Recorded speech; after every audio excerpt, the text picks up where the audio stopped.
Good morning, everybody. My name is Bomsik Shin, professor of Seoul National University. It is my honor to serve as a moderator of this session. As you know, this session is supported by Korea Foundation. A special thanks to the KF. And the title of this session is Comparative Politics of East Asian Countries, Climate Change and Green Stimulus Policy. Today we have 3 presenters and 3 discussants. And I will introduce the presenters. The first presenter is Dong-Jen Feng, Management and Policy Institute of Ecology and Environment. And the second presenter is Shiroyama Hideki from University of Tokyo. And the third presenter is Professor Han Hee-jin from Pugyong National University. And we have also 3 distinguished discussants. Professor Son Byung-kwon from Jungwon University, and Professor Lim Eun-jung, Gwangju National University, and Professor Lim Si-jung, Korea University. Okay, without further ado, let's dive into the presentations and discussions. The first presenter, Professor Dong-Jen Feng, will give us a presentation under the title of Climate and Ecological Conservation Policy and Politics, China Case. The presentation will be 15 to 20 minutes. Professor Dong will be on our Zoom system. Professor Dong.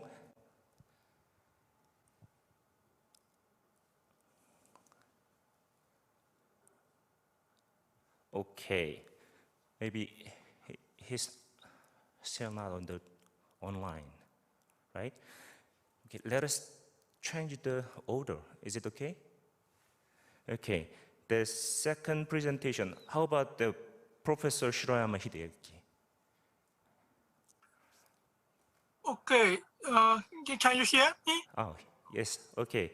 His presentation will be under the title of Climate Change and Green Stimulus Policy Politics, Japan Case. Professor Shiroyama Hideki, your presentation will be 15 to 20 minutes, please. Okay, I'd like to share my slide. Yeah. So somehow my sound is, okay.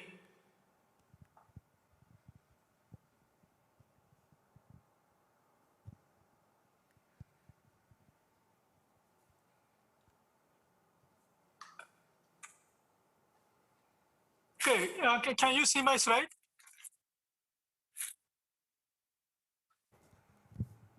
Excuse me, can you see my slide?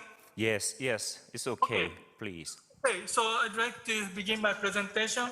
So thank you for the kind introduction. My name is Hideki Shiroyama. I'm the professor at the Graduate School for Law and Politics and the Graduate School for Public Policy, and my background political science. And I'm working on the issue of the climate politics and the energy transition. Today, I'd like to talk about focusing on the energy transition in Japan and the impact of the climate change policy for the last several years. The major point I'd like to share with you today is about 3 points. The first point is about the nature and the characteristic of the energy transition to renewable energy in Japan, which is a major part of the green stimulus policy in the world. And one of the characteristics of Japanese transition to renewable energy is the early start. But on the other hand, it's a very slow process and incremental change. And among the portfolio of the renewable, the ratio of the solar is so high compared to wind. That's a characteristic, especially compared with China, but some similarity with Korea. But recently, there is a policy for correcting this kind of bias, more focusing on the offshore wind and so on. That's the first part. The second part is the climate change policy in Japan, especially after Paris Agreement. So initially, it's based on the bottom-up basis. But recently, especially for the last 2 years, after the announcement of the carbon neutrality targeting for 2050, which was announced last year, and this year, tightening of the target for the transitional target 2030 was announced. So recently, there is a symptom of changing, but basically, the Japanese policy has been based on the bottom-up approach. The second point. And third point is the potential impact of these kind of the changing climate policies on energy transition in Japan. That's a third point I'd like to talk about. First point is relating to the transition to renewable energy in Japan. Early start, but slow and incrementally change. It began in response to the first oil crisis, 1974, and the initial so-called Sunshine Project was established by the Ministry of International Trade and Industry at that time. And after that, after the second oil crisis, the ministry set up a so-called quasi-governmental organization, NEDO, a new energy and industry technology development organization, and focusing on the photovoltaic. And then for facilitating the introduction, so-called the New Sunshine Project was established in 1993. So this was the investment Japan at that time. Sorry, this is written in Japanese. So in US dollar, it's the highest amount might be around 200 million US dollar per year. So that was the level of the support for the R&D during the 1990s. And because of that, the cost of the PV was dramatically decreased at the time, and it has been implemented in the national-wide basis. This is a number, the growth of the PV in the first the 10 years since 1990 to 2000. So the absolute level, the number is very small, but Japan is one of the earliest stardust country, even compared to Japan, Germany, and the United States. It was faster to implement. And together with that, some policy for supporting that was implemented, including the subsidy for the initial installing of the PV for the household, for example. But the subsidy was ended 2005, just before Germany surpassed Japan concerning the introduction of the PV. So this was the number, concerning the left hand, in the small graph, you can see that Japan was running ahead Germany until around 2006, but it was surpassed by Germany around 2006 and 7. That was the phenomenon around 2000. Then after that, the China increased rapidly for the introduction. So the China surpassed the Germany around the 2014 and 15. So that was the development. So Japan was relatively the early starter, but surpassed by Germany and China. And China is running ahead for the introduction of the renewable, including the solar, but also the wind is the more larger part about the China's composition of the renewable. That was the first point. Relating to that, as I mentioned, that in the case of Japan, one of the characteristics was the high percentage of the solar compared to the wind, having other country in comparison. China, as I mentioned, the PV was increasing, but also the wind it's much higher than the solar concerning the absolute percentage. But if we compare to other OECD countries, for example, if you can see the figure in 2016, Japan, more than 90% is the PV, and wind is less than 10%. And other countries' case, the ratio of the dead part, the wind is very high. The exception might be the Korea. The Korea also ratio of PV is more than 80%. 80%. So somehow similar to Japan. So what to explain the difference? I don't have the answer today, but this seems to be one of the interesting questions, I think. Anyway, in the case of Japan, the ratio of the PV is larger compared to the wind. But it's not a universal phenomenon, even having a Japanese history in mind. For example, in 2003, Act on the special measure concerning the new energy use by operator by utility was established. It was so-called the renewable portfolio standard, requiring the utility to utilize fixed percent of the energy from the renewable. So the utility can choose the cheapest option. So in the case, even in Japan, the wind was the larger part compared to the photovoltaic. Forget about the number after 2009. You can see from 2003 and 2008, this is the annual increase of the increase of the wind and solar power. As you can see, wind is going ahead compared to PV, even in the context of Japan. So, Japan is not always fixed with the PV, but historically and recently, PV is the major part. One of the important turning point is the feed-in tariff system, which was introduced after the Fukushima accident and the Great East Japan earthquake 2011.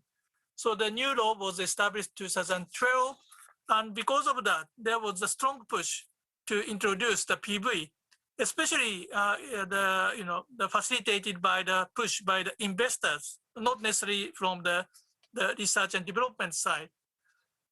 And as you can see, the blue number is the approved capacity and the red number is the installed real capacities.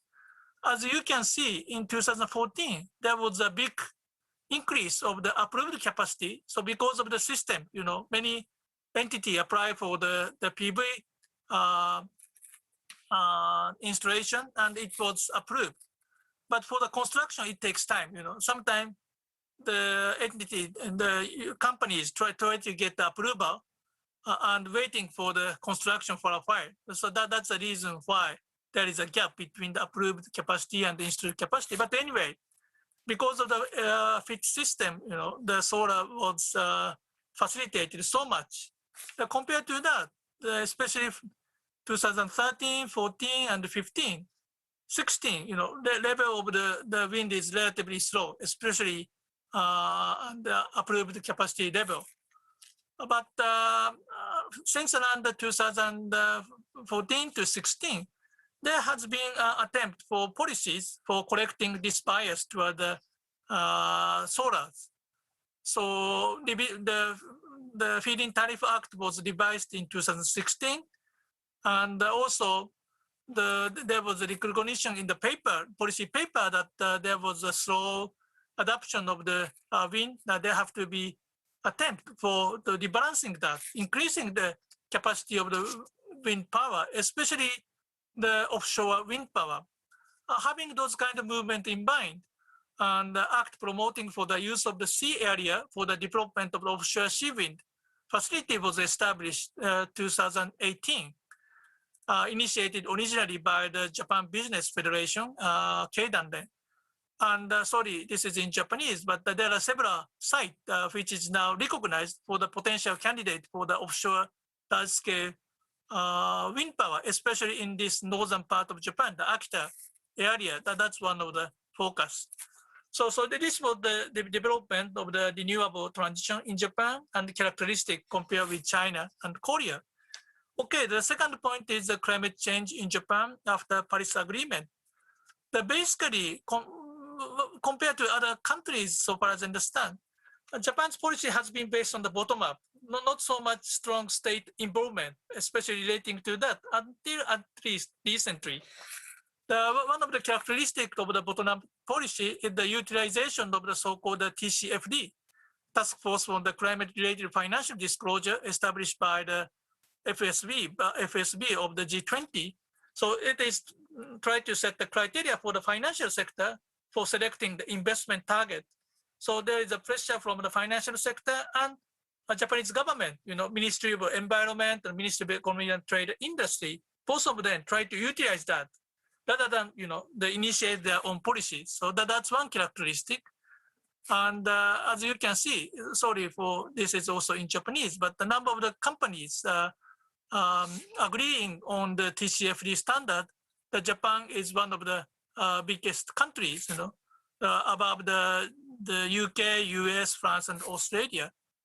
And another initiative which was taken is the so-called SDG Future City project. This is a kind of a competition project, a proposal by the local government and central government pick up some demonstration case. The central government provides some resources, but very limited resources. That was initiated also from the 2018. And they try to facilitate the interaction between the economy and the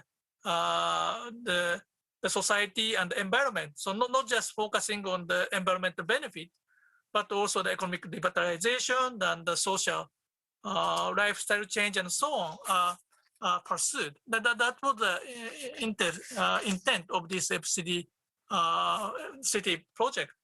But recently, there is a strong input even from the central government facilitated by the international development. First was the announcement for carbon neutrality for 2050, which was announced last year, October. And so that was a big change. But at that time, the interim target for 2030 was the 25%. But after that, based on this carbon neutrality policies, the end of last year, the so-called green growth strategy was established by the Ministry of Economy, Trade, and Industry. So this is somehow similar to maybe the green stimulus package, maybe which was the target in this session. So ministry tried to focus not just on the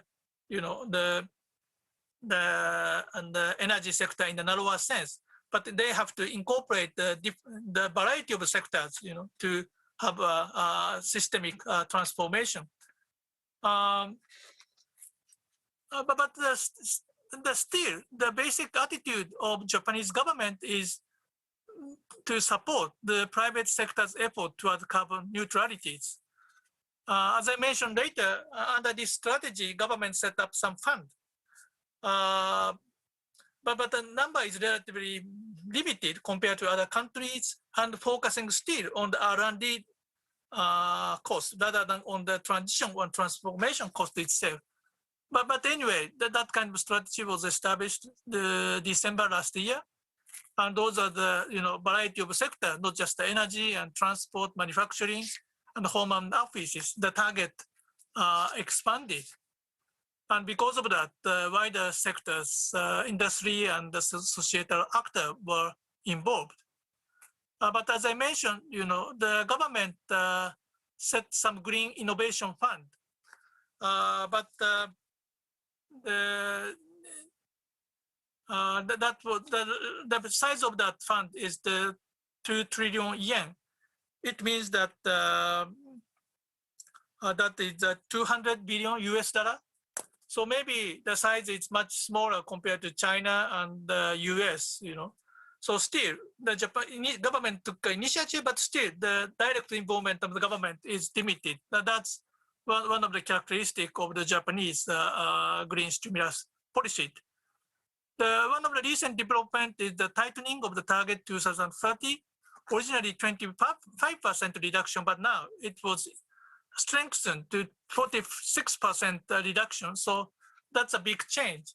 So now the many stakeholders, including government and the private sector, are struggling for what they should do. That's the current situation of the climate change. So then the issue is what's the potential impact of the climate change policy on the energy transition in Japan. And one of the things which is facilitated clearly is the more decarbonization of the electricity. Renewable, especially the offshore wind, was highly emphasized. So already the new act was established 2018, but there was a more stronger push for pitching that. And in addition to that, hydrogen power was established. And even though the nuclear is not favorable in Japan at the societal level after Fukushima, but the government tried to re-emphasize the transitional importance of the nuclear power for the decarbonization. And in other sector, industry and transport, electrification is the major for decarbonization. So the total demand of the electricity will increase. So then how to accommodate that might be the potential issue. So it is expected that 50 to 60% will be provided by renewable, 10% by hydrogen and ammonia, and 30 to 40% by nuclear plus thermal power plant with CCS. But the European country seems to be critical to this kind of transitional measure, especially the thermal power with CCUS. So how to deal with that might be the big problem. And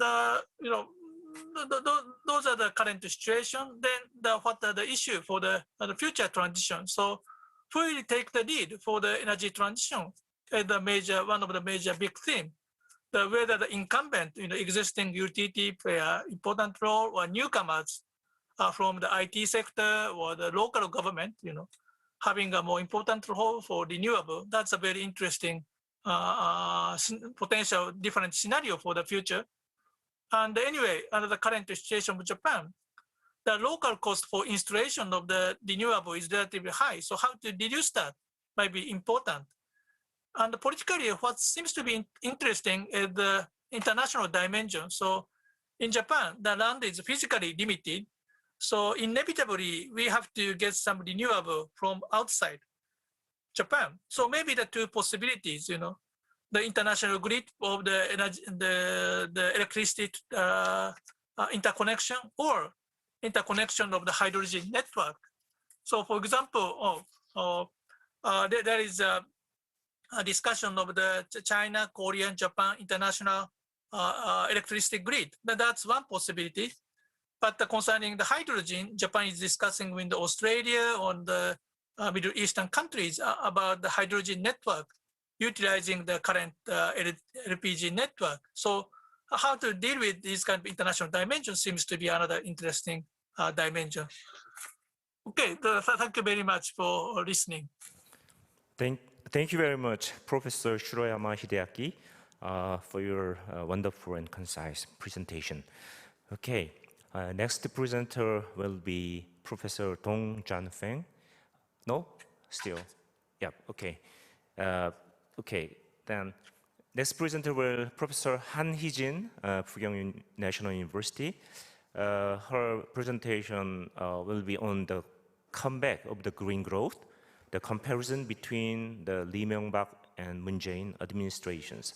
Professor Han, you have 15 to 20 minutes, okay? Please. Yes, do you hear me? Okay, so thank you, Professor Shin, and I would also like to express my sincere gratitude to the Korean Foundation who put together this wonderful panel. The title of my paper is The Comeback of the Green Growth, and in this paper I compared the Lee Myung-bak administration's green growth policy with green stimulus policy, which is Green New Deal policy of the Moon Jae-in administration. So this research raised the following question. So the first question I raised is, what are the driving factors of each administration's adoption of green transition policy? And the second question is, what are the core contents and elements of the policy? And the third question is, what lessons we can draw from the Lee Myung-bak administration's green growth policy so that we can implement the Green New Deal policy under the current administration better. So the reason why I raised this question is that the South Korean government adopted the Green New Deal policy last year, but then it seemed to me that there are a lot of similarities and convergence between the green growth policy of the Lee Myung-bak administration and with the Green New Deal policy. So I wanted to compare the two administrations within Korea and try to obtain some policy insights. So that's the goal of this research. But then the research is still at a very preliminary stage. So if there are any comments and questions that you raise after the presentation, I would incorporate them while I revise the paper. So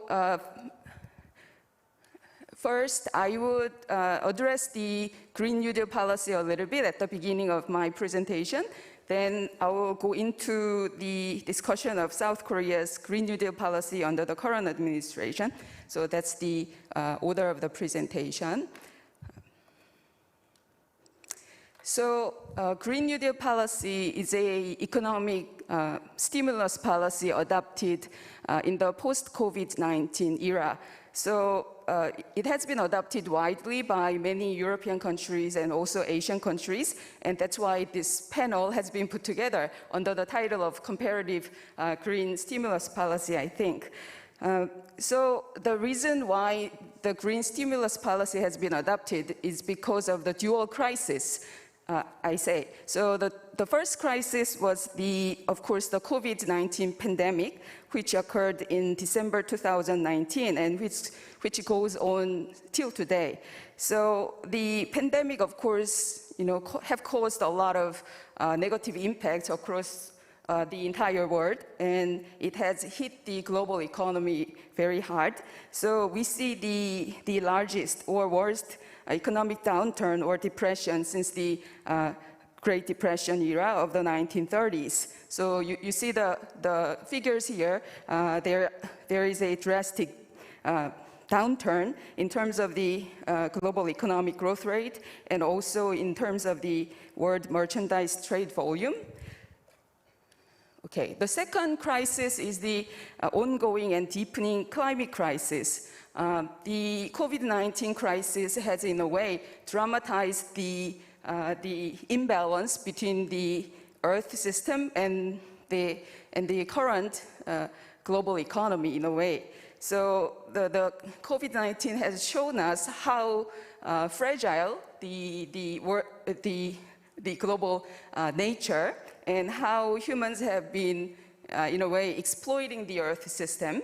So there has been a lot of research produced after the pandemic showing the direct linkage between the coronavirus and the climate change. So in a way, the pandemic has been symptomatic of the Earth systemic breakdown, in a way. So that realization or awareness has resulted in the global consensus that there needs to be a much more drastic action in terms of the climate change. So the entire world community should cut down the global emission, and there should be much more progressive efforts made towards the carbon emission reduction. So that's the global consensus created after the pandemic's outbreak. In fact, year 2020 was the worst year in terms of the climate change because it was one of the hottest years on record, together with 2016. So if you take a look at this Economist cartoon, you see that the Earth is struggling with the pandemic, but there is actually greater threat, which is climate change. So as we go through this dual crisis of the pandemic and the climate change, we have realized that there should be some sort of solution. And then that solution has been the Green New Deal. So lots of major economies in the world have adopted Green New Deal as a solution to climate change and as an economic recovery plan after the outbreak of the pandemic. So in the case of Europe, the European Commission adopted a European Green Deal in December 2019, and the American government also adopted Green New Deal under the new president, Joe Biden. So I'm not going to go into the details of these two continents or countries' Green New Deal policy. I will say these two major economies have decided to invest massive amount of public budget in the field of green energy, infrastructure, and industry, and so on and so forth. What they are saying is that by adopting this Green New Deal policy, we can expect the new job creations, and we can also expect the recovery of the economy that has been hit hard by the coronavirus. So, okay. So this Green New Deal is not a new concept. So throughout history, whenever there are crisis moments, the government has taken the lead and has tried to solve market problems and various problems in society. So the term New Deal actually is credited to the US President FDR during the Great Depression period. So basically, he carried out lots of public investment projects, including the Tennessee River Valley project and so on. And he dealt with the US economic depression quite successfully. And fast forward to the late 2000s, there was the global financial crisis from 2008 to 2009. And lots of policymakers and experts and lots of governments have toyed with the idea of adopting Green New Deal policy again. So America, for example, under the Obama administration, incorporated the Green New Deal policy that is called the American Recovery and Reinvestment Act. And also in Europe, Green New Deal group was formed, and then they called for the action regarding climate change, and they also demanded a better economic model, which is much more environmentally oriented. Okay, so basically, this Green New Deal idea is based on the concept that the economic progress and environmental conservation can be reconciled. These two goals can go together. So in environmental politics field, there are actually quite a lot of conceptual cousins of this Green New Deal idea. So first of all, green economy, green growth. These are the two very similar concepts with the Green New Deal. So I'm not gonna introduce all of these. Okay, so in a nutshell, Green New Deal is based on the idea that we can pursue economic growth as well as environmental conservation at the same time. So we can address climate change while we are creating jobs and generating new economic growth engine and so on. That is the basic idea underpinning the Green New Deal. So in the aftermath of the coronavirus, South Korean government also adopted what's so-called K-New Deal, Korean New Deal. So this policy was announced in July 2020, and the South Korean government plans to invest about 160 trillion won, and by investing this money, we are expecting that there will be about 1.9 million jobs by 2025. This policy is composed of 3 parts. So as you see here in the figure, you see 3 pillars, basically. So there is digital part, and then there is Green New Deal part, and then the 3rd pillar is the strong safety net.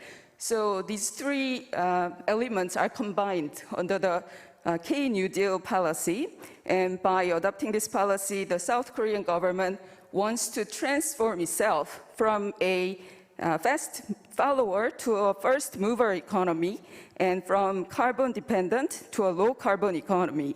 And basically, as Korea transforms itself to such economy, the government also aims to take a look at the welfare aspect of the society, basically. So those who are left out from the transition period will be taken care of under the idea of inclusive society. So these 3 are the major pillars of the K-New Deal policy. Okay, so these are the 10 key projects under the K-New Deal policy. Digital New Deal has 3 elements: data dam, AI government, smart healthcare. And the Green New Deal part has 3 elements: green remodeling of buildings, green energy, eco-friendly mobility of the future. And also there are elements that have these dual aspects. So the projects in the middle, under the digital and green category, we see green and smart schools, digital twin, the digitalization of SOE, smart and green industrial complexes, and so on. So there are many and numerous programs under the K-New Deal policy.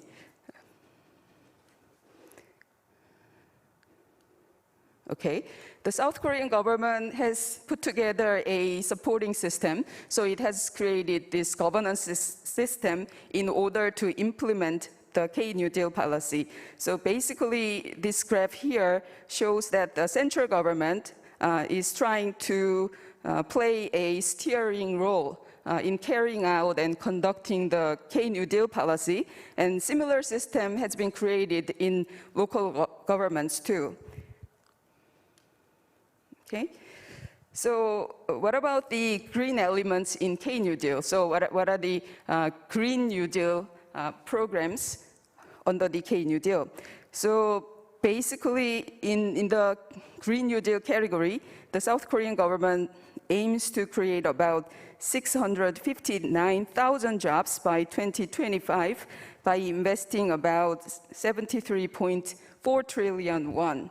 So it has three major areas or categories: green transition of infrastructure, and low carbon and decentralized energy supply, and innovation of green industry. And you can check out the detailed policies and programs, and then you can see the budget allocation for each of the program.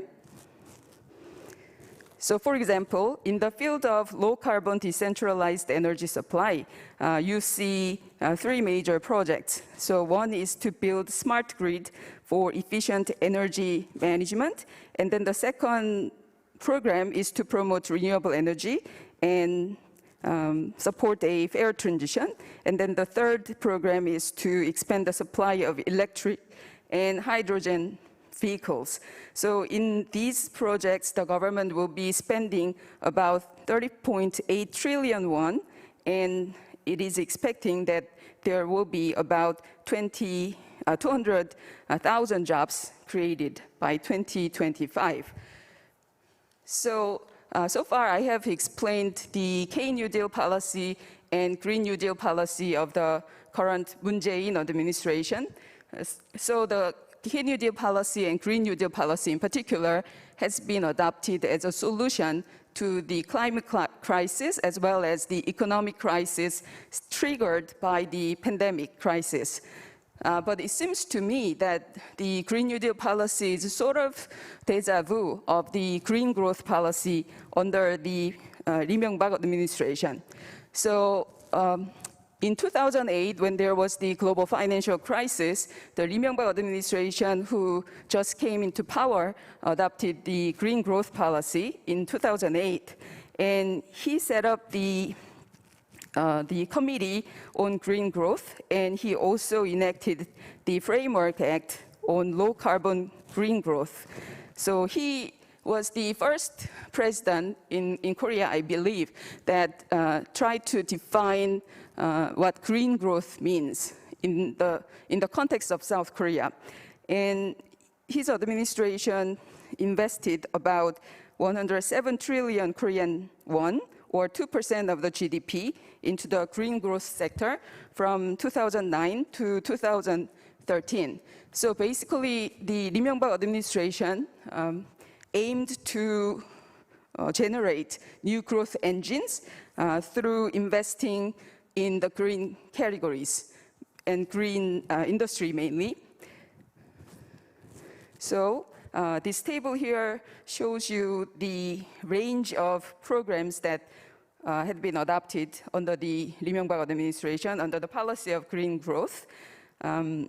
You see a lot of similarities between the Lee Myung-bak's green growth policy and the current administration's Green New Deal policy.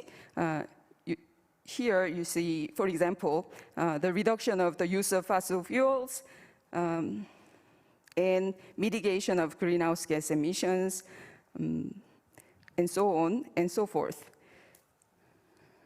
So the policy was implemented throughout the Lee Myung-bak period, but then the result, I would say, has been mixed at best. Some research, a lot of existing research, argue that actually the green growth policy of the Lee Myung-bak administration failed to deliver the promised goals and so on. Especially in terms of the reduction of the carbon emissions and environmental technological innovation, the administration didn't produce successful outcomes. Overall, there was a little bit of improvement in energy efficiency, but then the greenhouse gas emissions increased during this administration, and then the total energy use also increased. So instead of creating new green industry and green jobs, the administration focused on business as usual infrastructure programs, such as the restoration of the Four Rivers project and nuclear industry as the new engine of growth. And also in terms of the green governance, the Lee Myung-bak administration continued to support big businesses, and he marginalized the societal interest during the design and implementation of the policy. So overall, I would say, the administration had a good intention to promote green growth in order to tackle various environmental issues and in order to meet the economic demands under the crisis, but then the results were not really entirely effective. So in this paper, I compared and contrasted the two administrations. So both administrations had tried to adopt some sort of economic stimulus policy in order to address the crisis situation. Of course, the nature of the crisis are not the same. The Lee Myung-bak administration faced the global economic crisis. The Moon Jae-in administration, which is the current administration, has been dealing with much more compound crisis, which is pandemic crisis, economic crisis, and climate change crisis. So even though the crisis situation are quite different, the administrations adopted similar approach to the crisis.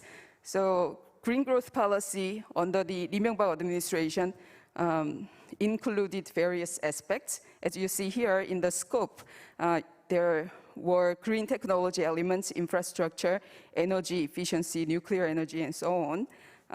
The Moon Jae-in administration's Green New Deal policy also encompasses various programs such as energy transition, green transition of infrastructure, innovation in green industry, buildings, eco-friendly mobility, and so on. So in terms of goals and scopes, there are lots of similarities and overlaps. But then I will say that the current administration's Green New Deal policy is much more comprehensive, and it's much more holistic in a way, because it includes many more aspects of green transition and systematic transition of society. In terms of the approach, the Lee Myung-bak administration's green growth policy is much more focused on certain industry and certain infrastructure development projects. And the current administration's Green New Deal policy, as I said earlier, it's much more encompassing, and it also tries to combine the digital parts and green parts together in order to make sure that the South Korean society and economy makes a successful transition to a new kind of capitalism and new kind of society. And when it comes to meeting the climate change goal, the Lee Myung-bak administration's green growth policy talked about mitigation and adaptation, especially in order to make South Korea's river system adapt to the climate change, he carried out the river restoration project, and in order to address mitigation, he applied to the nuclear industrial policy. In terms of the Green New Deal of the Moon Jae-in administration, the administration set clearer targets of emission reduction. So the emission reduction targets are much more ambitious, and also there are much more ambitious renewable energy, energy goals. So the administration will be trying to achieve 2020 carbon neutrality goals, and there are multiple mitigation programs, so that these carbon neutrality goals are delivered. But then there is not much on adaptation in this Green New Deal program. Okay, so let me conclude.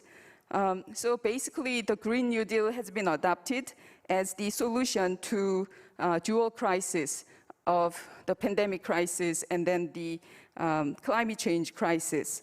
It is not simply a green economic stimulus policy.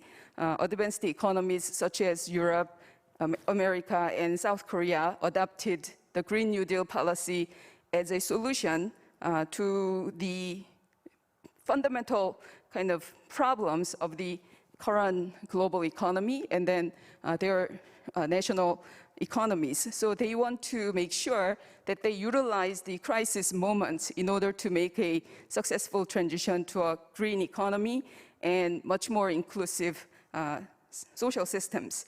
So the Moon Jae-in administration joined these advanced nations such as Europe and America by adopting the Korean version of the Green New Deal. And the Korean Green New Deal has a lot of similarities with the green growth policy adopted under the Lee Myung-bak administration. But as I have discussed earlier, there are lots of differences also. So in order to implement the Green New Deal policy much more successfully, I guess the current administration will have to go back to the green growth policy undertaken under the Lee Myung-bak administration and draw some lessons and insights so that we can implement the Green New Deal policy better in the next few years. So we can do lots of lesson drawing. So the point is that we should not waste this crisis moment. I think crisis give the opportunity for transformation and innovation. So that's the end of my presentation, I would say. Thank you. Thank you, Professor Han. Your presentation is very detailed and especially I'm thankful for your detailed comparison and explanation of energy transition policy of the Lee Myung-bak and Moon Jae-in administrations. Actually, we have another presenter from China, but Professor Dong may have some difficulties in connecting to our video conference system. I believe he will connect successfully soon. Yeah. Oh. Yes. Okay. He's online. Okay. And next presenter will be Professor Dong Jan Feng, Management and Policy Institute, Ecology and Environment. His presentation will be under the title, Climate and Ecological Conservation Policy and Politics, China Case. Professor Dong, you have 15 to 20 minutes for your presentations, please.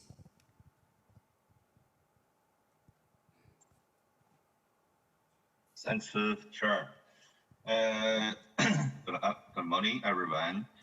My presentation is the research on synergistic policy, mitigation and adaptation of climate change and ecological environmental protection in China. And we all know that the carbon emission reduction is placed more importance in China, but one of the key problems is how to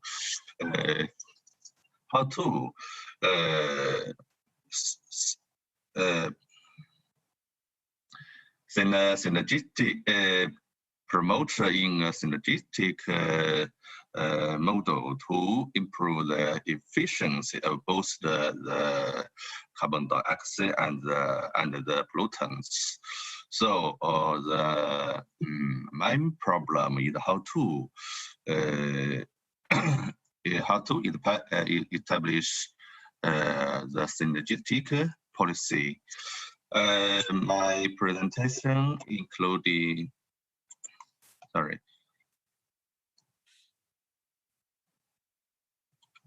Okay. The outline include three parts. The first one is promoting synergistic policy in China has a good foundation. And the second, the think ways and the framework of promoting synergistic policy. And the last, the key directions of synergistic policy innovation for the next step. In fact, we all know that the relationship between the climate change and ecological manipulation has synergistic characteristics. And in China, more than 70 of carbon emissions come from the high emission industries like the iron industry sectors, the chemical industry sectors, and the power industrial sectors, and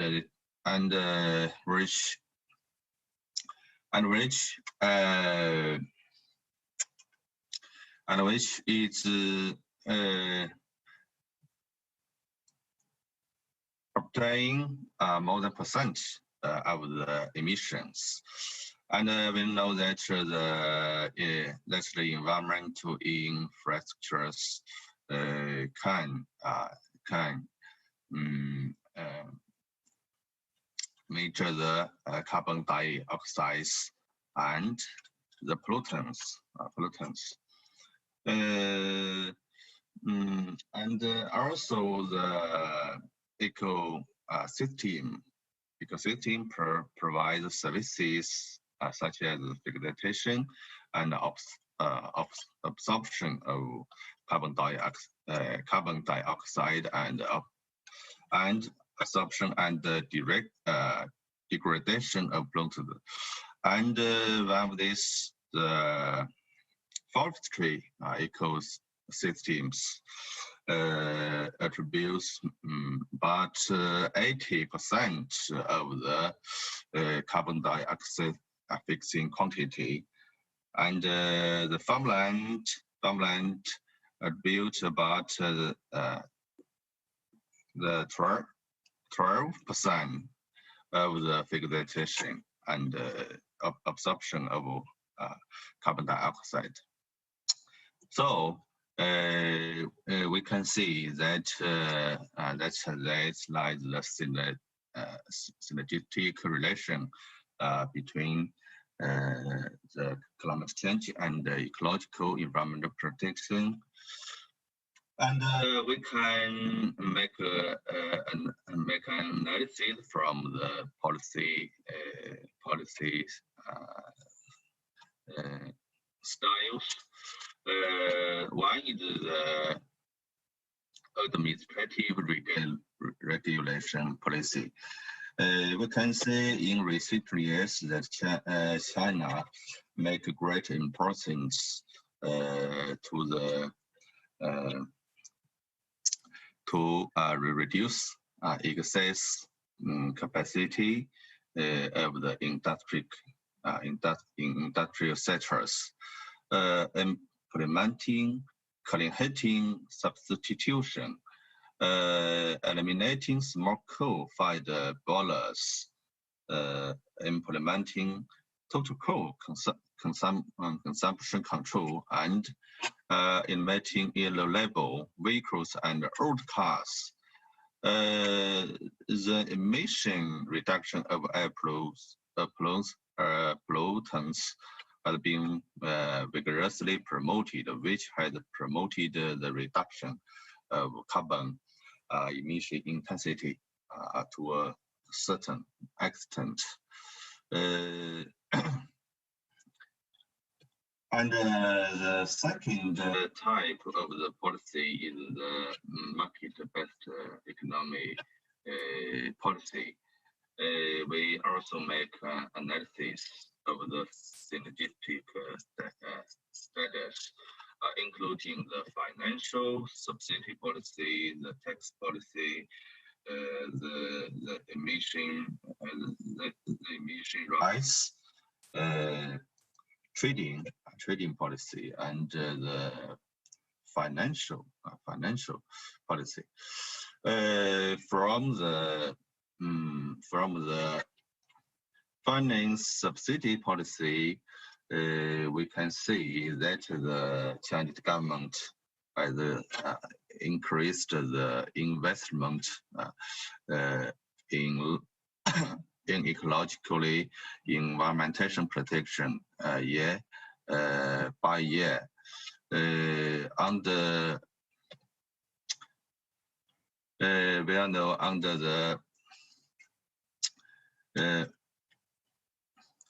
under very strict financial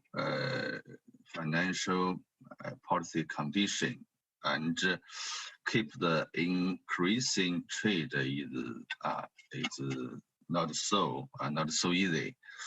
From the tax policy, we can see that the tax relief policies have encouraged the development of energy conservation and environmental protection in industries. And the environmental protection tax has achieved more than 200 million yuan. Under the tax policy provide incentive to the enterprises emission reduction, and especially the tax policy on the energy structure adjustment, and the carbon dioxide reduction effect is evident, and also the green credits, and the green credits, the quantity reached the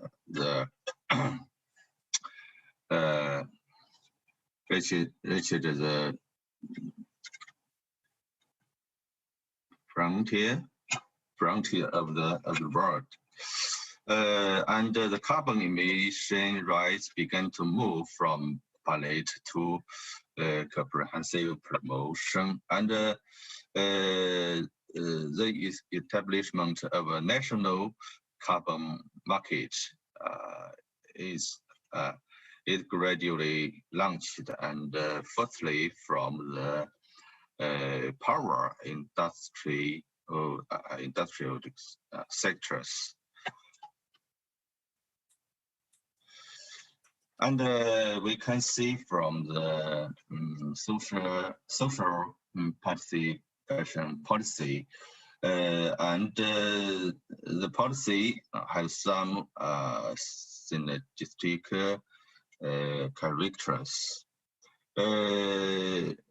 With a review of the social participation policy, we can see that the policies in the field of energy conservation have played an important role in safeguarding the public's ecological and environmental rights, and guarding the public to practice green living and green consumption. And this kind of policy played a very important role in reduce the pollutants and also the carbon dioxide, and provide a good synergistic effects for both pollutants and the carbon dioxide reduction.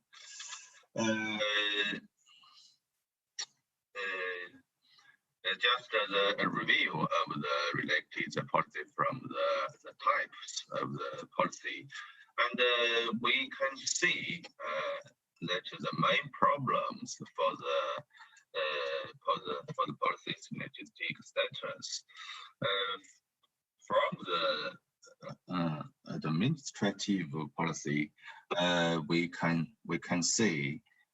see like the pollutants total amount control policy, the emission permits credits policy, and the checking and assessment policy, etc. And this kind of administrative regulatory policy basically does not consider the response to climate change is within the scope of policy objectives. And from the market-based policy, we can see that the financial subsidy policy takes climate change into account, but some policies like the price policy basically do not consider the factors. From the perspective of social participation policy and the policy of guiding people to practice green living and consumption is not so perfect, though has received lots of policies, but the effective needs to improved. And the second, the thinking way, and I'm promoting synergistic policy, and the main line is to get through the management interface of dealing with climate change and ecological environmental protection, and realize the synergy of policy system regulation and control. So take reform and innovation as the driving force, focus on the synergy of administrative regulation policy, market-based economic policy, and social mobilization policy to build and improve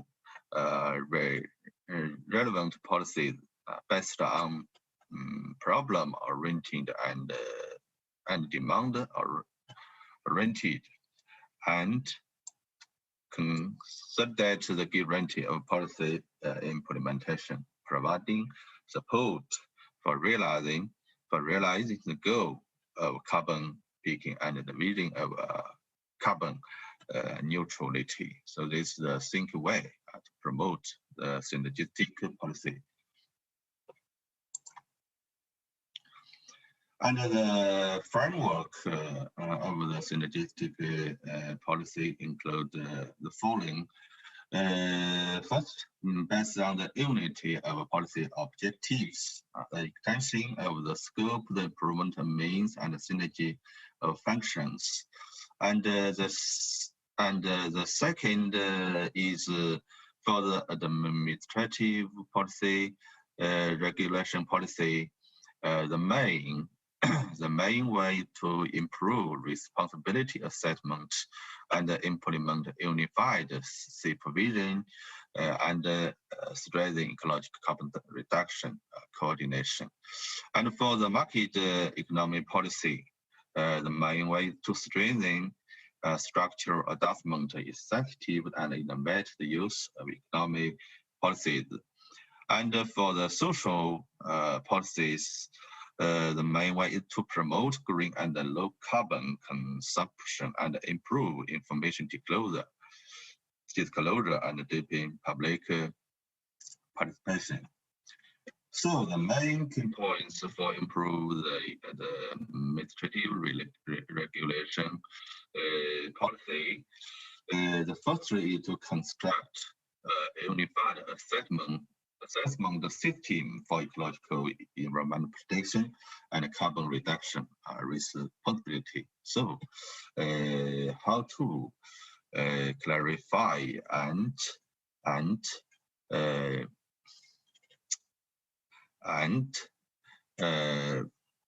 promote the implementation of the reduction responsibility is very important. And the second is to strengthen the supervision and incentive policies of ecological and carbon emissions, like the emission permit credit could include the carbon dioxide emission into the measurement scopes. And the second is to promote synergistic policies to address climate change and ecological protection and restoration. Thus, we should improve, we should promote nature-based solution methods. And for the innovation of market economy policies, I think two parts should be greatly strengthened. And the first is to increase the economic policy incentive for structural adjustments, including the industrial sector structure adjustments, the energy system structure adjustments, and the traffic structure adjustment. And for the industrial sector adjustment, so the company can heavily use the financial subsidy, the tax as the main and the key policy to promote the low or zero carbon industries. And for the energy policy, should comprehensively use the financial, the tax, the subsidy, and the financing, the policy to support the solar power and the exploration and the use. And the second is to increase the innovation and application of market economic policies, including promote the establishment of the carbon dioxide trading rights, permits rights trading at the national level, and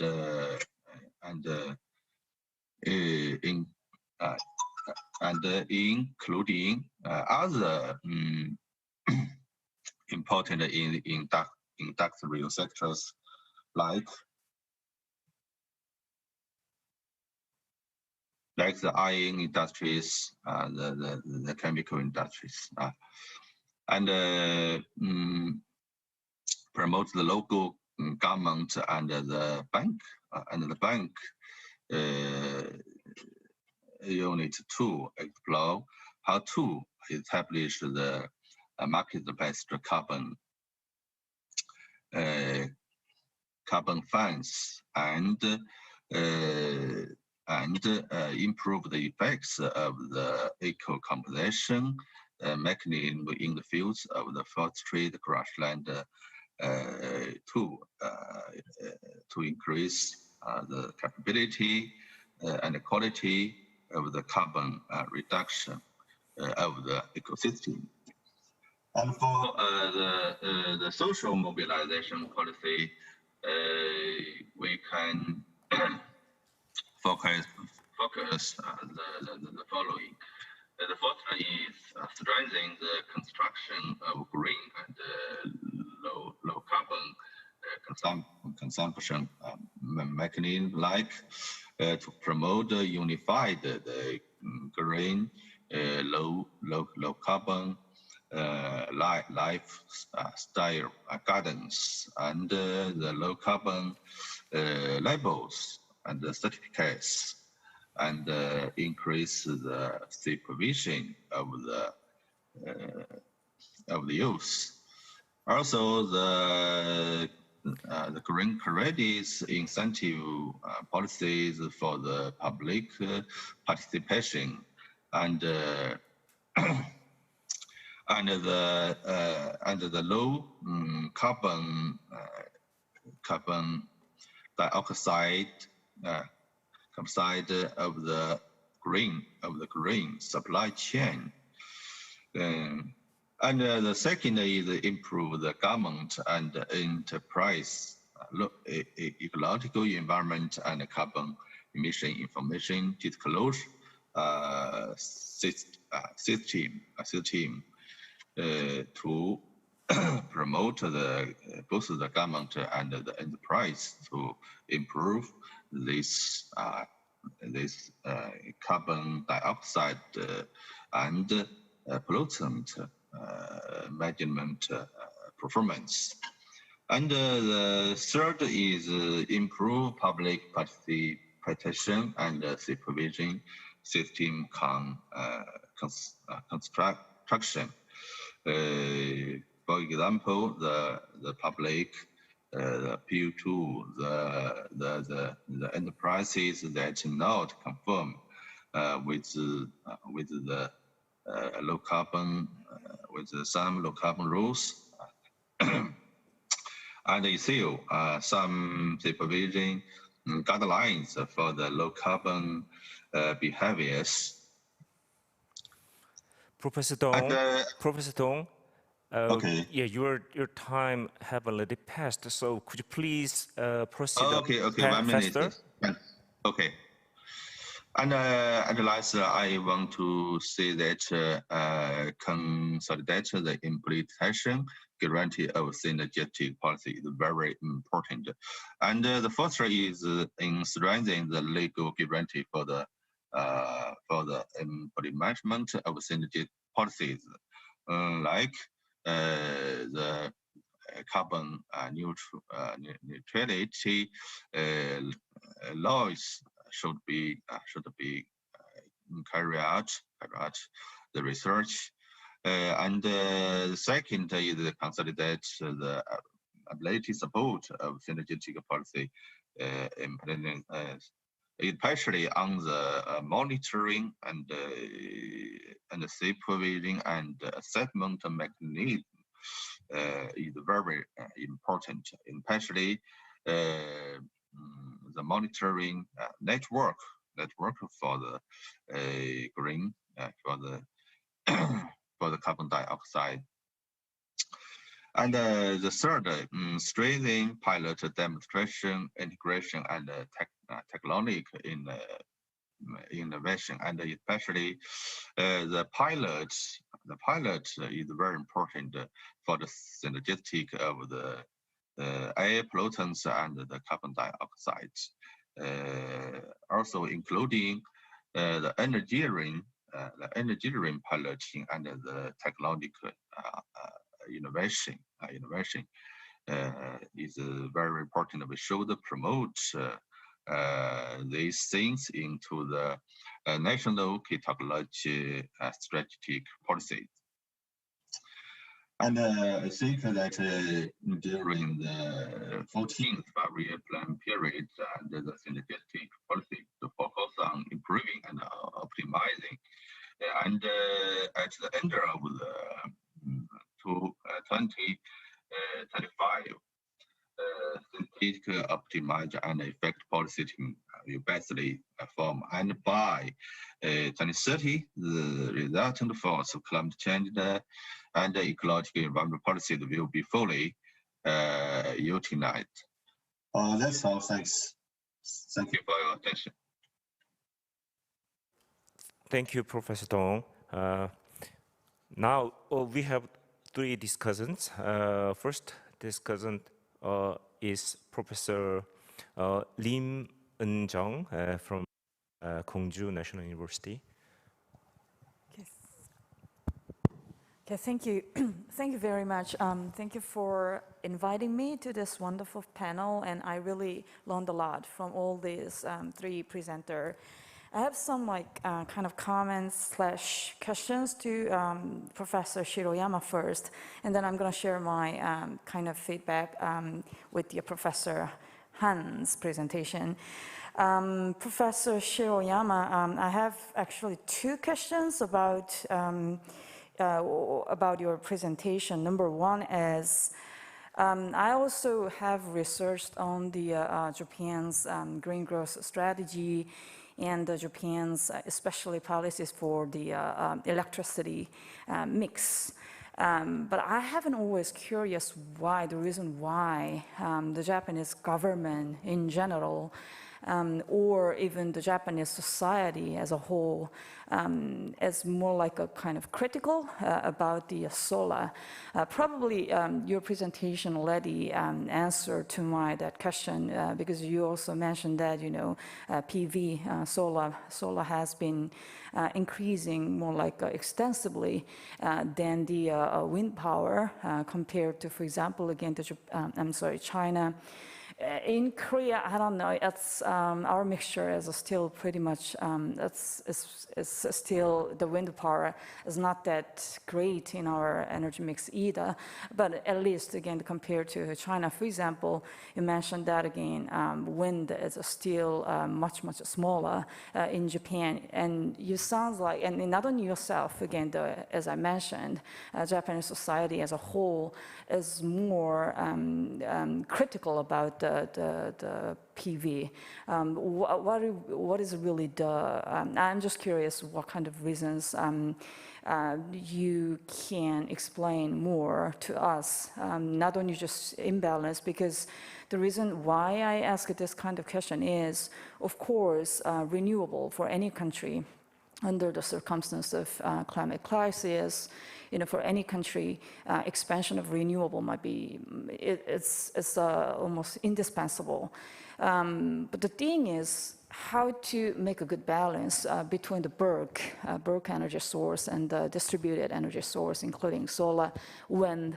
It's probably the challenge for any country. Considering the existing power grid system. Again, Japan absolutely does have that problem. Korea is not an exception. So in that sense, of course, it is very challenging for any country to make a good balance between the bulk and again, the distributed energy source. But again, the solar is a distributed energy source, but wind is also a distributed energy source. So I'm just curious the reasons or the rationales why the Japanese society looks like more critical about the solar. That's number one question from myself. And I'm also curious if you can elaborate a little bit further, it'll be appreciated. You mentioned the bottom up. The approach has been more like a bottom-up in Japan, and I'd love to hear more like a kind of elaboration from yourself. What do you mean by the bottom-up? Bottom-up means like a civil society, for example, the request from the civil society has been reflected, or or just related industries, their voices have been more reflected? Or what do you mean? I mean, I'd love to actually again hear elaboration from your side. And the third and the last question to you is, again, you highlighted the international dimension in the concluding section. So I'd love to hear more about that too. For example, do you see any kind of possibility of international cooperation between, for example, Japan and Korea? Of course, we have a kind of, very difficult situation between the two countries, but do you see any possibility of the international cooperations between the two countries? For example, again, the Japan, Korea, or any other. So that would be my questions to Dr. Shiroyama. I'm sorry.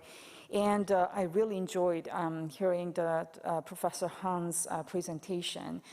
My kind of observation I'd love to share, because the green, what do you mean? I mean, of course, I'm not criticizing Professor Hans, but as the green, the term is, is sometimes pretty elusive. But anyhow, when the Lee Myung-bak government was trying to promote, again, the so-called green growth, or like a green, whatever those green policy, probably, this is my just observation, so anybody, of course, might have very different idea, but my observation is, again, under the Lee Myung-bak, that period is almost like 10 years ago. So back then, it was more like a very second industrial revolution-like, or like second industrial revolution oriented policies against the still expansion of aggregated demand. So that is why probably the bulk energy source, including nuclear, was promoted more. But 10 years later now, as Moon Jae-in government suggests, this new era is not only about just climate crisis. Fourth industrial revolution is definitely one big factor to any country. So without probably considering those industrial transformation, it would be hard to probably synthesize all this kind of energy-related policies. That's my kind of, I wanted to share my observation. So that is why, again, I do see this government built up the three pillars, again, the digital New Deal and the Green New Deal and the social safety network. Combined this together, they call it Korean New Deal. So that is why, again, this incumbent, the current government, is trying to have a good, of course, mixture between the bulk and the distributed, and they're trying to promote renewable further. But if I may, I'd love to hear your kind of another observation. What do you mean by, within your concluding part, equity and justice aspects this government highlights?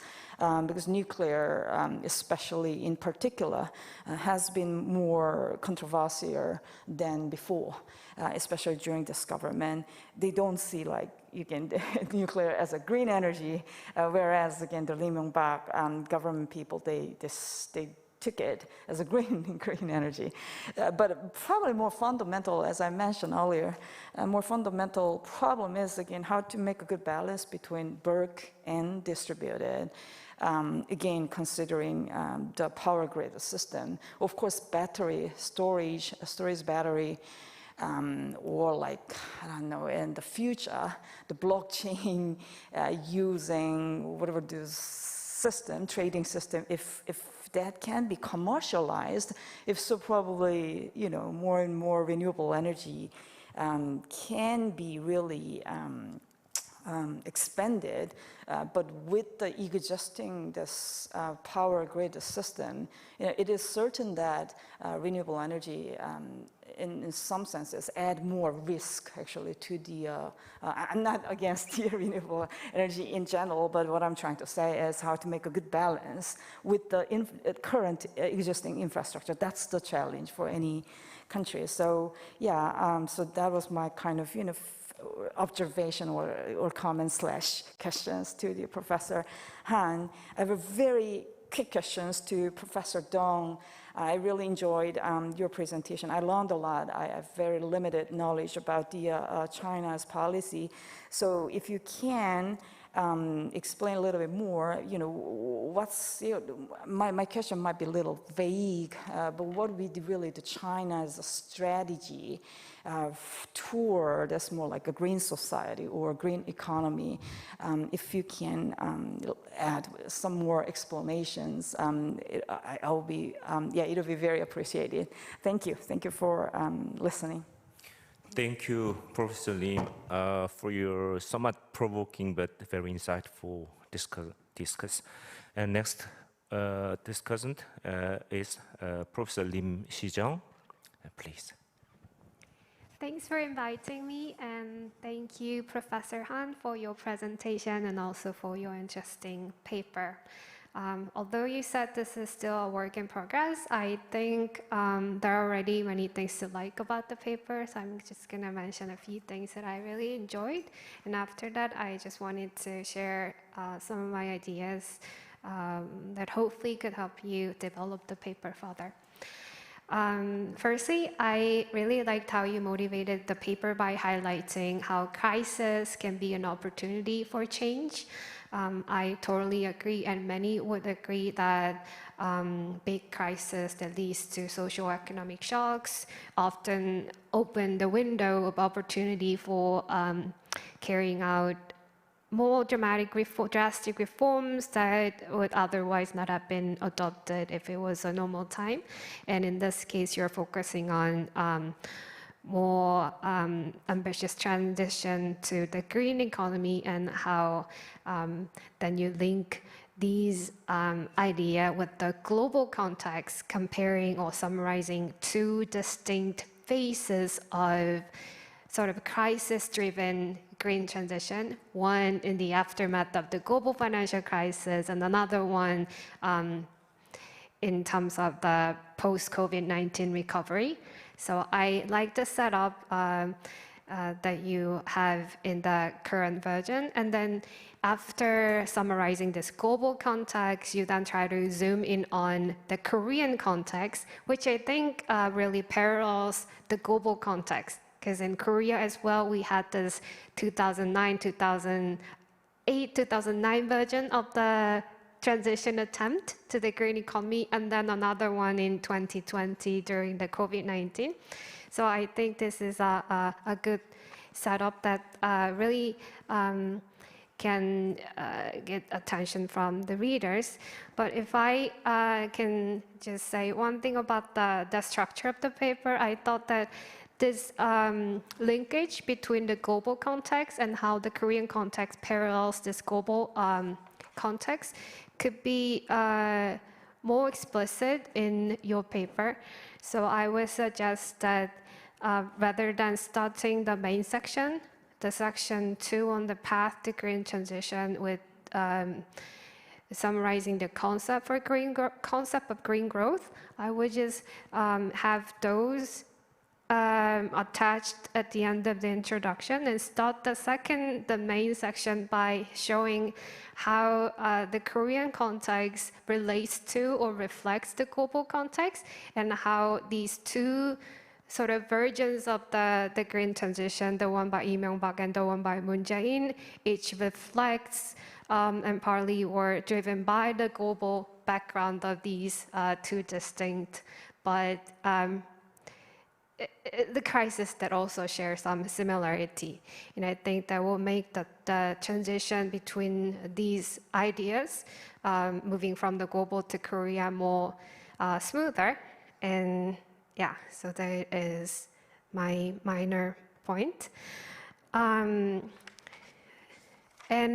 when you further work on the paper, one thing that I also wanted to see more was a more systematic examination of how these two different versions of Korean green transition, the Lee Myung-bak's green growth and Moon Jae-in's the so-called Green New Deal, how are these differences that you identify reflect more global and structural changes as opposed to something unique to the Korean context, such as the Korean domestic political situation.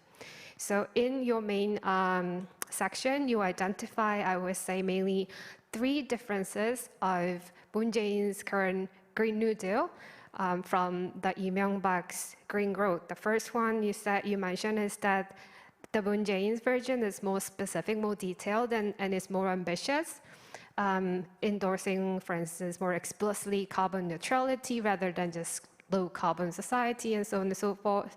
And secondly, you say Moon Jae-in's version entails more equity and justice aspects compared to the Lee Myung-bak's version. And lastly, you say Moon Jae-in's plan highlights also more the role of the public sector rather than just working on the industries or market-based initiatives. But on the other hand, all 3 elements that you identify is more of a global trend as well, that our presenter from Japan also say in 2020, Japan's transition endorse and incorporate the Green New Deal, and many other countries are also doing that. And this idea of climate justice, just transition also gained more salience in the recent few years. And this role of the public sector, role of the more direct intervention by the government also is more of a recent thing related to the post-COVID-19 recovery, how combining that with green transition would require more active role of the government. So all these differences that you identify might be more of a difference at the structural level or global level rather than the difference that shows how the 2 administrations are approaching the green transition differently. But at the same time, I think there might also be something that's uniquely to the Korean context as well, that these differences maybe a significant part reflects the global trends and these 2 distinct phases, but then there should be something unique that you want to explore. And as a political scientist, I'm personally more interested in looking at the latter part, the more uniquely Korean way of explaining the differences between the 2 types.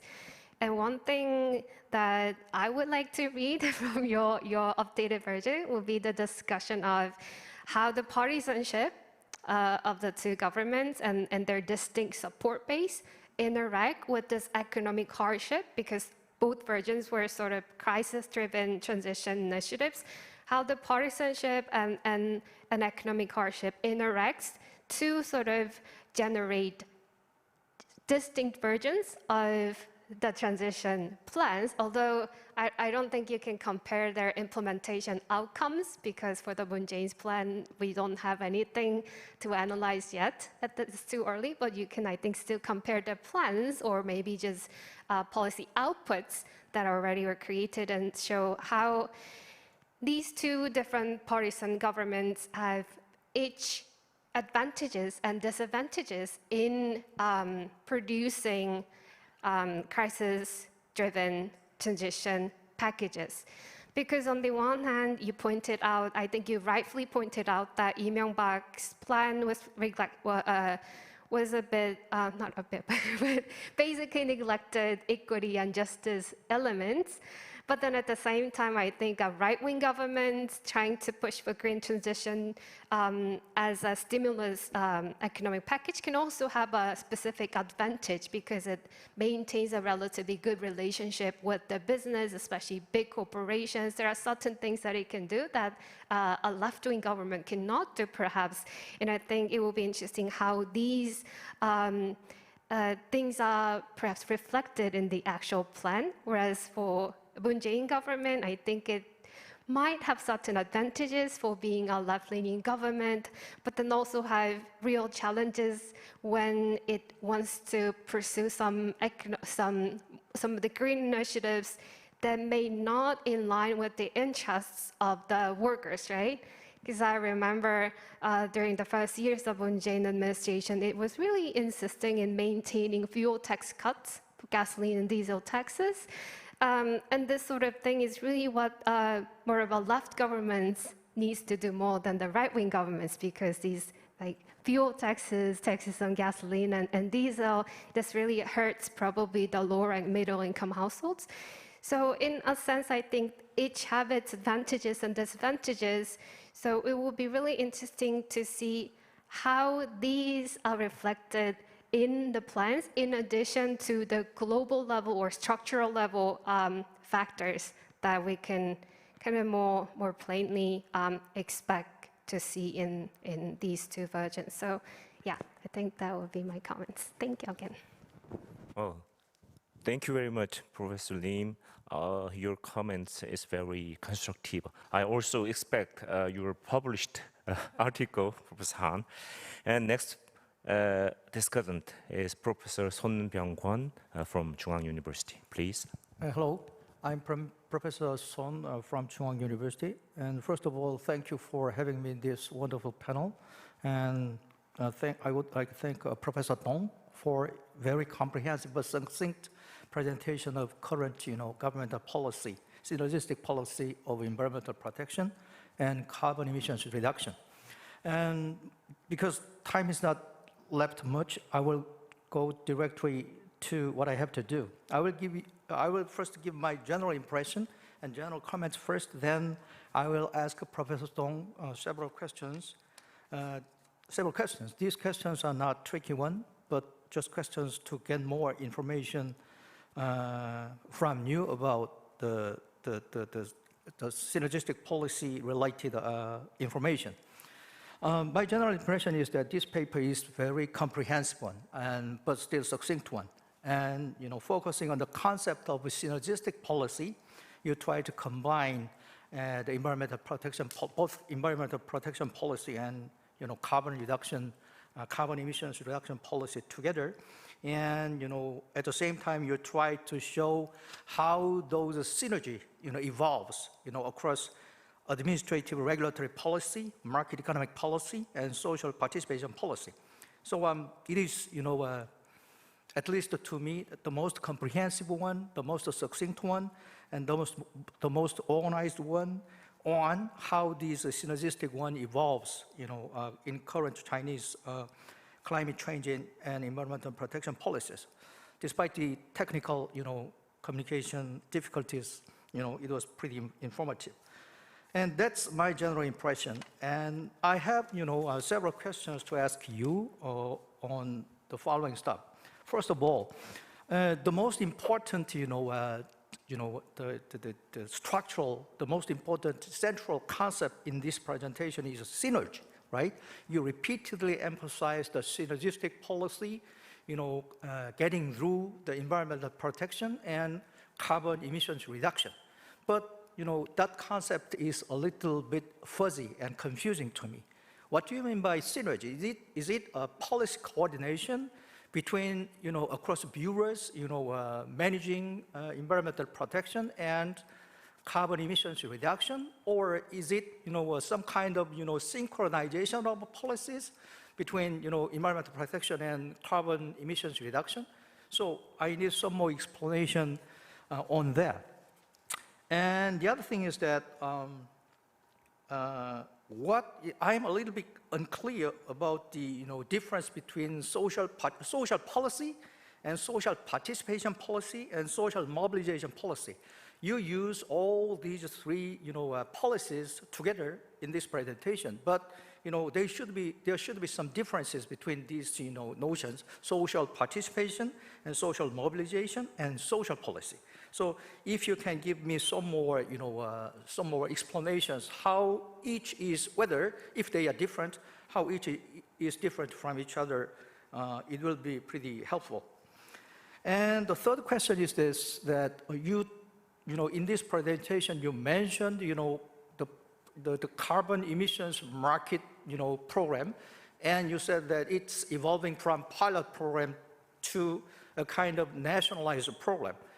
And my question is that in Korea, the carbon, exchange market policy is not, to my mind, is not that severe. But, I'm not sure about, in China, whether the companies are, smoothly following the governmental directions on, carbon emission market policy, or is there any resistance to that from the business sectors? If there is little resistance, unlike Korea, is it because the Chinese corporations are largely owned by the government, or is there another reason? If you can give me some information on that, it will be helpful too. And the final question is that is there any social pressure, civil society pressure, or environmental group or citizen group pressure on the government to do something more to protect environment or to reduce greenhouse gas emissions? Governmental and political system is different between China and Korea and Japan and so on. So whether in Korea, environmental group, citizen group is very active in requesting government to do something more to pressure companies or industrial sectors to reduce greenhouse gas emissions, etc. and etc. But is it the same in Chinese case or not? So I'm a little bit curious about that because our systems are different. So if you give me some clues on that, social pressuring aspect on environment protection and carbon emissions effort, it will be add my information on the current status, environment protection and carbon emissions reduction policy of Chinese government. That's about it. Thank you. Wow, thank you very much, Professor Son. Yeah, in this hybrid conference system, it is not easy to open our discussion to the floor or the participants online. So please, I beg your understanding. Please, let's turn to the responses from presenters. Professor Shiroyama Hideaki, then Professor Han Hee-jin, then Professor Dong-Jan Feng. All presenters have 5 minutes for your responses. Professor Shiroyama Hideaki, please. Yeah, thank you. And Professor Lim and Jung, thank you very much for your question and comment. So maybe I have 3 questions to respond. And the first question, so far as I understand, is that why the Japanese society and the government is critical about especially the solar.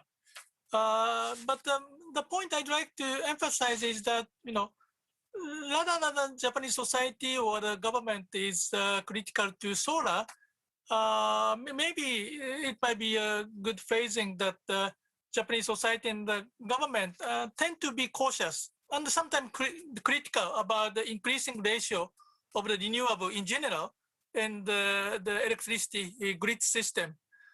And so far as I understand, the reason behind that is the structure of the electricity industry. And we have a so-called 9 regional monopoly system historically since after the World War II. And in each area, the electricity production and the electricity grid and distribution, those are the owned and operated by one entities. So because of that, they are so very cautious and sensitive to the volatile provision of the energy by the renewable, including the solar and the wind. So because of that, they tend to be very cautious for the increasing ratio of the renewable. For example, even in Japan, currently, in Kyushu, southern part of Japan, and Hokkaido, northern part of Japan, because of the natural environment, they can produce relatively large share of the renewable, but sometimes they have to stop the inclusion of the energy from the renewable because caring about the stability of the grid system. So that's a structural background. But now I think the situation is a little bit changing, even though that's incremental. That is a restructuring of the energy and the electricity market. Now there is a strong input from the government to separate the generation of the electricity and the grid and transmission and distribution. So because of that, some of the company try to more focus on the grid, and some of the company more try to focus on the generation distribution. In case they have different interest and great company do not necessarily care so much about the efficient use of the energy generated by the generation side. So they have different interests. So they have more area for the maneuver and the collaboration, and that's what's happening, I think. The point I'd like to emphasize relating to the solar is that people are not necessarily critical about solar. Rather than that, I tend to say that the Japanese society and the government practitioners tend to accommodating the increasing use of the solar compared to the wind. Compared to the wind, the people are sometimes very critical. The solar is accommodated partly because of the Japanese interest in the promoting the research and development of the technology, and also because of the large number of investors involved in this process after the introduction of the feed-in tariff, and partly because the solar is familiar even to the normal citizens, because rooftop solar is one of the measures which is facilitated. So those are the conditions favorable to solar relative to others. But concerning the wind, so far, as I showed by the graph, and the implementation rate is so low, and also the local people are also critical because of the noises, low-level noises, or some potential health impact, and landscape issue, and so on. And in case of the large-scale, the offshore wind, the fishermen tend to protect their interest from the fishermen's the interest and so on. So that's the relatively disadvantaged side. So because of that, currently government tried to promote more the wind, the offshore wind, but it does not necessarily mean that decreasing the solar, but just they would like to increase the wind. But that kind of policy is accepted by the Japanese society or not? That's still not clear. There is now a strong push for the offshore wind by the government, especially the carbon neutral 2050 target and 2030 target. That's written in the paper. But still, the system is introduced, but implementation is not yet to be seen. So how effective the kind of promotion of the wind will be, that's we have to see. That's my assessment relating to the renewable and the solar. The second point, the question is the elaboration of the bottom nature of the Japanese climate policy after Paris Agreement. You mentioned about the involvement of the NGO and the societal group.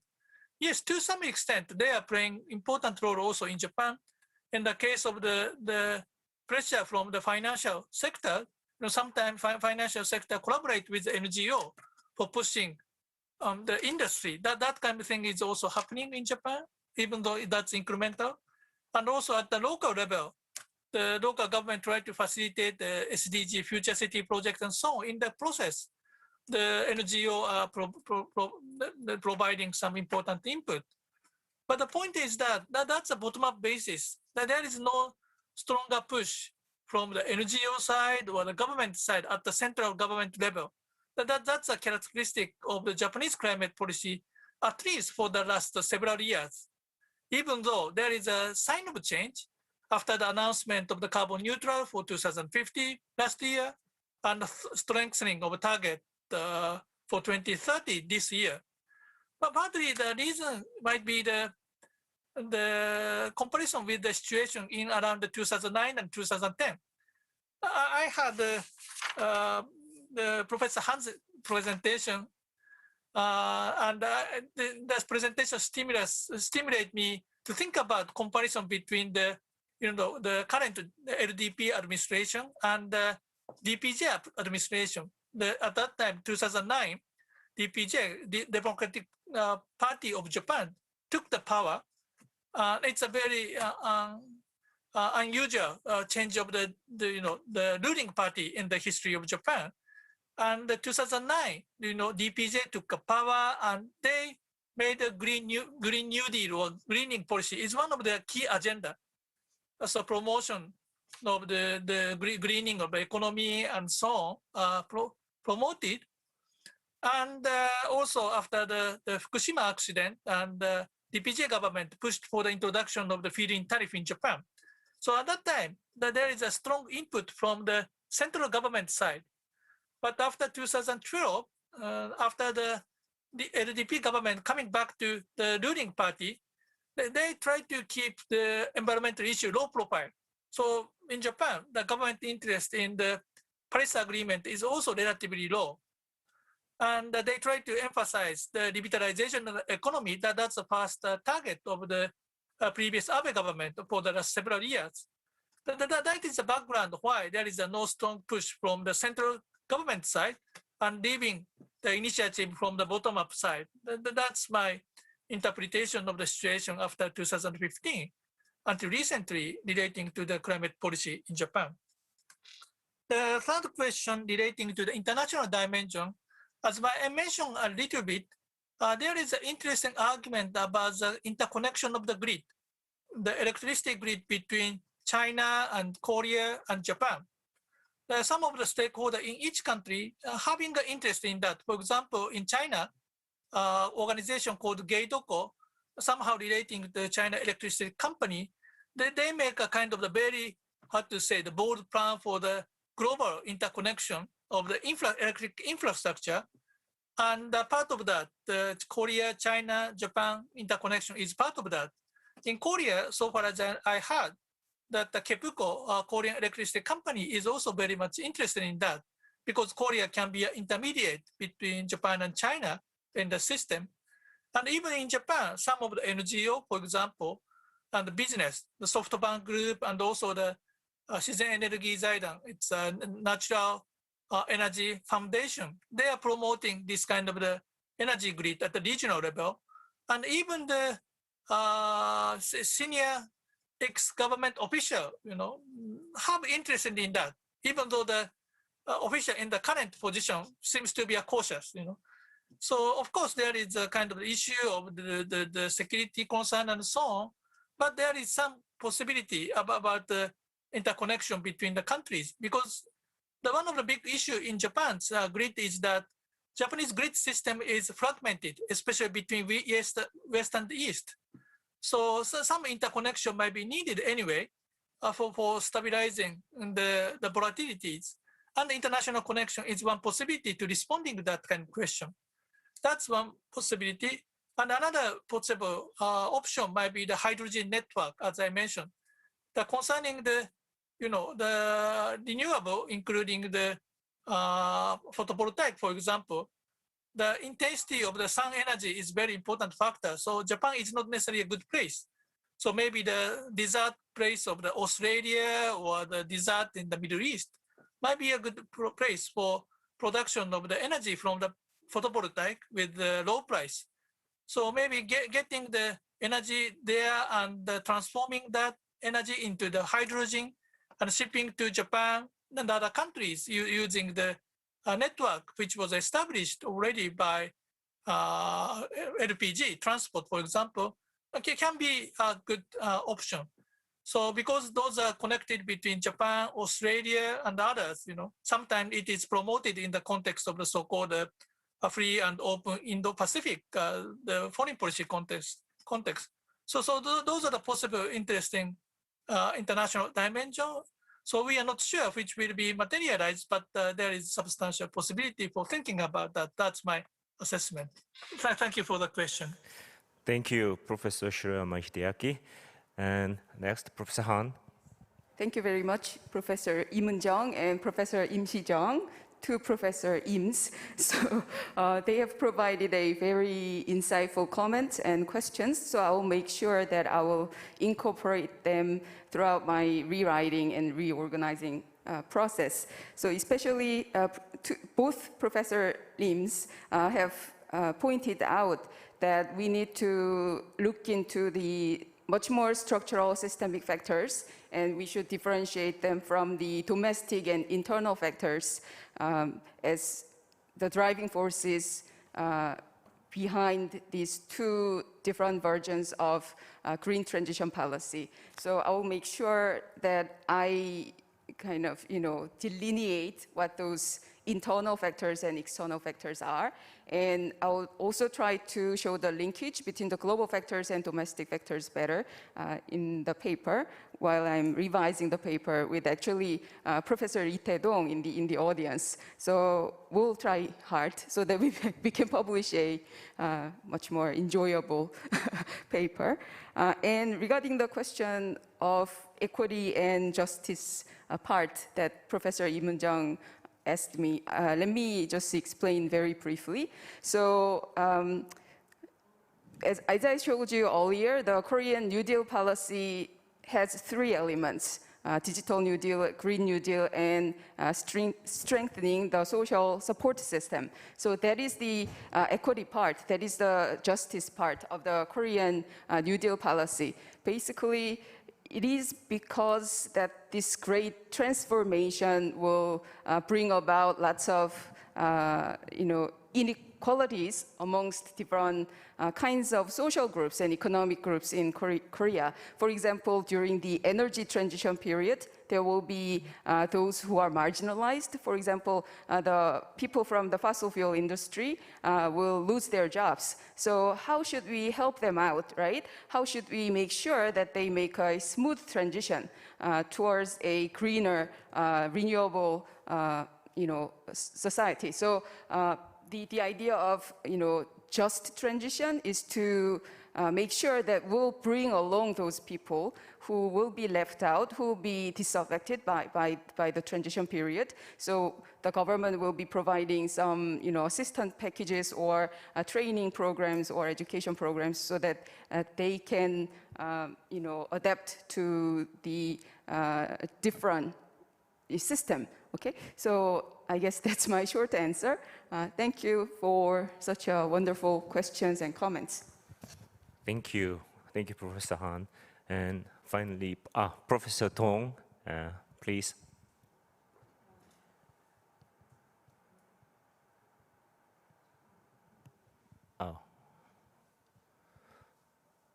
Professor Dong. Maybe the connection is not good. Okay. Yes. Even though as a moderator, I failed to do my job at timekeeping, but not as a moderator, but as a student in this field, please allow me to mention 2 things very briefly. The first one is that it seems worth noting that decarbonization issue becomes more and more important when it comes to electricity production, where demand for electricity will increase sharply in the 4th industrial revolution era. So we need more. We need take more attention to the electricity production issue. And the second one is that the pattern of state-society relations seems to be a strong factor in explaining energy transition policy differences among China, Japan, and South Korea. As we all know well, it is noteworthy that the energy transition is difficult to succeed only with the government policy efforts, and the efforts of the private sector are very important. In this regard, state-society interaction is one of the key factors of the policy success. In the next session, we will discuss the topic of transboundary air pollution cooperation in East Asia.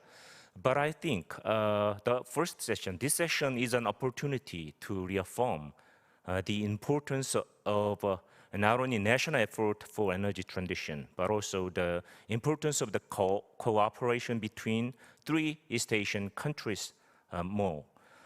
We need to deal and discuss more such issues as how to build a supergrid in East Asia or build an energy supply chain in the region. Thank you all the presenters and discussants for your wonderful insights today, and let us finish our session with big applause. Thank you.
Good afternoon. Well, welcome to the panel on transboundary air pollution cooperation in East Asia. Before we start the session, I would like to know all presenters from Japan and Taiwan. have had any problem in like connecting and then make a presentation through the Zoom. So can you hear me? And then would you please introduce yourself before the session starts? Asuka-san, please. Hello, good afternoon. My name is Jose Asuka. I'm working for Tohoku University in Sendai City, Miyagi Prefecture in Japan. I'm very happy to be able to talk about this issue today. Thank you so much, Can you- Asuka-san. Okay. And Yes. okay. Okay. Okay. And Professor Chelsea Chia Chen Chao. Would you Hello, please I'm introduce yourself? Chelsea Zhou. I'm an associate professor in the Graduate Institute of National Development at National Taiwan University. I'm very glad to be part of the panel. Thank you. Thank you. And Professor Kuei-Tien Cho and David Walther. Are you there? Hey, David, you need to unmute.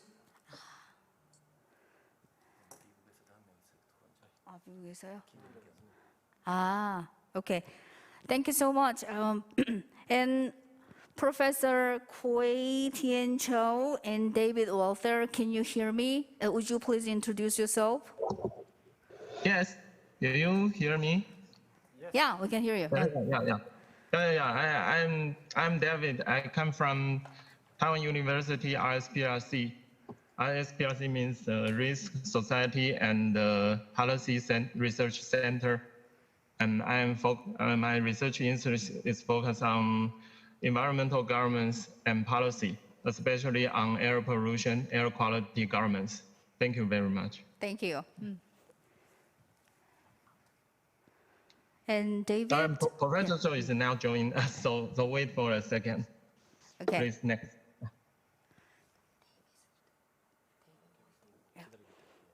Okay, David, would you please introduce yourself to us? Okay. And Professor Yi Taedong, he's also one presenter, so you have to introduce yourself too. Hi, my name is Taedong Lee from Yonsei University. Glad to see you, and I'd like to share my research and look forward to listen to your presentation as well. Thank you. Okay, what about David? Are you on now? Would you please introduce yourself? And I have introduced myself. You don't hear? You didn't hear my introduce? Okay. Yeah, I'm sorry for that. And we have three. Thank you. We have three outstanding discussants. So I'm going to introduce all three of them right next to me. And Professor Shin Sang-bum. So would you please introduce yourself? Hi, my name is Sang-bum Shin. I'm a professor at Yonsei University. Very nice to meet you and very good to have this opportunity. Thank you very much. Professor Cho Jung-won, would you please introduce yourself? Hello, my name is Jung-won Jo. I'm an assistant professor of Wongang University. Thank you so much, and nice to meet you, and other excellent and valuable scholars. That's all. Thank you so much.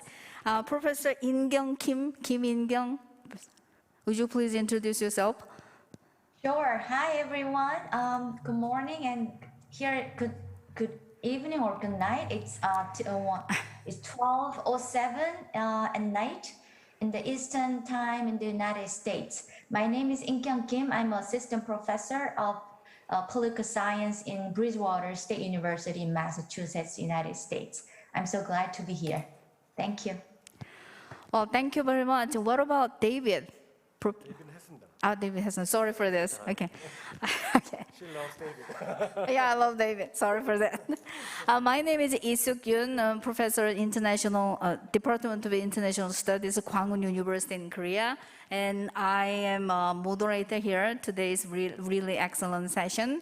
So before we start to the session, I'm going to have some little housekeeping. I mean, the transboundary environmental issue in East Asia is a very critical thing. And here all presenters and discussants are experts. So I really didn't need to explain about their presentations. If you hear their presentations and comment and discussion, then you will understand they're really experts. And then transboundary air pollution issue in East Asia is really critical issues that attract a lot of public attention. Since we have 2 hours and we have 4 presentations and 3 discussions, I'm going to suggest that each presentation should go about 10 to 12 minutes. So you should make sure that all presentations time slot is about maximum 12 minutes or maximum 30 minutes because of time pressure. And all 4 presentations are over, then we can move on to discussion session. And the order of presentation, I'm going to based on the program book. So the first presentation is Professor Asuka from Tohoku University, and the next presentation is Chelsea Cho, professor, and then the third presentation is Koei Cho, and the last presentation is Professor Lee Tae-dong from Yonsei University. So Asuka-san, stage is yours now, please.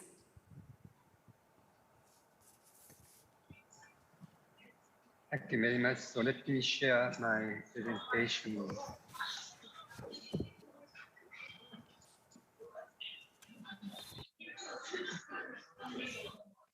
Can you see now? Okay.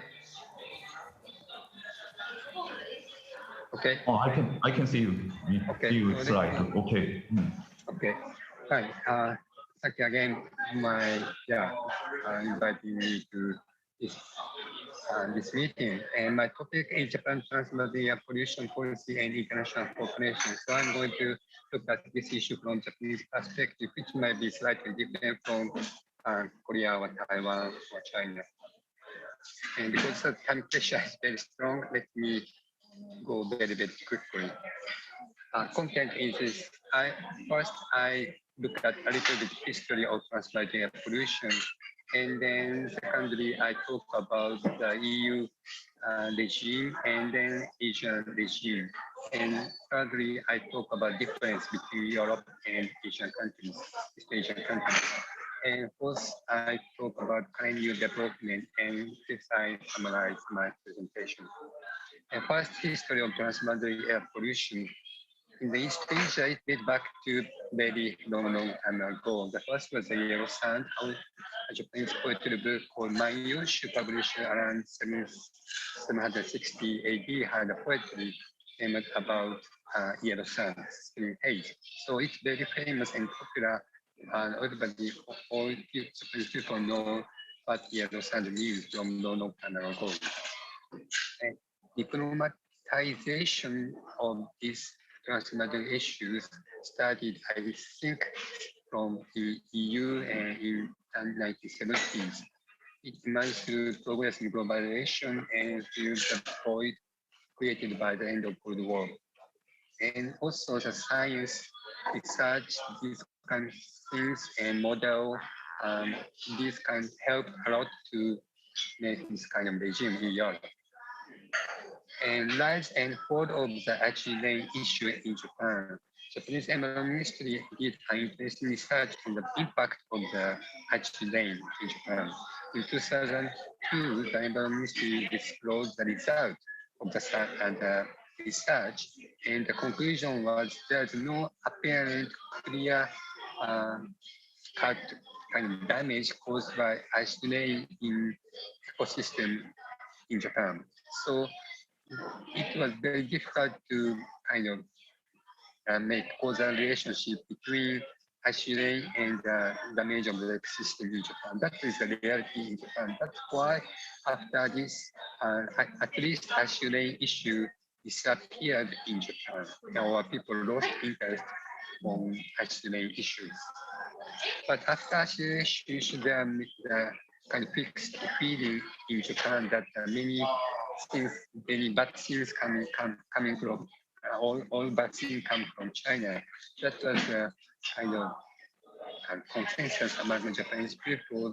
And then ozone or yellow sun, acid rain, and after 2013, PM 2.5 was very popular and things which people think about the transmigration from China to Japan.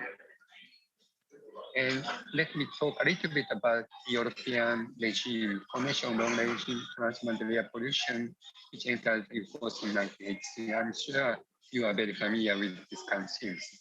And then this is very much kind of regime built on political infrastructure as well as scientific infrastructure. So these two infrastructure is very much important when you think about regime building in Asian countries as well. And while promoting technological and financial cooperation among parties, the pollutants subject to the regulation that have been expanded step by step. And then so there's a stick and carrot when EU countries make this kind of regime. So stick to this kind of regulation, but carrot would be kind of financial support to especially East European countries. In case of East Asian countries, as you may know, there's a couple of efforts to build the regime in Asian countries. One is by Japanese government. It's called East Asian Network for the Monitoring of Arching Lane, ENA. And the network provides a framework of multilateral cooperation. That was the aim. But the problem is if the activity or capacity of these regimes is very much limited in monitoring related research and survey. So there's no dispersion model and there's no discussion how much coming from China and how much deposition coming from China to Japan, something like that. So it's very difficult to make any kind of political discourse or kind of causal relation, or I would say namely, or something like that, but it was not possible under ENA. But on the contrary, in case of LTP initiated by Korean government, my understanding is LTP is quite different from ENA. And the purpose of the ENA and LTP is from the beginning, it's going to talk about how much coming from China to Korea or something like that. So long-range dispersion modeling was the main activity of the LTP. That is my understanding. That is the difference between LTP and ENA. A difference between Europe and East Asia. I go quickly. As you know, there are many different things among Europe and East Asian countries. Especially, and there's no incentive at this moment. In case of EU, there's a building of EU countries and East Asian countries wanted to join EU. And so that they are subject to follow the order by other EU countries. And then there's no big country like China, and contribution rate of East Asian countries are so strongly, not so strong in Korea in the case of Europe. In case of, for example, Finland, 90% the position in Finland are coming from other countries. So that's kind of situation different from situation in East Asian countries. And current new development, it's a little bit provocative title in this slide. The latest result of LTP study announced that when using the data of 2070, the domestic source power PM concentration is intensity was 91% for China, 51.2% for Korea, and 55.5% for Japan. So which means in case of China, almost all the pollution coming from itself. But in case of Korea, in case of Japan, half come from other countries, but half come from domestic resources. So that's kind of consensus made by researchers among 3 countries.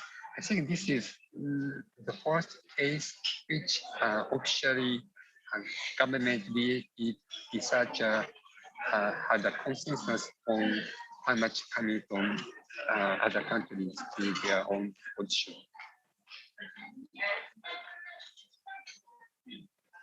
So then in case of PM 2.0 contribution case to China, 32% Korea, 24.6% in major Japanese cities.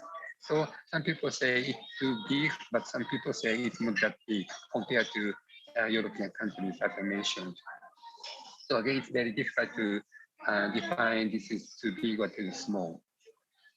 And self-approved by China is also very important. As you know, that from 2013, the Chinese emission is it's not peaking, but almost flat because of very strong regulation of PM 2.5. So that means that most of the air pollution is also decreasing according to the decrease of the concentration in China. So let me conclude, at least from now on, in some degree, regional countries hopefully may advance negotiation and discussion on such issues based on the agreed LTP's result of quantitative analysis. Before this consensus on how much coming from other countries, there's a big difference between, for example, Chinese researcher and Japanese Korean researchers.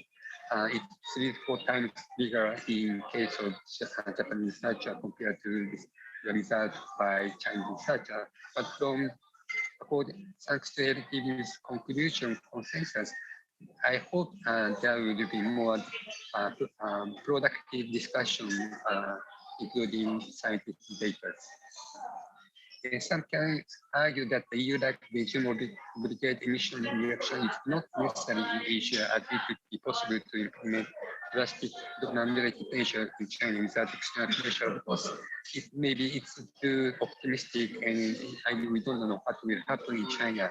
But at least they understand the importance of air pollution and importance of climate change issue. I think there will be no drastic increase of CO2 or PM2.5 in the near future. That is my understanding, and of course, it's maybe some people may have different perspectives. Moreover, there seems to be no capability or political will in Asian countries to develop such international. At least there is no such big discussion in Japan on air pollution things. But still, the death of PM2.5 is very, very serious. PM2 concentration in Asia is far greater than WHO recommended level of 10 micrograms per minute per year. In case of Japan, it's 20, something like that. And of course, in case of China, 30, 40. So still many room to be improved. And with the rising voice of Korean global warming measures, pressure to reduce emission resources such as coal-fired power generation will continue to mount. So thanks to CO2 issue, climate change issue, I think the air pollution issue would not that may be so serious in the near future. That is my very optimistic understanding, but I'm sure you may have some different opinions. So I'm very happy to finish this presentation and looking forward to have some discussion with you. Thank you very much. Okay, I forgot to find out, but so yeah, the problem is people don't understand the scientific issue so much, and politicians have a tendency to use the issue for political gain and political accord in the middle. So that is another kind of issue, scientific literacy issue in Japan. So that's another thing I want to share with you. Thank you very much, and that's all. Thank you very much, Professor Asuka. It's a nice and interesting presentation about the regional environmental cooperation mechanism so far developed since 1990s. And there are some difficulties and some situational changes existing and when we consider the effectiveness of regional environmental cooperation this time. And Asuka-san's presentation will get a lot of questions and comments at the end of this session. So thank you very much for the presentation again. And let's move on to the presentation of Professor Chelsea Chia-Chin Cho, please. Okay, thank you. Let me share my slides first.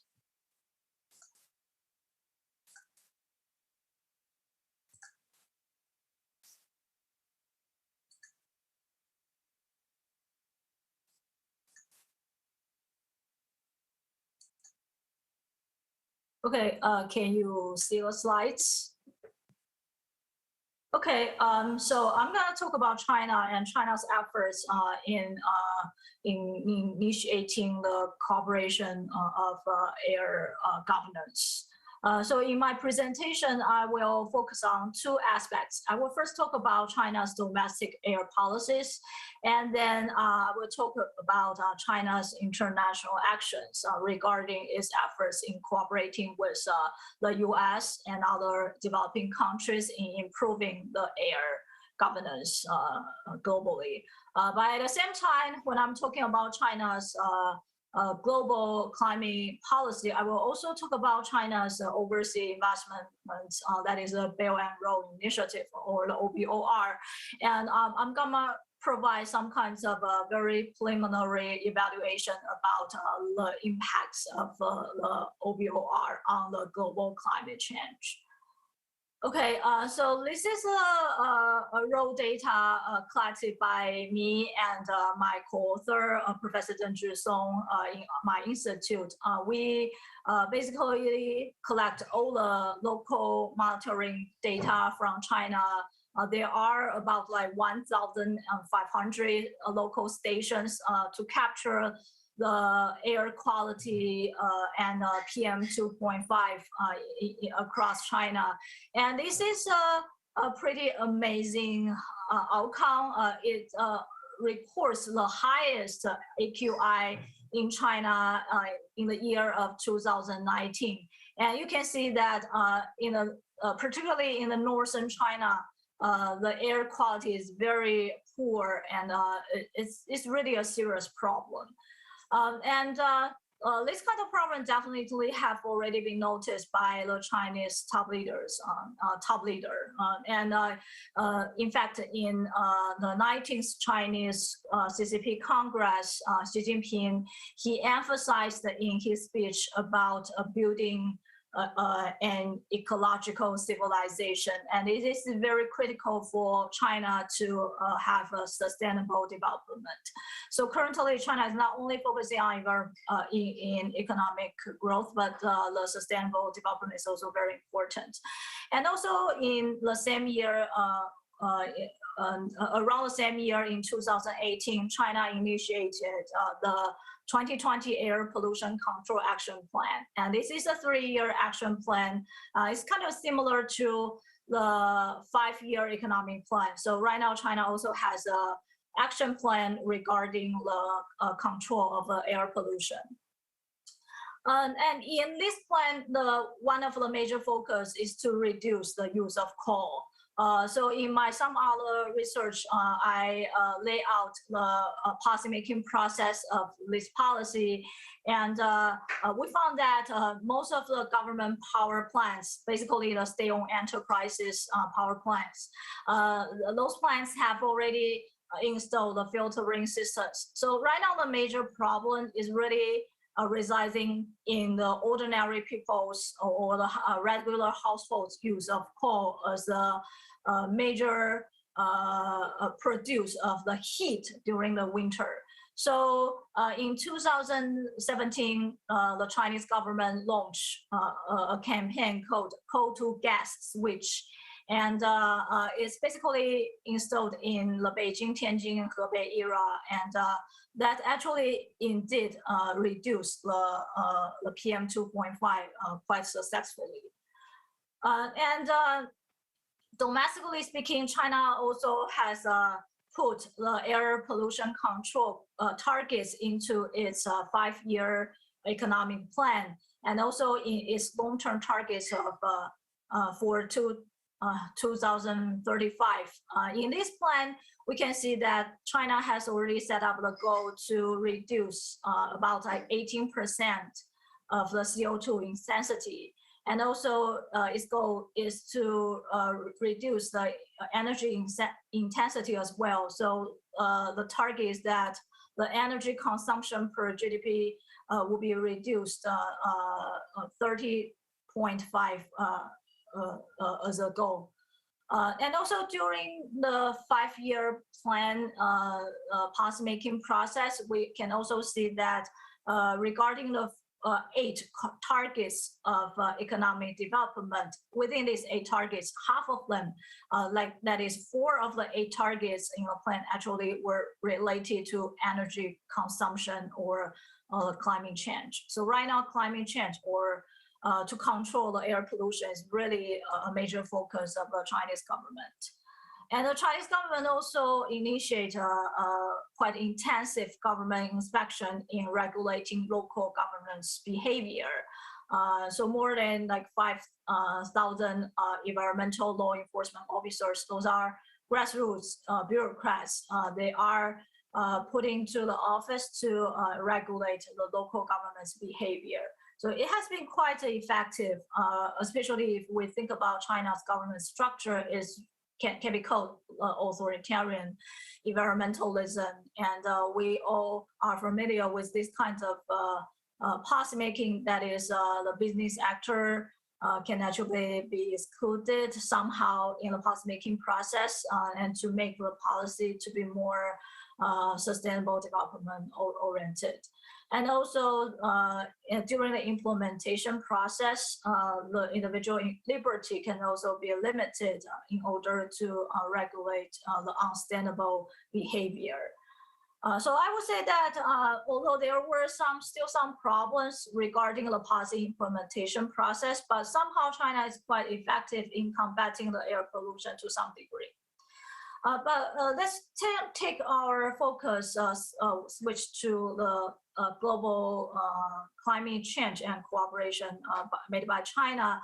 So when facing the Sino-US relations, and China realized that, yeah, definitely the US has already rejoined the Paris Agreement on February 19th this year. And China really see it is as a big move. And this really changed the dynamics of Sino-US relationships. And also the US, the Biden administration, he sent the climate envoy John Kerry to China. So the US and China, although right now seems have some kinds of potential disagreements, but regarding the climate cooperation, I think they are really making some progress in achieving some kinds of goals. And bringing China into the climate control is very important because China currently actually its CO2 emission accounts for like 28% of the world's CO2 emission. So it's very important for China to be included into the global climate change plan. And China is also advocating its carbon neutrality plan, and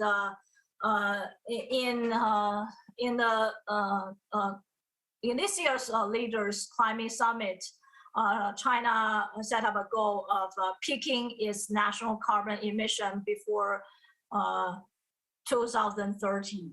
And the reason why China set up the year of 2030 is that because China sees itself as a developing country still until 2013, but after 2030, China sees itself can be a superpower.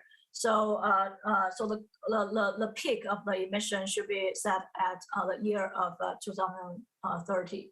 And China also mentioned in a summit that it would achieve carbon neutrality by 2060.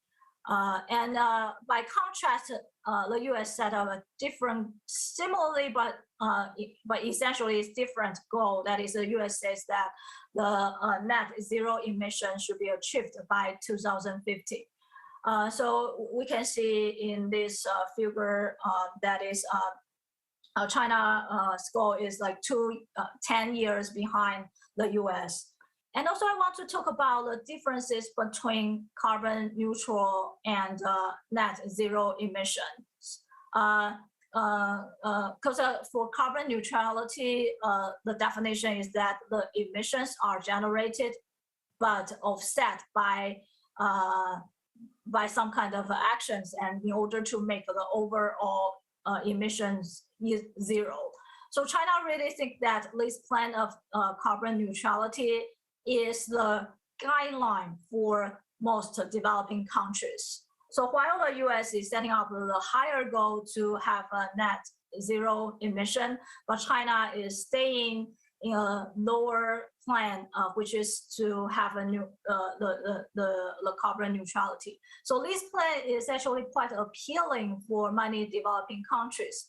So I think China deliberately initiated this plan and also use this as a major guideline for developing countries, so that China can be a leader of leading the developing countries in global climate cooperation. So China really sees itself as a global leader, especially for the developing countries.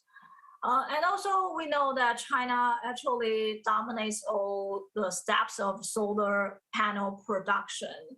So for example, in Myanmar, right now, the Chinese companies actually dominate the solar tender. So China is very important in this industry.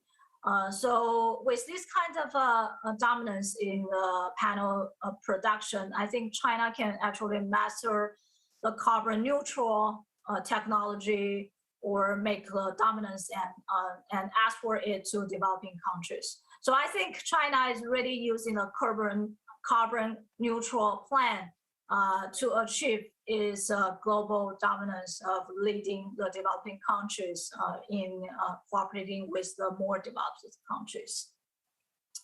But if we take a look at China's actions regarding overseas investments, we would actually see there are some satisfied or I would say some negative image of this Belt and Road initiative, particularly in aspects of climate change or air governance control.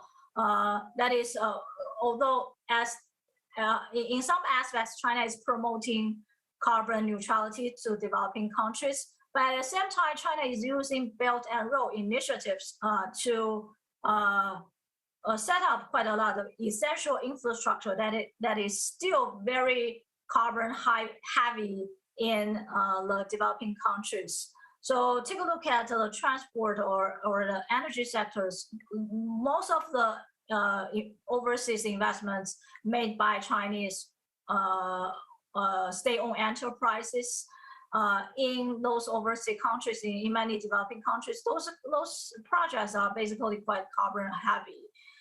And it seems that China does not really have strong domestic regulation of the environmental impacts of overseas investments. So although China has a huge and I think with very ambitious plan in reducing air pollution domestically, but we don't really see strong regulation regarding the overseas investments in initiating those infrastructures. So if we take a look at Pakistan, we still see that China has already funded fossil fuel infrastructure in this country. Yeah, this is a figure. It's not made by me, but it's made by Council of Foreign Affairs, Council on Foreign Affairs. And from this figure, we can see that in many of the overseas infrastructure projects made by the Chinese state-owned enterprises are actually quite coal or carbon heavy oriented industry or infrastructures. Okay, so my my very preliminary conclusion is that I think China is right now making quite a lot of efforts in achieving sustainable development, and China also see its climate plan as a climate diplomacy. So the carbon neutrality is very important in leading developing countries' plan in regulating the air pollution, which is somehow different from the U.S.'s climate diplomacy. And at the same time, I think we should also pay some attention to the discrepancy between China's domestic efforts and the international efforts that China has already made. So although China seems to have the intention to portray itself as a global leader in helping developing countries in achieving carbon neutrality, but still regarding China's infrastructure overseas investment, I think there are still quite a lot of improvements that needs to be made in order to have the international society to believe in Chinese efforts in, or the true efforts or true intention in improving the global climate change.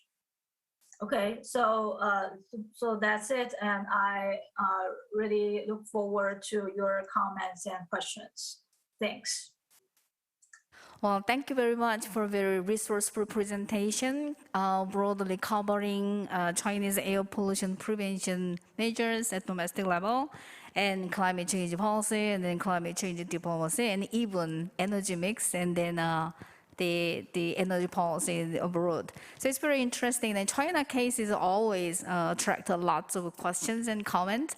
So I'm really expecting we have another very interesting discussion session about this topic. Thank you very much. And the next presentation is very interesting too. The title is Air Quality Injustice in Taiwan, and about the post-developmental state. So I really like to hear about this presentation. So please, Professor Hui, Tian Chou, and David Lothar, stage is yours. Thank you.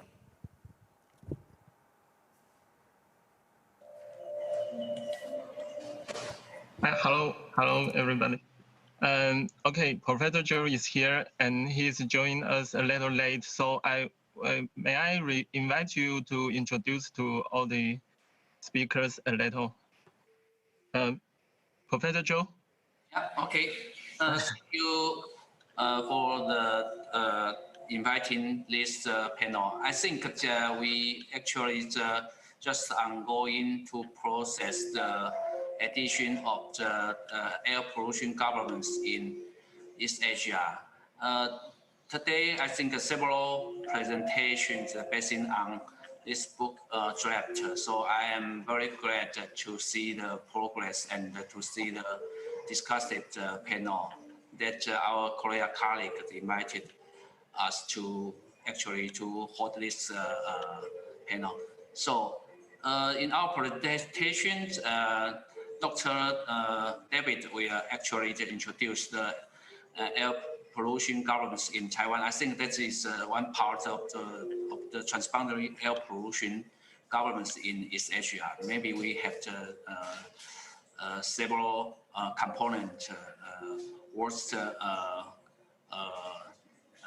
discussing with other countries, with Japan's situation and Korea's situation, and also the China situation. And Professor Zhou, presented the China air pollution governance. Actually, is our very important colleague in the Graduate Institute of National Development at Taiwan University. So I'm very glad to see, the process. Okay, Dr. David, could you please, start? Okay, thank you very much. Okay. Okay, good afternoon. And I will start it from our title is an air quality injustice in Taiwan and just transition issues. So we will go to this. Okay. Okay, the outline. First, we'll talk about the purpose of this research, and we'll go to the theories and the air quality and governance and justice issues. And we'll give some insight for air quality governance based on just transition, and we'll go to the concluding remark. So, okay. It was great to hear about the research on air pollution in East Asia today. Air quality is a common problem in East Asia. So we can also see that rich East Asia countries have, in fact, made improvements in the late decades, including China, which has also made significant improvements. However, I started to notice the inequity in the effects of environmental treatment about 5 or 6 years ago. And when the health effects of the pollution were assessed in terms of the health risk, but the parameter of health risk and social economic condition were not yet well established. But in recent years, with the development of the social epidemiology, there has been considerable progress in this area. So I believe that this will be a topic of concern for the social science of air pollution in Asia. And this is very recent research that I clearly shows a significant correlation between the air pollution and the race, skin color, and the social condition in the United States. That's just for you to reference. And okay. Yeah, okay, we started. In Taiwan, strong developmentalism-oriented campaign with neoliberalism over the last past 40 years is disregard for the environmental sustainability and the social justice. From the perspective of air pollution management in recent years, Taiwan is lacking of incentives for a transition to a new paradigm has caused difficulty in policy promotion. We want to ask, couldn't just transition be an incentive to bring in just and carry on the next step of environmental governance in the post-development states? So.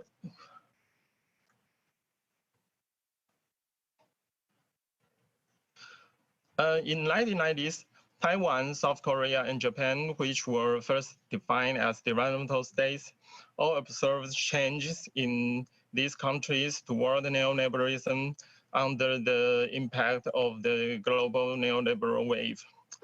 When neoliberalism came to the prevailing in 1980s, and this developmental ideology of neoliberalism led to the high energy consumption and water consumption and pollution industries.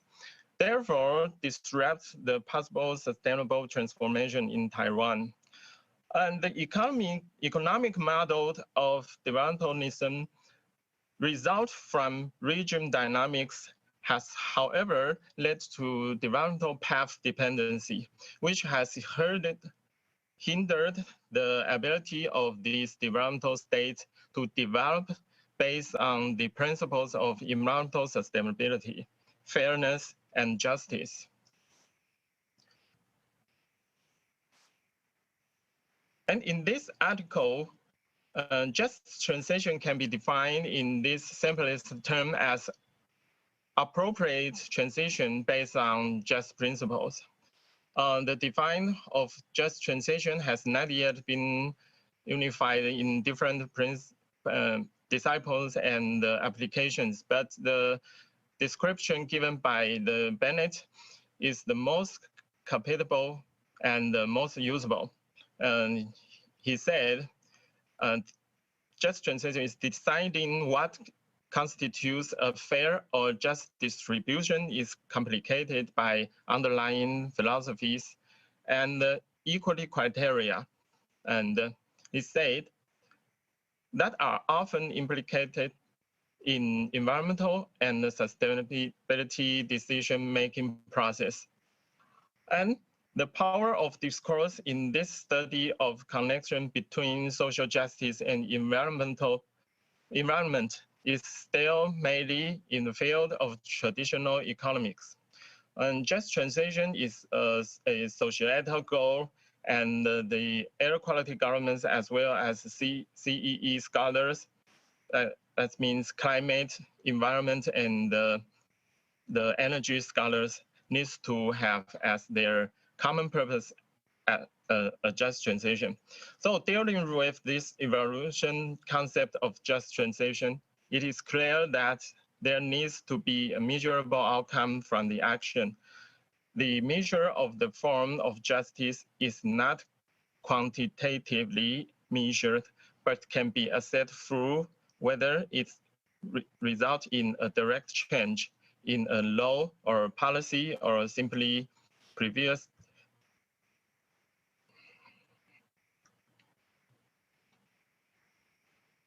And okay, I will make it short. So we are going to this part. So I'm here to show some justice issues in air quality governments in Taiwan. Figure 1, here you can see, it shows that in terms of PM 2.5 concentration, which are indicative of air quality, only 5 of Taiwan's 31 manual states met the WHO annual average. WHO annual average is 10 μg cubic millimeter in 2020. And the 13 states did not meet the EPA Taiwan's standard. That is 13 μg cubic meter. The average annual PM 2.5 concentration in Taiwan was as high as 24 cubic meter in 2013, but it has since been reduced to 14.1 μg cubic meter in 2020, which is still higher than the WHO recommendation, but it has a lot of improvement, right? So I want to go to this. Even the air quality has been a quite improvement, but it is apparently that the disease burden in Taiwan due to particulate air pollutant, that means the PM10, PM2.5 was relatively higher than these other countries, which emphasize that the challenge that Taiwan's air quality faces a big problem. According to the Global Burden of Disease, that is a database that's built by the public health, the study. They said that in Taiwan, 2019, the PM10 and PM2.5 account for 1,161 disability adjusted life years, and that we always say that is days per found but in comparison, the days in Asian industrial countries like Japan is only 602, and in Korea is 953, and in Singapore is 616. In Taiwan, it's over 1,161. But in the European industrial countries, there is, in UK, it's 463. So you can see this table. I will not go through that.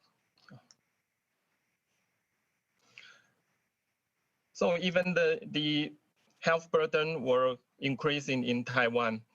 And the figure 2 shows that there were 2 waves of improvement in the 2014 and 17 and to the 2018 to 19. And figure 2 also illustrate how divergent the improvement in the air quality is across the country is, where the situation is even deteriorated in the same area, they're getting worse. And in Taiwan, although PM2.5 is heavily impacted the people's health, but they are still called on the government to manage the reduced PM2.5 levels, and the setting of PM2.5 standard is set at the 15 mg cubic meter, was however postponed until 2020,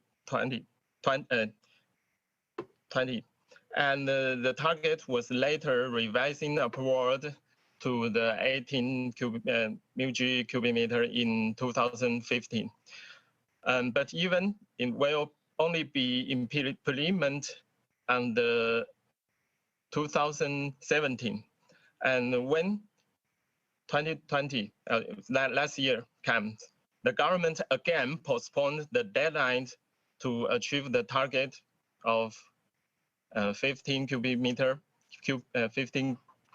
cubic meter at 2023.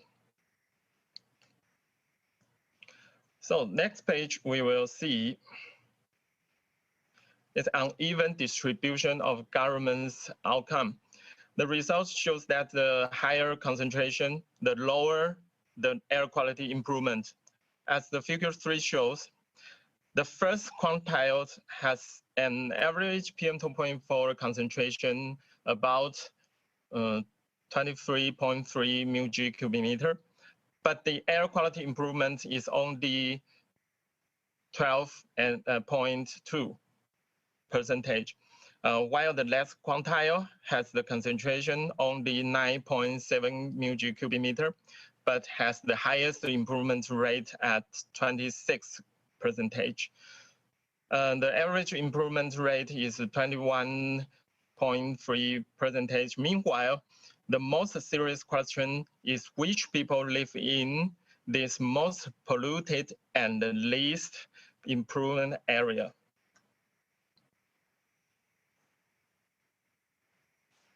So in this study and this table, 19 countries and cities on the island, and the island is Taiwan, of course, and were sorted according to the per capita disposable income, and then listed the PM2.5 concentration production value of agriculture and select socio-economic conditions.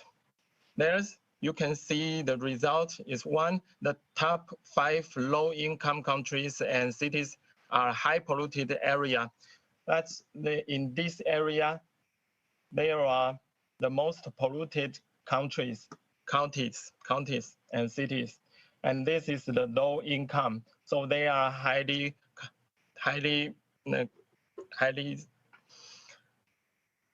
and it's also the content and the 2 sets of data on the production value of agriculture. There is the productive value of agriculture.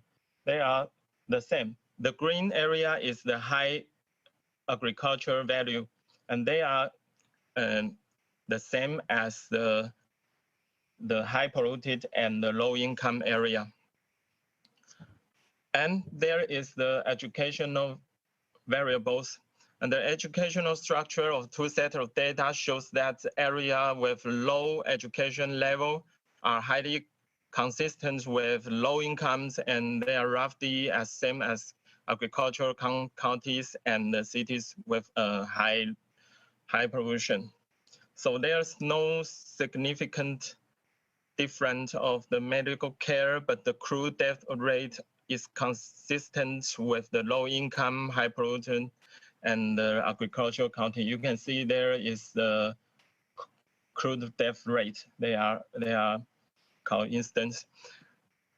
And as we learned earlier, there are fewer improvements in high polluted area. It can be seen from that Taiwan's low income agricultural country and low education and high mortality area are in a circle of air pollution. The different climatic conditions of the outlying state are not included in this area. And so I will go to, okay, maybe I will make it too long, so I will shorten it. inside. Okay, I'll make it faster. The first problem comes from the TEPA. TEPA, that means Taiwan's EPA, the Air Pollution Control Plan, which targets in national average concentration of 2 PM 2.5, not every. According to the National Ambient NAQS in the United States, it's started used by the federal government to require the state, but not as the national average target. And so that means Taiwan needs to get managed based on the existing administrative or diversions, but Taiwan, this management are lacks of evidence-based regional air quality government. So we will talk about Taiwan needs some, first talk about the distribution justice of the justice dimension. TEPA's policy formulation is based on the air quality model, but the model is a scientific assessment of the relationship between reduction and the concentration. Although the reduction and concentration of the region difference can be simulated, and TEPA has not added the social and economic condition as a policy on the basis of the scientific assessment that concerns of the differentiate designs. This is the first thing. And the second is procedural justice. It can introduce that the power of the democratic supervision to ensure just transition. Although the Air Pollution Control Act in Taiwan has revised in 2018, but that information is fully disclosed to expanded citizen participation. But Taiwan's 2020 TEPA's Air Pollution Control Plan does not open up citizen participation. So this opinion of the public hearing and briefing or even Congress were not included in this amendment proposal.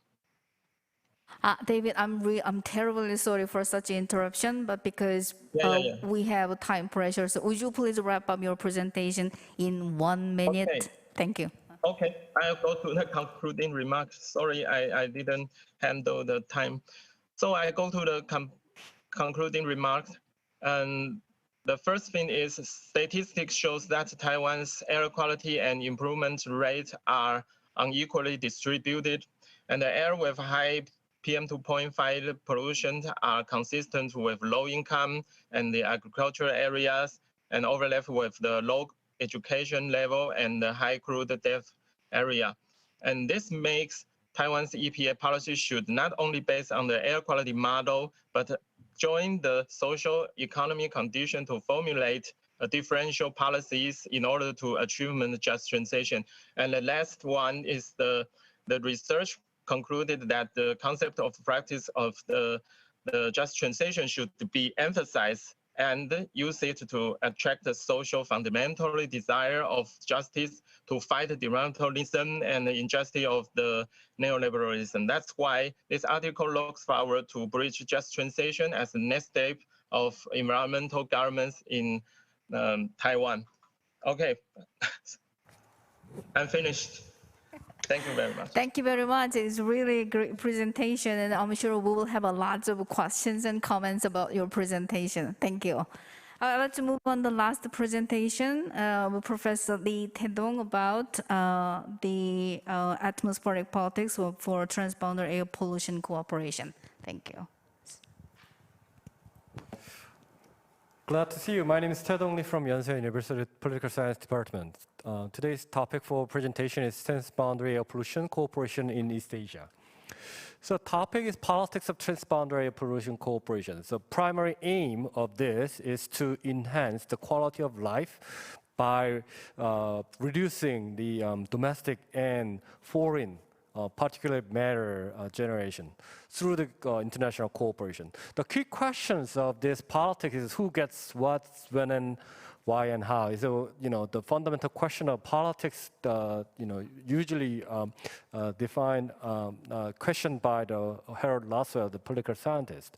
Who is about the actors, and what are the role of international organizations and Ministry of Environment and Ministry of Foreign Affairs in each country. So why is it about the purpose? So is it why do we need this cooperation for knowledge sharing, or how we the domestic particulate matter reductions? What is about the contents? And there's many different contents to achieve the goal, and how is about the tools to look more bilateral or multilateral or using the existing institutions. When is it it would take a kind of short-term and or long-term perspective on this.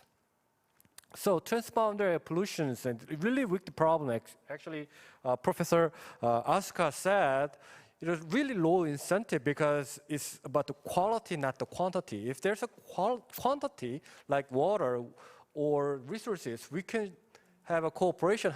However, if it is about the quantity per se, it's not easy to share the resources like water resources or electricity, things like that. And then also, if the powerful country located in the pollution source, that impede the cooperation as well. We can find a asymmetry between the source and victim country as well. Nonetheless, even though it is the weak problem, that the cooperation on transboundary pollution is a weak problem, nonetheless, we found that successful international cooperation in EU and ASEAN. As I heard some other mention that the EU issue, and also, but we don't have that kind of international cooperation in East Asia. So we can learn from the EU and ASEAN, but when we look at the case of ASEAN haze pollution agreement, we need to have long-term and consistent effort to change the behavior of pollution source. So transboundary pollution, mismatch between the nature and human boundaries, that's the reason why we need international cooperation. So air pollution, as we discussed, we have a lot of scientific information, but mostly it's a natural and artificial sources, but problem is the artificial sources. That is the thing that we can reduce. These are from the cars and power plants. So is it closely related to our lifestyle and our energy system, and that has impact on the respiratory disease. So mostly sources are the domestic source on the power plant cars and other natural sources from Mongolia and Chinese cotton. So as Professor Asuka mentioned, that there's a number of international cooperation in East Asia, like National Northeastern Asian Conference and TAMS, and then there are many. However, we don't see that. We don't see that much of the progress. So that's a problem. So when we look at the steps of atmospheric politics, in particular the cooperation step, first we need to identify the problem. Then, that's a problem, and what are the problems, what are the causes? In order to find that, we need to have a collaborative research. Then we move on to, based on the research, we can move on to the binding agreement. Then we can implement the binding agreement. That's the fourth step. So actually, EU, for 40 years of CLATEP, they've been through all the steps. However, and ASEAN is at the third step, the binding agreement, then kind of, they begin to implement the policies. What about the East Asia? We just stopped at about the second step. I said 1.5 steps of collaborative research.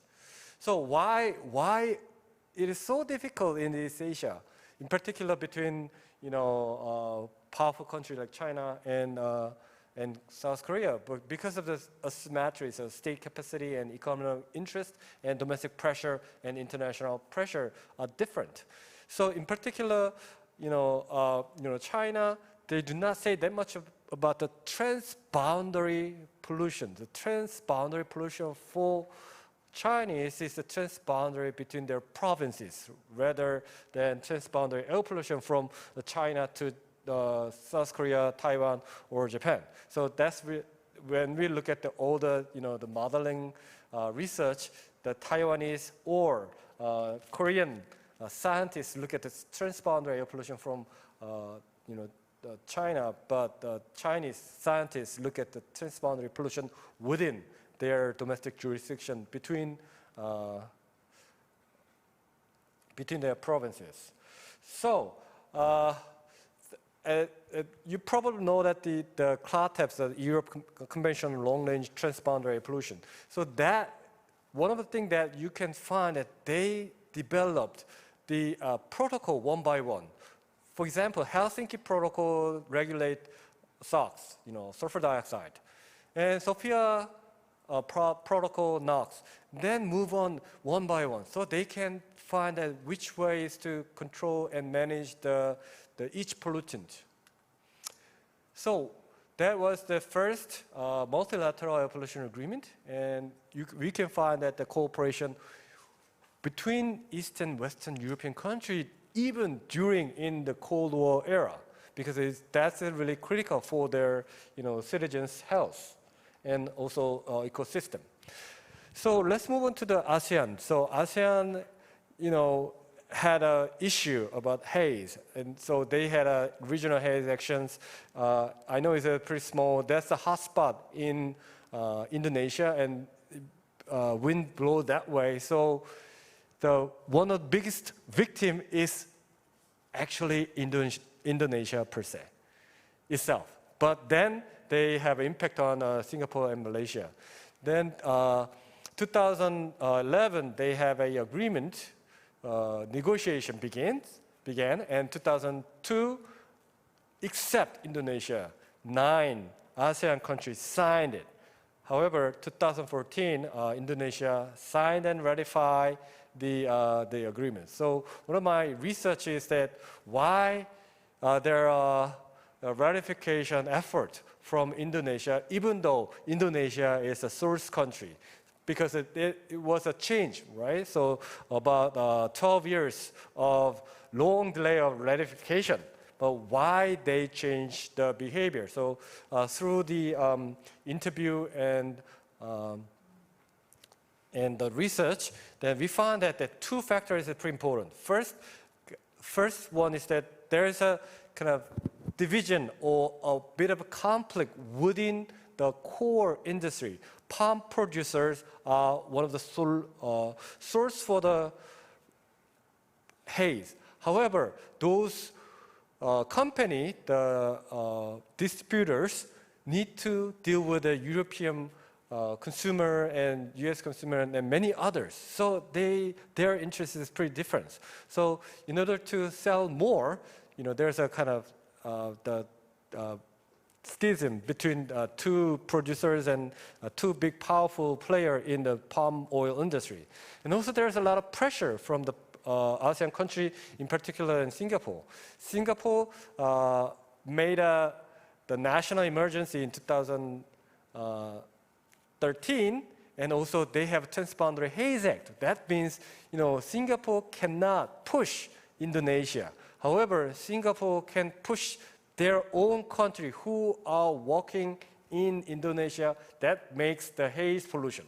So in that way, Singapore has an impact on the haze pollution activities.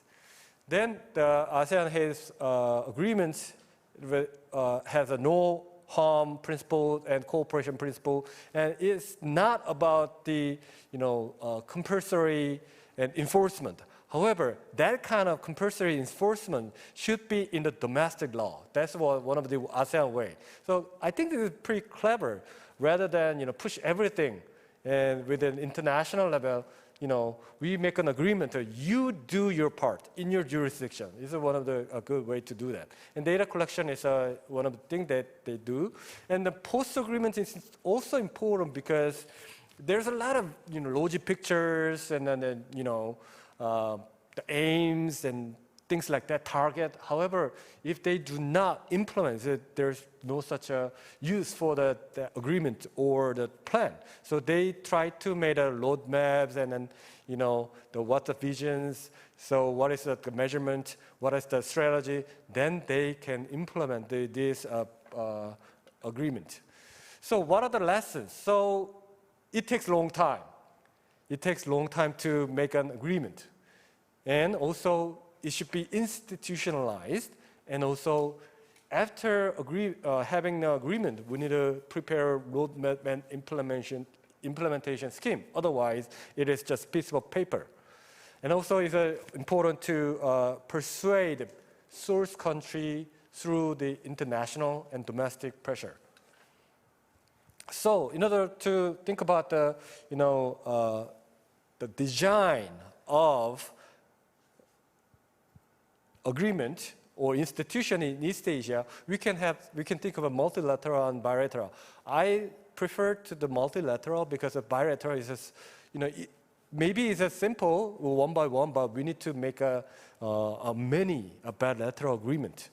Then this multilateral binding agreement could enforce, maybe that is lowest common denominator, but that's one of the good beginning. That's the 12 minutes. Okay, I will have one more minute. And NDC, national determined contribution and polluters pay. If polluters pay works, we can use it. However, I don't think we can apply for that such principle in the situation. So we can borrow the climate change idea, the national determined contribution in air pollution management. So do your part in your way. So agreement toward the MOU. So agreement is preferred from my suggestion because there's so many MOU, but it's not the lack of concrete contents and effectiveness as well. So I have a link for the videotaping, YouTube type of explanation. Maybe, sorry if that is in Korean, you can look at it. And also, you can find my research on delayed ratification as the ASEAN agreement, and also the cooperation between South Korea and China. Thank you. Well, thank you very much, Professor Lee, about a very interesting presentation about how and why different regions have developed different types and stages of regional environmental cooperation. And Professor Lee's presentation also will bring lots of questions and comments. I mean, we're looking forward to that. So thank you very much all for excellent presentations. And because of time pressure, we have to move on the discussion session. I would like to suggest all discussants to take some time for discussion, but about like 7 minutes per discussion. So then after we have about 30 or 35 minutes discussion, we can open the floor for more comments and questions, from the audience. Thank you very much. Professor Shin, you have to go first. Thank you very much. I think 7 minutes is really enough for me.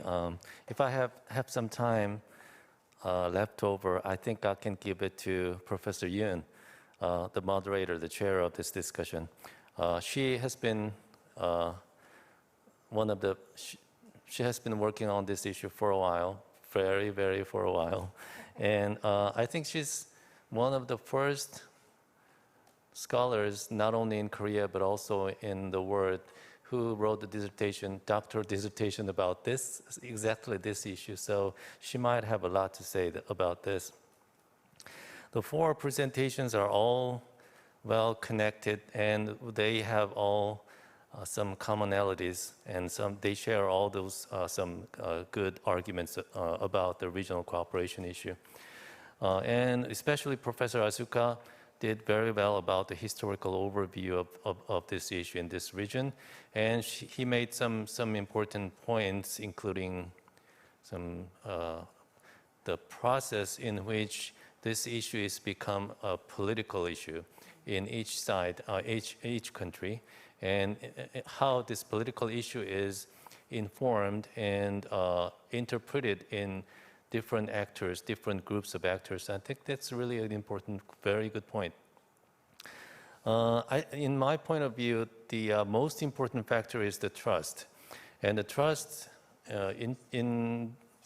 so this is the worst time ever in terms of the diplomatic relations between the three countries, for example, South Korea, China, and Japan. So which means trust building is really, really hard at this moment.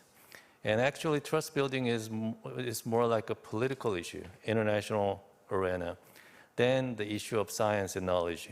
So even if we have some kind of epistemic community in this region, I think it's beyond our hands.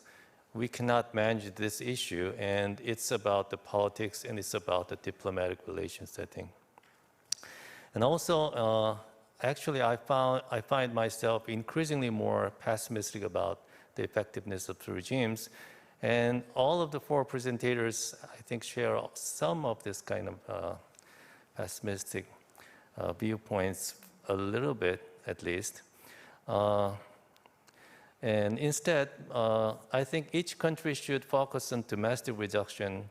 And if we can recognize each other about their efforts to reduce their domestic pollution, then I think it's a big progress. And if possible, we can encourage each other. And if even more possible, we can help each other. But the regional cooperation itself is really a big issue. And small step is just recognize that what others is doing. And in Korea, for example, this issue became a more political issue. And some of this simple process, I mean, recognizing each other's efforts, it's really hard. So I think it's a kind of a simple issue, but it's a very important issue. Another point is that we are now moving to the era of carbon neutrality and Green New Deal. Many governments, including all these countries, Taiwan, Japan, China, and South Korea, already declared carbon neutrality by 2050 or 60. And now we have bigger plans nationally. And then this will be a big step in coping with climate crisis. And all those air pollution, regional cooperation issue, all these issues should be included in these bigger pictures and bigger plans. And there are a lot of new ways for cooperating each other because, as some of you mentioned, carbon neutrality means we can earn some more credits from various points, various methods. And in terms of those various methods, we can find ways to cooperate each other. I have last 2 points. We're already 5 minutes. Sorry about this. I think Dr. Chelsea Cho's presentation was really interesting. I recently published a paper about the effectiveness of the central government inspection in China. And my conclusion is it was very effective, but the problem is they cannot do that forever because it increases regulatory cost. And there are thousands of, hundreds of prefecture-level cities in China, as well as 30 major cities, and the central government cannot dispatch those inspectors forever in all these 300 prefecture-level cities. So sometimes they stop this and then give the more local governments more way to regularly regulate this matter. And then also, in terms of Dr. David Valthier's presentation, I and my colleagues are preparing an experiment in a medium city in Korea, which is actually my city. We pick up 500 citizens and let them carry portable measuring device of PM 2.5 and see how similar or different the degree of exposure to pollution within the same income group or within the same group which live in the same area. We expect within the same group, for example, relatively well-to-do people in a region, the level of exposure might be different individually, depending on individual's lifestyle, vocation, gender, age, and some other reasons. So If we have those results, I can write a paper about that. Thank you.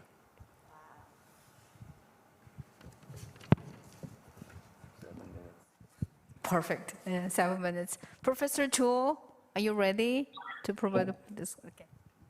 Yes, I'm ready. My discussion focuses on Professor Chelsea's presentation regarding China's domestic air pollution control policy. The shift from coal to natural gas to reduce coal utilization is the most difficult part of implementation. It's not easy to produce good results in the short term. For example, as you mentioned, the Hebei province.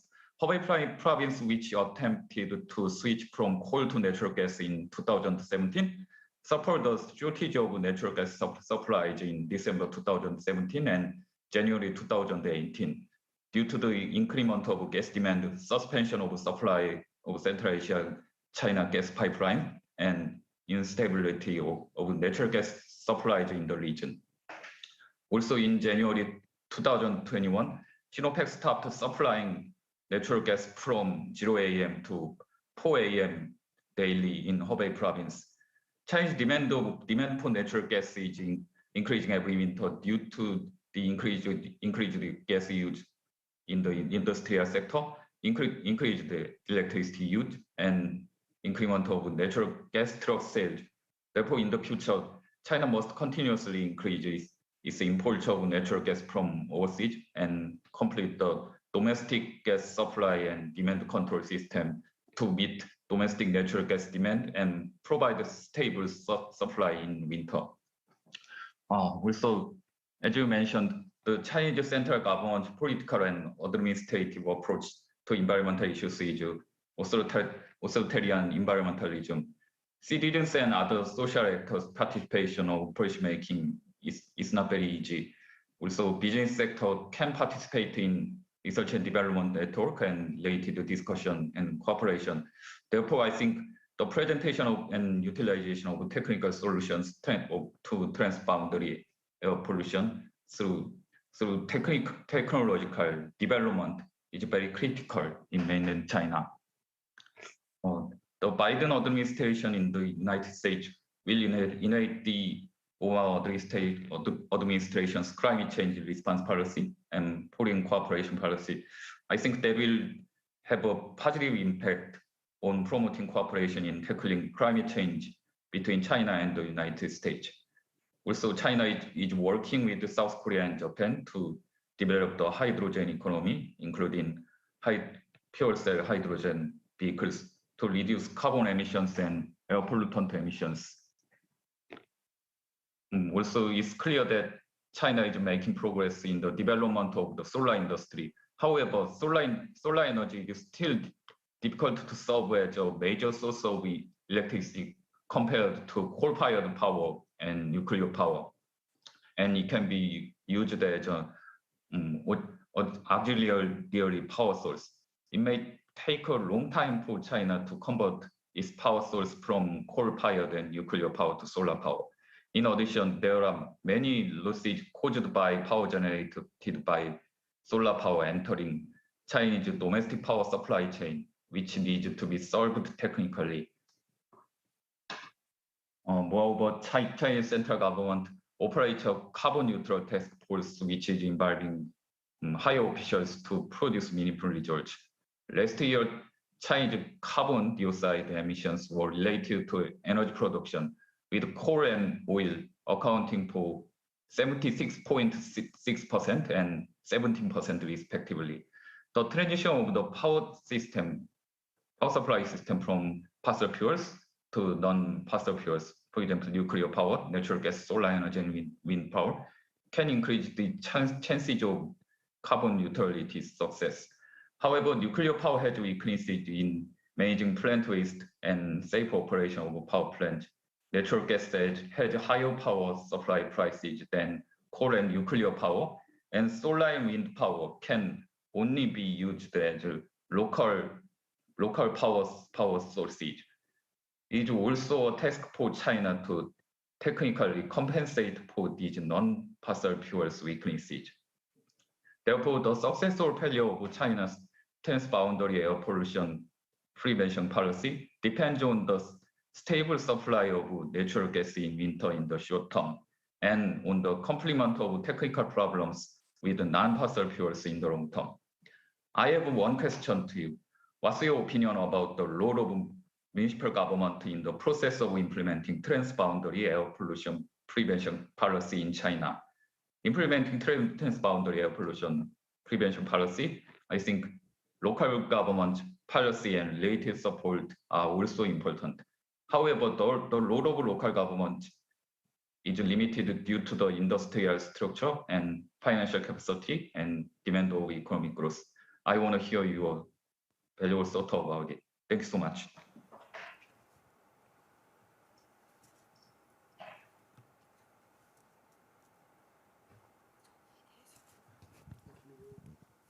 Okay, Professor Kim. Sure. Okay. Let me start my 7 minutes. Thank you, everyone. Especially thank you, Professor Taedong Lee, for your wonderful presentation.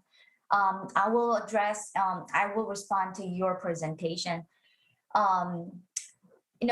Not only Professor Lee, but also all the presenters seem to congratulate and highlight how amazing the European experiences are for transboundary air pollution problems to solve, through the environmental cooperation.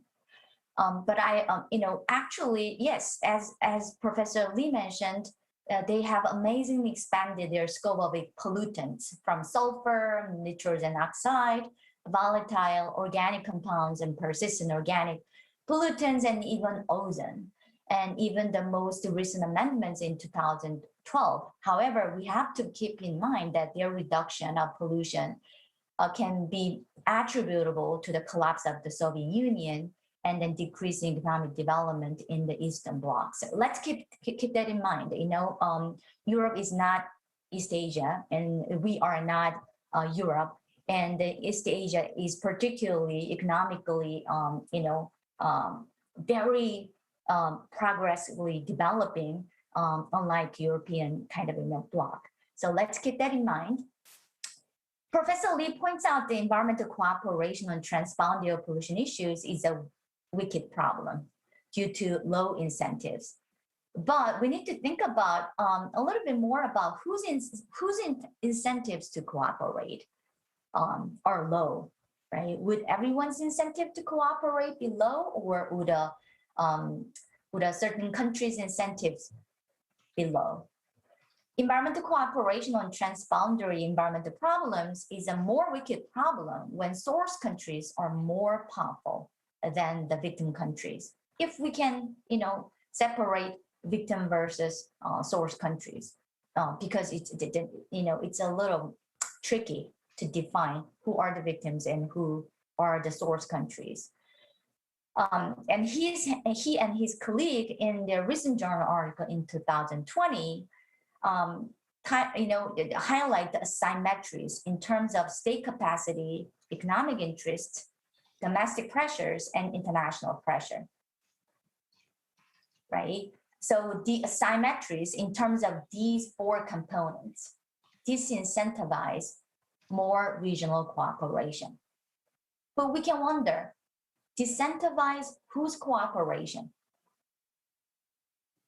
Professor Lee clearly contends that an upstream hegemon has more incentive to ignore the afflicted countries with lesser state capacity and less incentive to cooperate with them, unquote. So they present a very interesting argument, like, what if South Korea is China? And what if China is South Korea? What does it mean?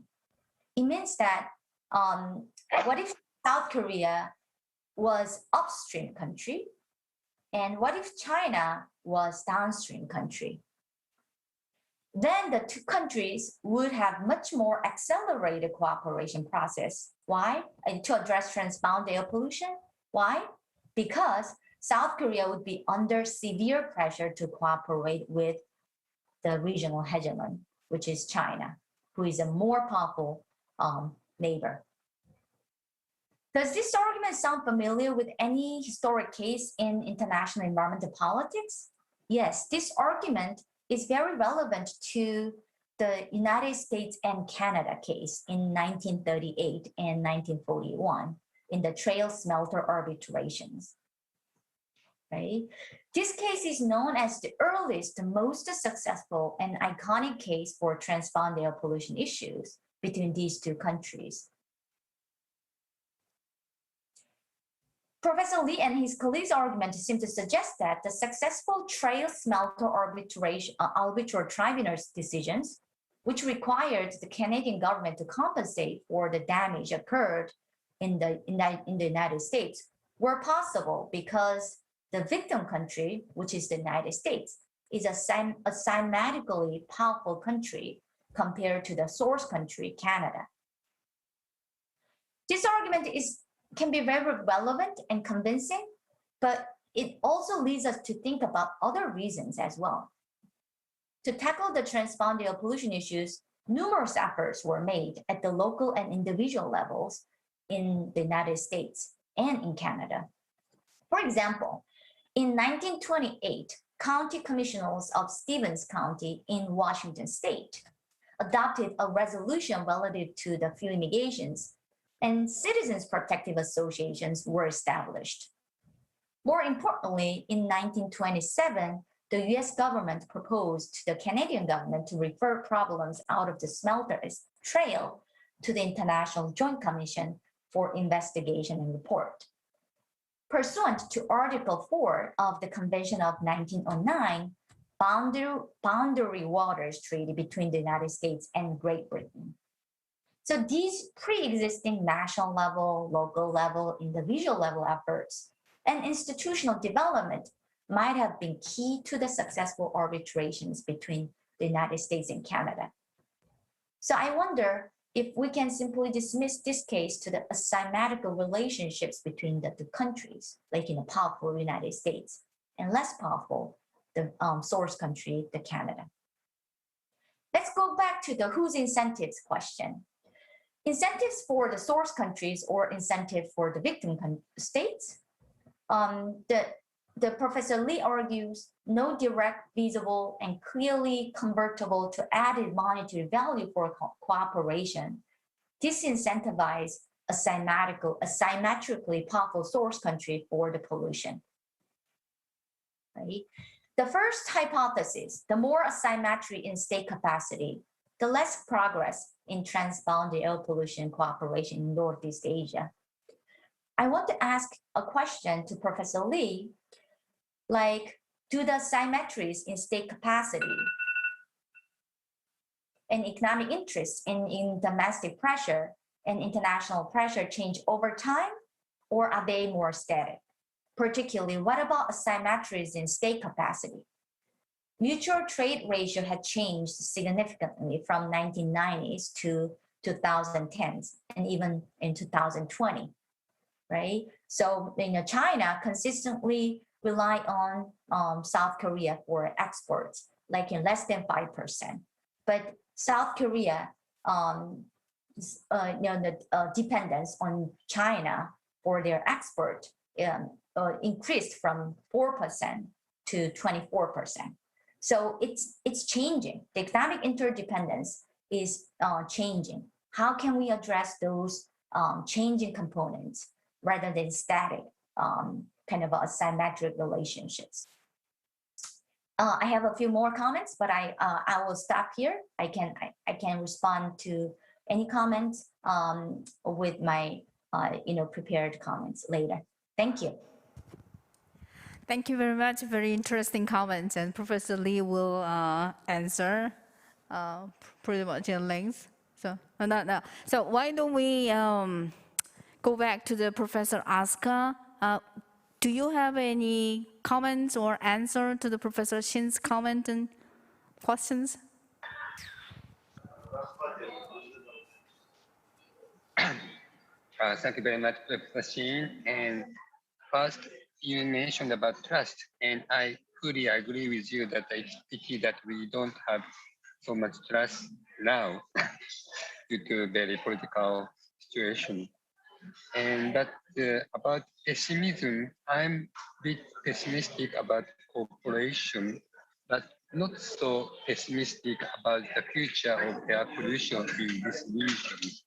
It is because each country has declared carbon neutrality.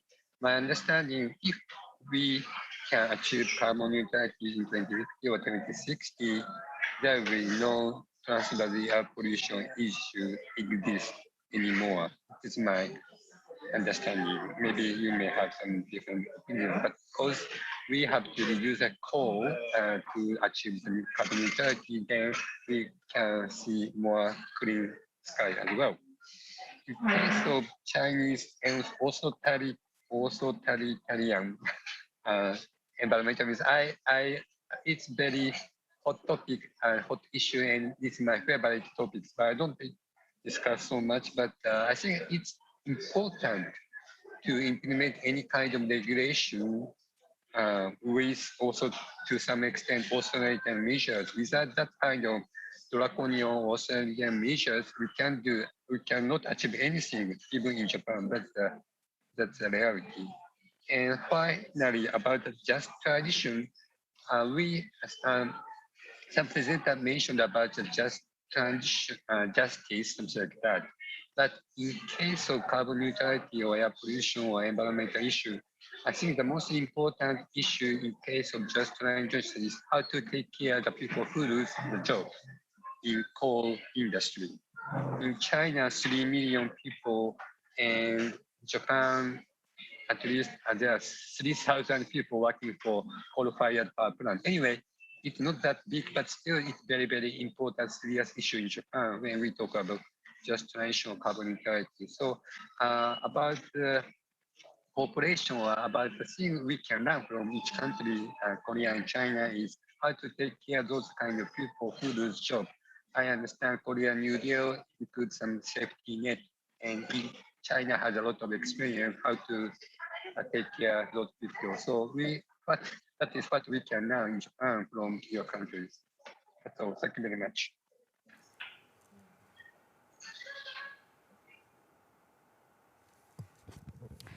Thank you, Oscar-san. Do you have any further question? Okay. Then Chelsea, hey, Professor Chelsea Chen Cho, would you please answer to the Professor Cho's question? He made a good question to your presentation. Yes, thank you so much, Professor Cho. All the comments you provided are very valuable and informative. Really forced me to rethink all the arguments. I want to answer directly to your last question, that is about the role of the local governments. And I think it's also related to what Professor Xing mentioned in your comments about the regulatory cost. Yeah, I totally agree with you too that the current inspection regulating the local governments really costs the central governments a lot of money and a lot of resources. And because it's an authoritarian regime, and whether the local governments will follow the central rule really depends on the coercive power of the central government.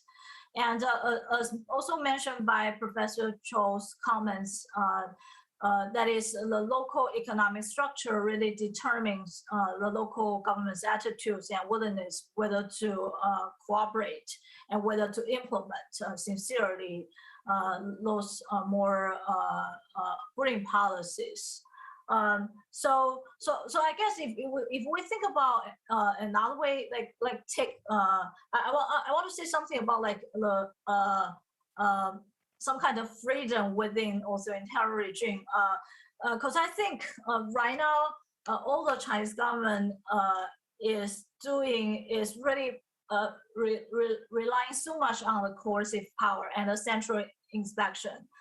So all the information the Chinese government can get is through those inspection and the bureaucrats sent out from the central government to the local governments. But like 10 years earlier, before I would say the Xi Jinping era, in Hu Jintao era, somehow we can see that there are some free information coming from the local level, from the grassroots level. So sometimes the local residents, local regular citizens or local individuals can actually become some free source of information. So those individuals can collect their own information about where the pollution is and where the corrupted government is, the corrupted government official is. So with this kind of information, the true information coming from the grassroots level, the central government can actually use those information to enforce their central policy. But I think right now China is really in a settings, institutional settings, where the coercive power is more important than giving some kind of leeway or freedom for the local residents. So the possibility of those local residents to help the central government to get information is actually smaller.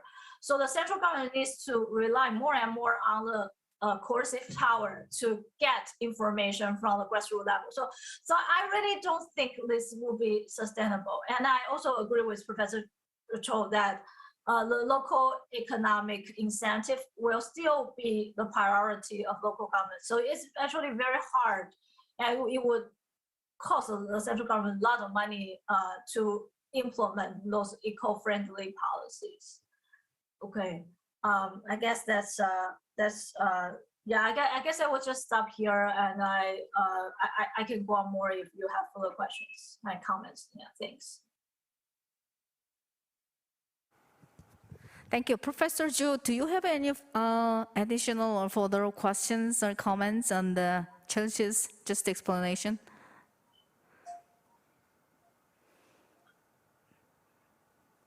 I have no additional question. Okay. Thank you very much. And so Professor Lee, it's your turn.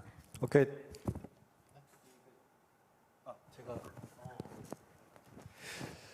Thank you for really a constructive comment and questions. The first question is about the whose incentive. I mentioned that the air pollution cooperation politics relatively have a low incentive for cooperation.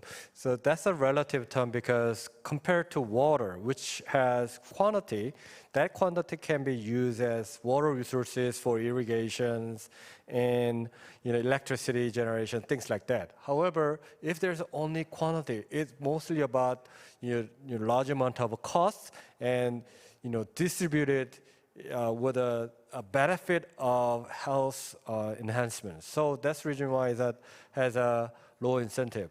But also incentives are asymmetric. That means, a Korean public has a lot of incentive. Korean public and government has a lot of incentive for cooperation. However, Chinese government and people, the public, may not have that much incentive for cooperation.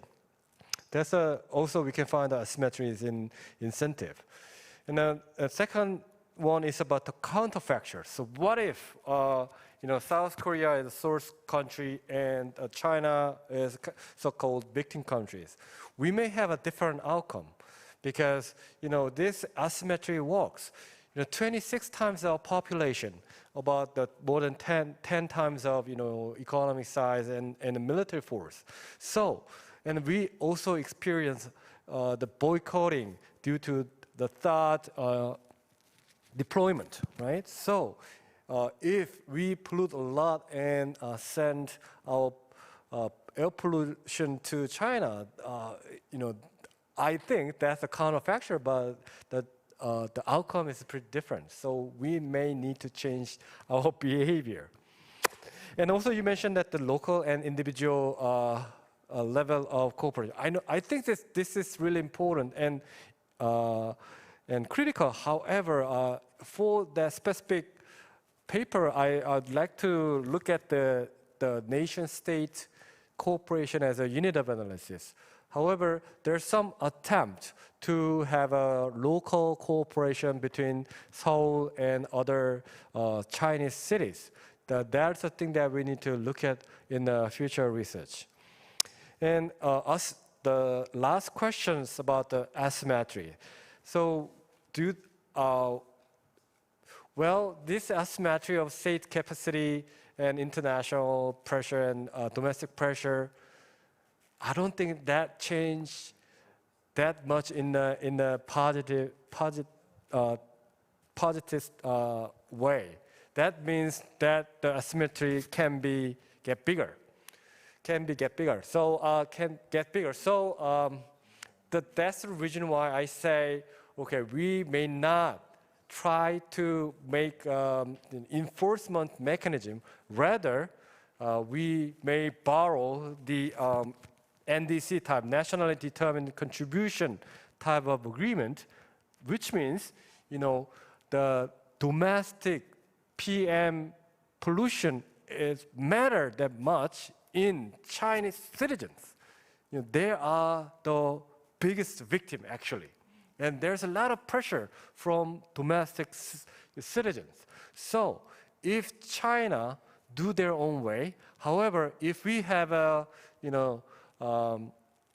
MRV, measure, report, and verify mechanism to monitor particulate matter, in addition to the climate change greenhouse gases, we do not need to invent a wheel. We just added one more pollutant as a part of climate change reduction, mitigation policies. That's what I'm trying to argue, rather than really enforceable agreement. I don't think that this is really enforceable, because that's the reason why I could say that the lesson from the EU CLATEP and ASEAN's way of making the agreement and implement the idea. Okay, then I know that I have questions on the justice issue, air quality justice. It's really interesting. But nowadays, Korean government also proposed and initiated carbon neutrality and Green New Deal. In that context, we have a component of just transition. However, whenever I look at that term, sounds pretty good. However, what could be the concrete policy to make sure just transition in air pollution? So is there any Taiwanese government to consider to enhance the just transition in air pollution area? What is the specific policy tools? I would like to ask a question to Professor Cho or Dr. David Walter. Thank you.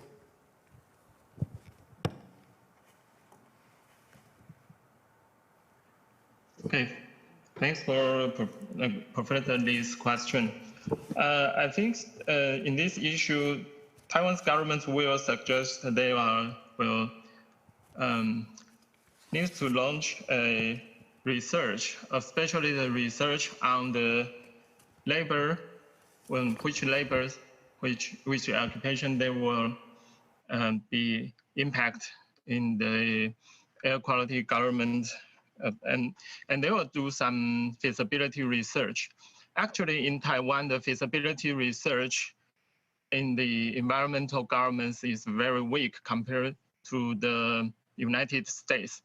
And when the EPA, the United States, they launched some policy on environment, especially on the air quality, they will do many cost and benefit research in the feasibility research. So they will know the policy will impact how much people,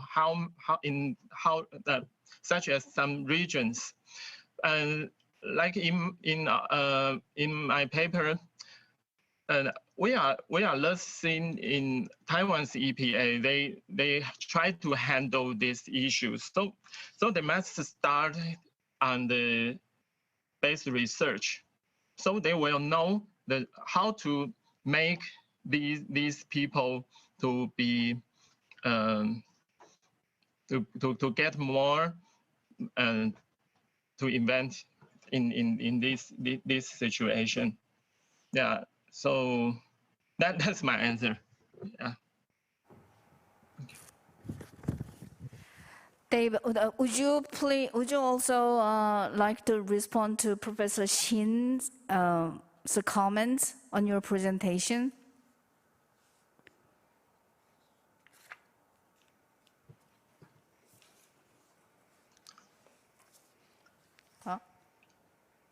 David? Sorry, and I maybe I missed how what is the question made by Professor Shin? Oh, my question was not really a question, but there might be some within group difference in a same region or in the same area, because they might be different in terms of the degree of exposure to the air pollution, depending on different lifestyles, different vocation, gender, generation. Maybe all these factors might be converged into the income factor, but we have to think about this. So that was my comment. Oh, okay. Yes, yeah. So I think we are looking at this part of in more depth. It is an area where we still need to make a breakthrough. As mentioned earlier, there still has some considerable needs to research on air quality and social justice. We will find more variables like what you mentioned. Maybe you said there are 500 people in your research about the lifestyle and gender issue. That's really attracted me. I have to feedback. But in Professor Shin's comment, I'm interested about the trust building. That's, if I have time, I will say about the Taiwanese government now is devoted to make lies to manipulate the public. So I only catch this. Yeah. We will looking forward to find some solid variable to test this statement. Yes. Thank you very much. I'm sorry. Well, thank you very much for all perfect discussion. So since we have 5 or 6 minutes before we finish the session, I would like to have get some questions or comments from the floor, if there's any.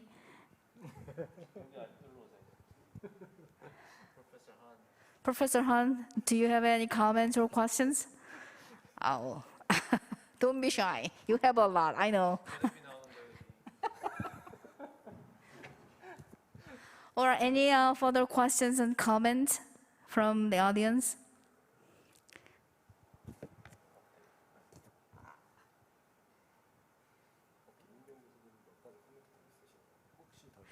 Professor Kim, I guess you have more comments and questions to all presentations, including Professor Lee's. So would you please have some more time to... Thank you. Yeah, all right. Thank you for the opportunity to share my, one leftover comment.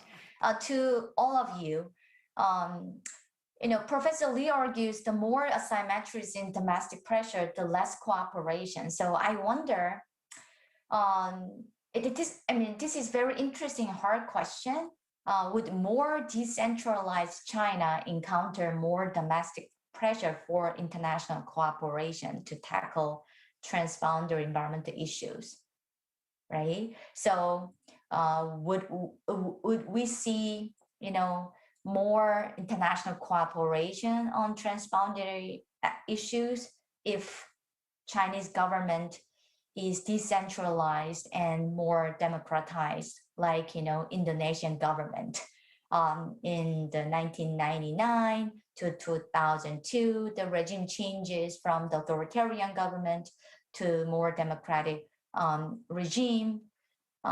We didn't see that progress that much because the domestic public tends to focus on more domestic issues than transboundary issues.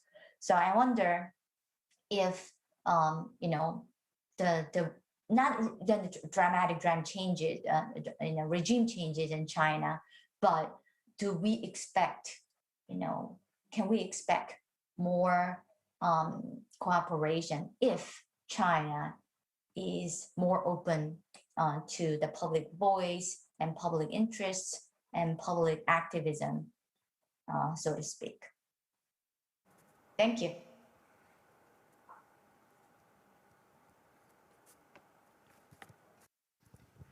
Okay, so all four presenters, is there any, well, we still have 2 minutes, Professor Lee just mentioned this. All presentations and all discussions are excellent. So if there is any further questions and comments, I'm going to finish this session. So please just take this opportunity for more questions and comments, if you have any.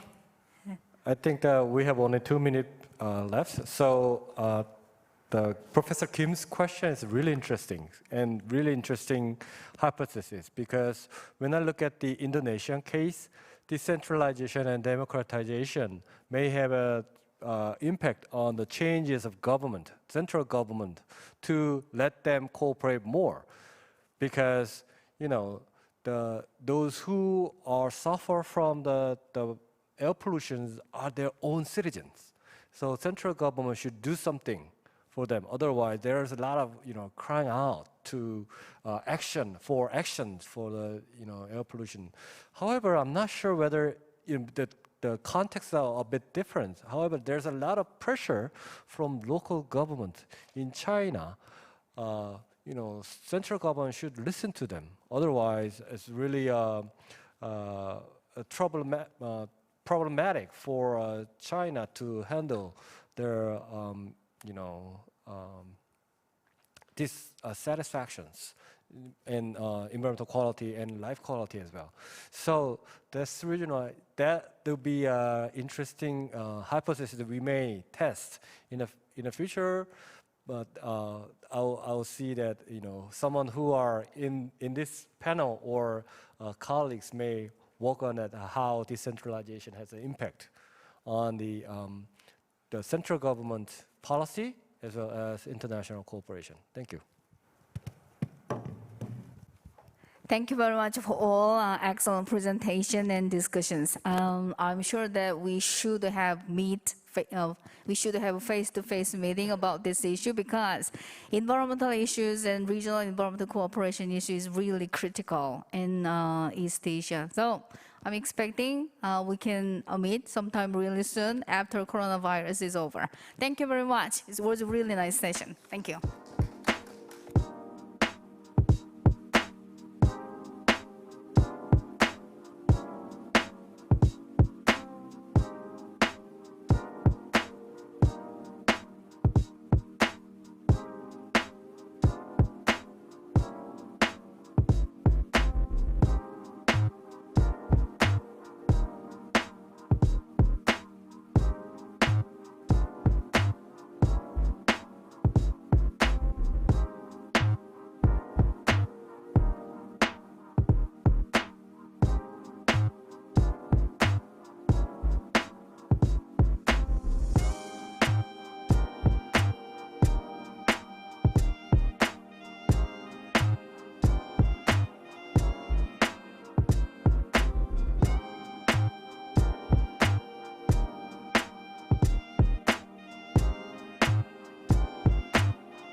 한국국제교류재단이 후원하는 라운드테이블 패널을 이제부터 시작하도록 하겠습니다.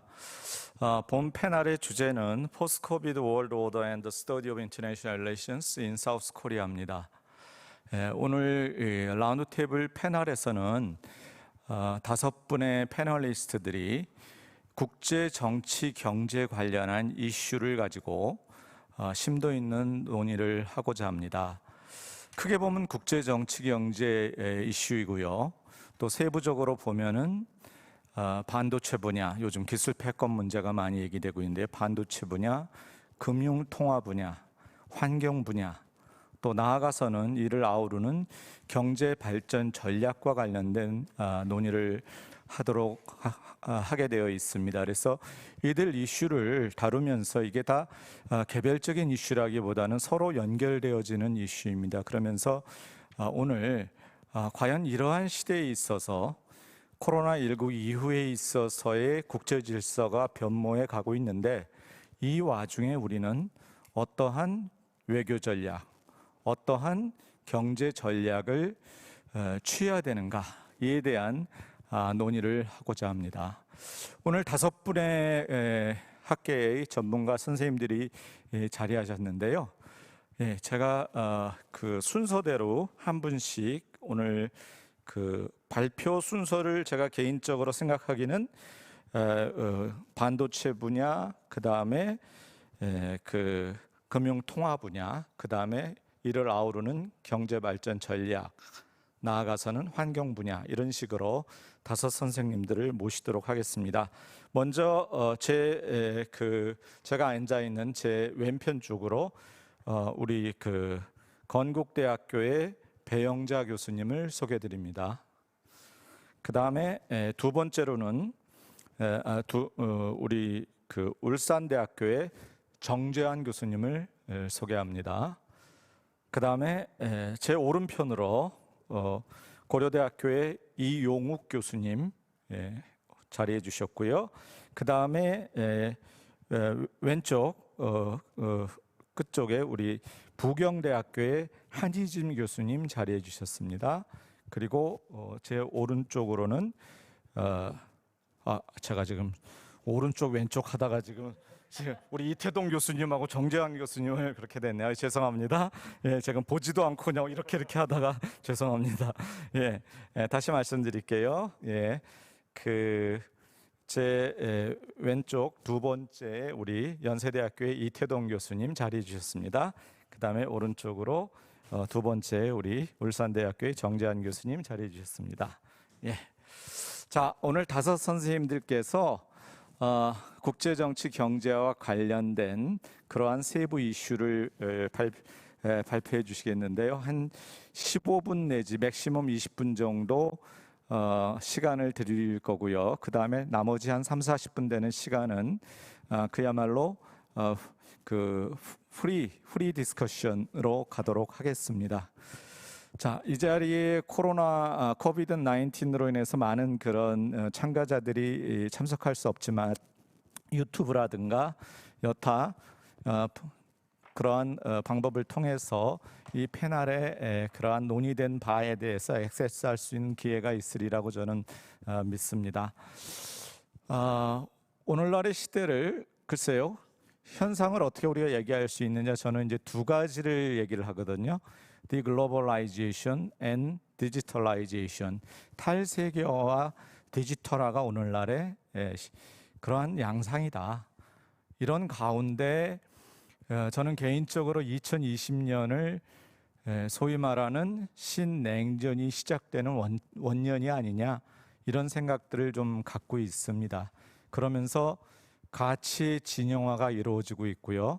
오늘 논의하려고 하는 국제 정치 경제의 세부 이슈도 이러한 가치의 공유 혹은 이익의 공유, 어디를 우리가 국제 정치 경제적 관계에서 우선시하느냐에 대한 일종의 가치 진영화, 진영 내 네트워크화가 이루어지는 그러한 양상을 보이는 그러한 시대를 살고 있는 것이 아닌가 싶습니다. 그래서 오늘 세부 의제 별로 우리 해당 분야 전문가 선생님들께서 오늘날의 국제 질서를 진단하시고 그 과정 속에서 우리가 어떠한 스탠스를 취해야 되느냐 하는 그러한 것을 모색해보는 시간이 되리라고 봅니다. 모두에 말씀드린 대로 순서는 우리 배영자 교수님, 그 다음에 정재환 교수님, 그 다음에 이용욱 교수님, 그 다음에는 환경 분야는 지금 2개의 아젠다를 각각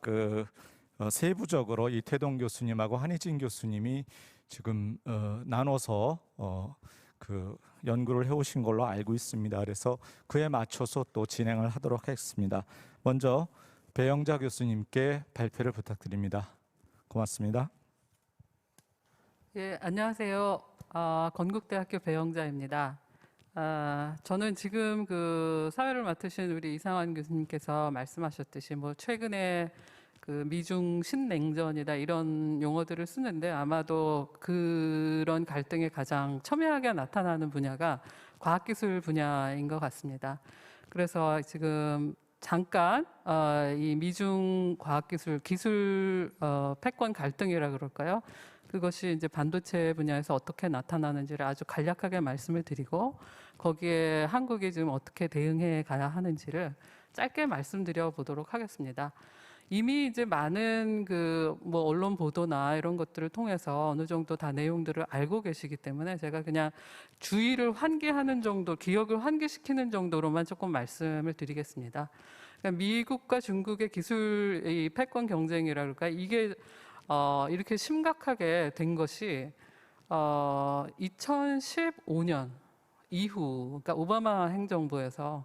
근데 그때는 그렇게 크게 불거지지는 않았습니다. 근데 이미 이제 2015년에 중국 제조 2025라는 것이 나오면서 오바마 행정부 문건에서도 이제 이 중국의 기술 그 굴기를 주목하는 그런 문건들이 나오기 시작합니다. 그런데 이게 이제 본격적으로 된 건 트럼프 행정부 들어서 이게 2017년 트럼프 행정부 들어서 이제 많은 보고서들이 쏟아져 나오기 시작하고요. 그러니까 중국의 기술 굴기를 미국에 대한 경제적 침략이자 군사적 위협으로 이렇게 보는 인식들이 형성되기 시작합니다. 그리고 그 전에는 이제 중국의 기술 그 굴기에 대해서 뭐 그렇게 그닥 주목하지 않았는데 요 시기에 2015년, 16년, 17년 이 시기에 이 정부 문건이나 아니면 띵크탱크 이런 데서 나오는 문건들을 보면 중국의 기술 혁신 역량에 대한 잠재적 역량에 대한 평가가 굉장히 급격하게 바뀌게 됩니다. 그 전에는 중국이 아무리 이렇게 기술 성장을 해도 아직 굉장히 부가가치가 낮은 수준의 이런 것들이라서 뭐 미국과 같은 최첨단 기술을 하지는 못할 것이다. 이런 논의들이 주류가 되다가 2018년, 2019년 들어서서 중국이 가진 기술 역량, 잠재력에 대해서 굉장히 주목하는 그런 문건들이 나오기 시작하고요. 그래서 이제 보통 트럼프 행정부에서는 아시다시피 뭐 그 투자 규제를 한다든지 아니면 제일 많이 알려진 거는 이제 수출 규제, 엔티티 리스트 같은 것들을 가지고 했습니다.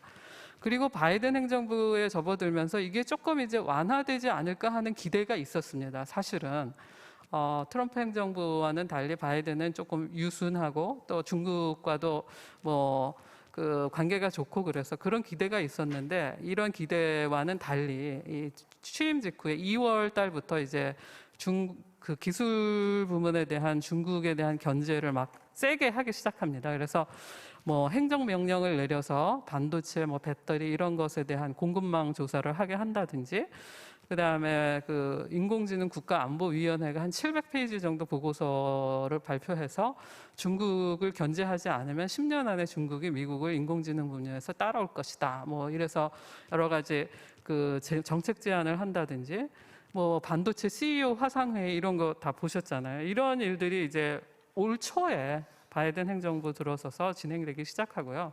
그래서 저는 한 3가지 정도의 전략을 미국이 지금 구사해 왔다고 그렇게 보고 있습니다. 하나는 직접적인 압박으로 대중 수출 규제를 하는 거. 그다음에 트럼프 행정부에서와는 달리 바이든은 중국만 문제 삼는 게 아니라 미국이 왜 이렇게 된 거냐. 그래서 미국 내 제조 역량 강화.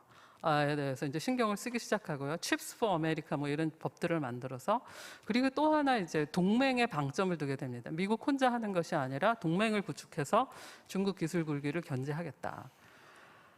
뭐 이런 그 조치들이 나오는 거에 대해서 이제 사실 중국은 뭐 사실 그 수동적으로 당하는 입장이기 때문에 어떤 강력한 조치를 내지는 못합니다. 항의도 사실은 뭐 크게 하지 않죠. 그리고 이제 이거는 옳지 않다. 뭐 그래서 미국이 규제를 빨리 풀었으면 좋겠다라는 정도의 그 말들을 하고요. 이제 뒤돌아서는 이게 미국이 금방 풀 것 같지 않으니까 자체 내 어떤 역량 강화, 뭐 새로운 대장정 이런 말들을 쓰고요. 자체 기술 개발, 자주 창신 이런 말들. 그래서 전인대 양회 뭐 이런 데서 계속 그 기술 자강 이런 얘기를 합니다. 그리고 뭐 올해 초에 3월에 이 리커창 총리가 전인대 마감을 하면서 10년 동안 단 하나의 칼을 가는 심정을, 이 말이 굉장히 공전의 히트를 쳤죠. 무슨 10년 말, 무협지에 나오는 말. 그래서 그만큼 중국이 지금 굉장히 위기에 빠져 있고 심각하다라는, 그리고 실제로 이제 이 위기에 대응하기 위해서 중국 자체적으로 미국에서 수입하던 이런 부품들이나 어떤 장비들을 자체적으로 어떻게 조달할 거냐, 홍색 공급망 이런 거를 갖추기 위해서 노력을 쭉 해왔습니다. 그래서 이렇게 이제 뭐 이제까지 진전되어 온 상황이고요. 이제 이것에 대해서 이제 제가 생각하는 거는, 그럼 미국이 지금 목적하고 있는 바는 뭐냐? 뭐 중국의 굴기를 지연시키는 거죠. 완전히 막겠다, 이거는 뭐 생각할 수 없는 카드인 것 같고요. 지연시키고 그 동안에 시간을 벌어서 미국이 경쟁력을 강화하고 그리고 동맹을 통해서 중국을 견제하겠다, 뭐 이런 정도인데, 그럼 그게 지금 어떻게 됐느냐? 현재 반도체 부문에서만 본다면 미국의 이런 전략이 상당히 성공적이었습니다. 그래서 반도체 그 공정이나 메모리 부분에서 많은 그 중국 기업들이 지금 그 미국의 장비나 뭐 이런 것들을 수입하지 못해서 굉장히 지연이 되고 있는 상황입니다. 그럼 중국이 여기서 그럼 스탑을 할 거냐? 절대 그렇지는 않고요. 그러니까 이미 중국도 어느 정도 반도체 산업 관련의 기술에서 상당 수준 올라와 있고, 또 인력도 풍부하고 돈도 많습니다. 그리고 정부의 의지도 굉장히 강하죠. 그래서 중국이 이제 시간이, 애초에 이 사람들이 2025에서는 2025년까지 70%를 반도체를 자급하겠다, 이 목적은 지금 물 건너갔습니다. 지금 한 20% 정도밖에 되지 않고 있기 때문에. 그렇지만 뭐 5년이 걸리든 10년이 걸리든 서서히 미국을 따라잡겠다 하는 의지는 더 강화되고 있는 상황입니다. 저는 사실 뭐 이렇게 기술 경쟁을 하고 있지만 이 기술 자체에서 패권국의 그 성패가 갈라진다고 생각하지는 않습니다. 뭐 아시다시피 영국에서 미국으로 패권이 넘어갈 때 그 시기에 미국이 이 세계 최고의 기술 혁신 국가가 아니었습니다. 영국과 독일에 비해서 미국의 기술 혁신 수준은 낮았고요. 미국의 기술 혁신은 사실 2차 세계대전 이후부터 굉장히 빠르게, 가파르게 성장을 해온 겁니다. 그래서 이 기술 자체가 어떤 패권국의 성패를 가르는 것은 아니다라는 점을 말씀을 드리고 싶고, 그렇지만 이런 노력들이 어떤 식의 새로운 산업을 창출하는 거, 미국이 사실 굉장히 풍부한 시장과 새로운 어떤 제조 방식, 이런 것들이 어우러져서 새로운 패권국으로 부상을 했기 때문에, 그런 점에 이 신기술이 어떻게 자리 잡아서 어떻게 새로운 어떤 산업, 리딩 섹터로 부상을 하고 그 이후에 그 산업을, 경제를 이끌어갈 것이냐 하는 점이 굉장히 중요할 것 같습니다. 그렇고 제가 이 경쟁을 보는 또 하나의 관점은, 지금 이 인공지능의, 반도체도 그렇지만 인공지능 이 부분에서 이렇게 기술이 치열한데, 제가 어디 가서 발표를 하면 꼭 들어오는 질문이 그러면 궁극적으로 누가 승자가 될 것 같습니까? 미국이 이길 것 같습니까? 혹은 중국이 이길 것 같습니까? 이런 질문을 많이 듣습니다. 그래서 저는 사실 그 질문도 굉장히 중요해서 뭐 여러 가지 생각을 해보게 되는데요. 제가 생각하는 가장 중요한 질문은, 사실 이렇게 지금처럼 막 기술 경쟁, 패권 경쟁으로 가다가는 미국도 승자가 아니고 중국도 승자가 아니라 기술 자체가 승자가 될 가능성이 매우 많다, 이렇게 생각을 하고 있습니다. 그래서 AI나 이런 것들이 아시다시피 이미 그 무기 체제와 관련돼서 굉장히 많은 연구가 되고 있고, 그런데 이런 것들이 굉장히 치명적인 어떤 그 효과를 가지는 무기가 될 수 있고, 우리 생활에 들어와서 이게 응용이 될 때 상당히 어떻게 보면 이거는 전체 문명에 대한 도전이라 그럴까요? 뭐 아시다시피 그 인간이 이제 도대체 무슨 일을 해야 하는지, 뭐 이런 도전들을 인간과 기계가 어떤 점에서 차이가 날지에 대한 근본적인 도전을 제기를 하고 있습니다. 그래서 이게 굉장히 조심스러운 기술인데, 이거에 미국과 중국이 경쟁에 걸려서 그런 규범이랄지 AI 기술을 어떻게 사용해야 하는지에 대한 규범에 대한 협력, 이런 것들이 제대로 되지 않으면 뭐 온 세계에 다 그 반도체가 심어지고 온 세계가 다 통제되고 뭐 이렇게 될 수 있는 가능성이 있기 때문에, 사실 미중 뭐 기후나 저희가 환경을 얘기할 때도 얘기하겠지만 이 분야에서의 미중의 협력이 굉장히 절실하듯이 사실은 기술 분야에서의 미중의 협력도 절실합니다. 그런데 지금 너무 이런 패권 경쟁적인 측면만 되고 있어서 이런 점이 조금 우려스럽다, 이런 거를 말씀을 드리고 싶고요. 이제 마지막으로 그러면 이런 상황에서 이제 한국이 어떻게 대응을 해야 되느냐? 가장 큰 그 띠임은 뭐냐면 기술 혁신이 기존에는 시장 요인에 의해서 대충 결정이 됩니다. 시장 요인이 100%는 아니었지만 시장 요인이 굉장히 중요한 뭐 그 국가의 인건비 뭐 어떤 뭐 이런 것들이 중요했는데 지금은 그런 시장 요인을 넘어선 이런 어떤 지정학적인 고려, 동맹적인 고려, 안보적인 고려 이런 게 굉장히 중요해졌다는 겁니다.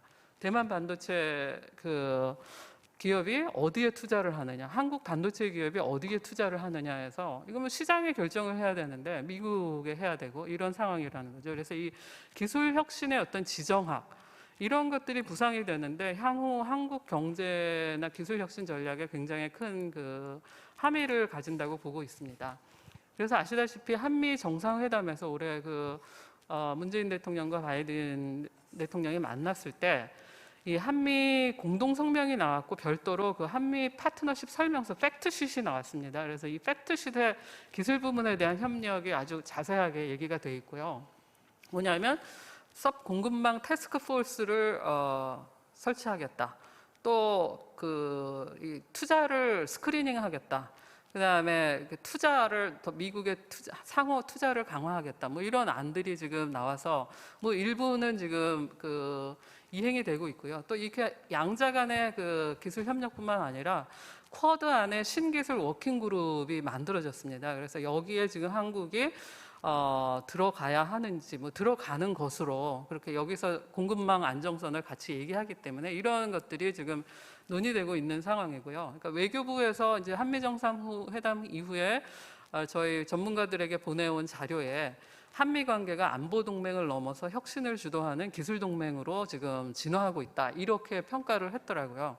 그래서 이 지금 반도체 부분에서 뭐 한미 기술 동맹이 형성이 되고 있는 이런 상황에서 우리가 이제 우리나라 반도체 산업의 뭐 장비나 뭐 이런 설계 이런 부분은 미국에 의존을 하고 있지만 전체 반도체 상품의 수출의 60% 정도를 홍콩을 경유한 것을 포함해서 중국으로 수출을 하고 있습니다. 우리나라 수출 구조가 그렇기 때문에 지금 굉장히 이렇게 미국과 협력이 강화되는 방향이 저는 맞다고는 보는데 그 대신에 그게 엄청난 리스크를 갖고 오고 있다고 생각합니다. 이 중국에 파는 반도체를 계속 안정적으로 팔 수 있을 것인지 뭐 이런 부분에 대한 그래서 이 대만의 TSMC 같은 경우는 공식적으로 미국과 딱 협력을 하면서 비공식적으로 중국과 굉장히 조심스럽게 그렇게 관계를 이어가는 것을 지금 제가 지켜보면서 한국 같은 경우는 조금 대만보다 지금 템포가 느리고 있습니다. 뭐 느리게 하고 있는데 저희도 뭐 대충 비슷한 그런 방향이 되지 않을까 그렇게 예측을 하고 있습니다. 그런데 이런 거를 이제 미국 중심으로 가되 비공식적이고 굉장히 조심스럽게 중국과의 협력도 이게 절대로 포기할 수 없는 부분이란. 근데 이게 미중 갈등이 더 심해질 경우에 이렇게 두 국가와 함께 동시에 협력을 할 수 있는 공간이 뭐 좁아질 수밖에 없는 거겠죠. 그런 부분에 대한 리스크를 저희가 많이 생각을 하고 지금 대비를 해야 되는 타이밍이라고 생각을 하고 있고요. 그리고 이제 하나는 이게 좋은 거는 저희가 미국도 중국도 우리와의 협력을 원하는 굉장히 슈퍼 갑의 위치에 있는 지금 상황이라는 거고요. 이 공정 기술이라는 게 그렇게 대단하다라는 거고. 근데 이게 오래 가지는 않을 것 같다라는 겁니다. 중국도 따라오고 또 미국도 지금 자체 내에서 굉장히 드라이브를 걸고 있기 때문에 그래서 이게 정말 얼마 주어지지 않은 시간 동안 우리가 이거를 다지고 차세대 어떤 우리가 다음에 반도체가 중국이 따라오면 그 다음은 뭘 하지? 이런 고민들을 하면서 그런 것들을 준비해야 되는 굉장히 중요한 크리티컬한 타이밍이라고 저는 생각을 하고 있습니다. 그래서 현재 미중 관계 속에서 전략적인 외교를 취하되 보다 장기적인 관점에서 한국의 경제, 기술 혁신, 지정학을 대비해서 무엇을 우리가 해야 될 것인지에 대한 고민이 굉장히 좀 많이 함께 논의되면서 해답이 찾아져야 되는 그런 시간이라고 생각합니다. 예, 이상 제 발표 마치겠습니다. 배영자 교수님 감사드립니다. 반도체 분야에 있어서의 미중 패권 경쟁 그에 따른 우리의 스탠스에 관한 말씀을 좀 해주셨습니다. 그래서 여러 가지 좋은 말씀 많이 해주셨는데요. 제 귀에 조금 들어왔던 건 나름대로 중국에 대해서 미국이 성공적인 대응을 하고 있다는 점, 그 다음에 기술혁신이라는 것이 시장 요인에 의해서 주도되어야 되는데 오늘날에 있어서는 그 안보적 고려가 강조가 되고 있다. 특히 지금 신냉전이라고 하는 상황을 용어를 받아들이든 안 받아들이든 제가 봤을 적에는 미중 패권 경쟁 상황이 그러한 모습을 보이고 있는데 거기에 특색이 결국은 안보적 고려가 아닌가 싶습니다. 첨언해서 제가 이제 좀 우리 배영자 교수님께 좀 고견을 듣고 싶은 것은 그 분야에 종사하시는 분이 그러시더라고요. 이 반도체는 그렇게 하이텍 산업이 아니다. 이거는 한 7개, 6개 정도의 기술만 좀 의미가 있고 사실 장비 산업이다. 막 그런 말씀을 하시면서 결국은 중요한 거는 시장 시기를 봐서 CEO가 대량 투자를 하고 뭐 이런 결정을 할 수 있는 나라. 그래서 주식회사가 잘 자리 잡은 나라에서는 반도체 산업이 하기가 쉽지가 않고 재벌이 주도하는 나라에서 이러한 결정, 그 시장에 즉각 반응하는 투자 결정이라든가 이런 것들이 있을 때 이게 좀 가능한 거다. 그래서 반도체 산업도 일본에서 한국으로 넘어왔고 한국에서 이제 중국으로 넘어갈 거고 중국 다음은 베트남이다. 뭐 이런 얘기를 하시더라고요. 그래서 이게 얼마나 신빙성 있는 얘기인지는 저도 잘 모르겠습니다만 나름대로의 메이크 센스한 부분이 있어서 한번 나중에 추가 말씀하실 때 좀 보완해 주시면 좀 도움이 되리라는 생각이 들고요. 예, 다음에는 금융 통화와 관련된 분야에 있어서의 오늘날의 그 현 상황 진단해 주시고 우리의 대응 전략에 관해서 제안을 해주시는 그런 발표를 우리 울산대학교의 정재환 교수님께서 해주시겠습니다. 예, 정재환 교수님 부탁드립니다. 네, 안녕하세요. 울산대학교 정재환입니다. 오늘 제가 말씀드릴 거는 이제 국제통화금융 분야인데 지금 앞에서 배영자 교수님께서 기술 경쟁과 관련해서 잘 설명해 주신 것처럼 지금의 굉장히 여러 가지 분야에서는 이제 패권 경쟁이라고 할 만한 미국과 중국 간의 경쟁적인 관계가 형성되어 있는데 사실은 여러 가지 영역 중에서도 특히 국제통화금융 분야에서는 사실은 패권적 경쟁이라고 할 만한 경쟁적 관계가 형성되어 있다라고 보기는 어렵고 사실은 미국의 달러와 금융 시스템이 굉장히 여전히 압도적인 지위를 가지고 있는 그래서 미국의 일종의 통합 패권이라는 것들이 사실은 한 45년 이후 길게 보면 짧게 보면 70년대 브레튼 우주 체제 붕괴된 이후에도 여전히 지금까지 유지되는 영역이라고 이야기할 수 있습니다. 그래서 어떻게 보면 우리가 1945년부터 보면 미국이 전방위적으로 모든 영역에서 굉장히 압도적인 우위를 차지했던 시기가 있었는데 사실은 영역별로 미국의 지금까지 차지하고 있던 지위, 패권적 지위라는 게 사실 영역별로 다른 정도의 하락 혹은 경쟁적 관계에 들어선 것 같고 하지만 이제 제가 생각했을 때 통합 패권 분야에서는 사실은 미국의 지위가 다른 영역에 비해서 가장 사실 영향력이 유지되고 있는 영역 이렇게 얘기할 수 있을 것 같습니다. 그래서 사실은 이런 부분에서 이제 국제통화금융 분야에서는 패권 경쟁이 어떤 영향을 미칠 것인가 이런 식의 질문보다는 미국이 현재까지 유지하고 있는 통합 패권이 어떤 영향을 미칠 것인가가 더 중요한 질문이 될 수 있을 거라고 생각을 하고 그다음에 제가 사실은 핵심적으로 생각하는 건 저희 IP 국제정치경제하는 학자들 중에서 이제 다수의 사람들이 다들 인지하고 있고 가장 유명한 이론 중에 하나가 패권 안정 이론이라는 거고 그다음에 패권 국가가 있어야지 자유주의적 국제 질서의 안정성이 유지될 수 있다.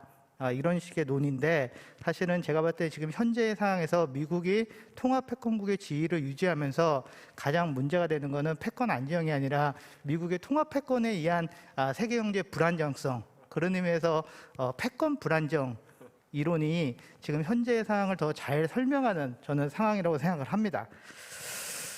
그 이유는 이런 겁니다. 사실은 70년대 닉슨 행정부에서 금태한 정지하면서 우리가 얘기하는 고정환율제, 브레튼 체제의 고정환율제가 붕괴됐을 때 그 당시에 많은 사람들이 그렇게 되면 미국 중심의 국제 통화 제도도 흔들리는 거 아닌가 이런 얘기를 했었는데 그 당시 한 1973년인가 리차드 쿠퍼라는 경제학자가 미국 달러에 지는 큰 변화가 없을 거다라고 예상을 했어요. 자기 생각에 앞으로 향후에 큰 변화 없을 거다. 그 중요한 이유 중에 하나는 그 리차드 쿠퍼에 따르면 대안이 없다는 겁니다. 미국 달러를 대신해서 국제 경제의 인프라스트럭처로 작용할 만한 그렇게 기능할 만한 대안이 없기 때문에 달러의 지위는 흔들리지 않는다라고 했고 사실은 저는 그 73년의 리차드 쿠퍼의 주장이 지금에도 타당성이 있다고 생각을 합니다. 한때 우리가 2008년도 금융위기 터지기 전에는 유로가 미국의 달러를 대체해서 세계 경제의 통화 인프라스트럭처로 기능할 수 있을 거라고 생각을 했었지만 지금은 사실은 유로의 생존 자체에 의문을 제기하는 사람들도 많기 때문에 저는 달러의 여러 가지 이유가 있겠지만 미국이 통화 패권을 유지하는 가장 중요한 이유는 그걸 대체할 만한 대안이 존재하지 않기 때문에 향후에도 미국의 패권은 유지될 거다라는 지점입니다.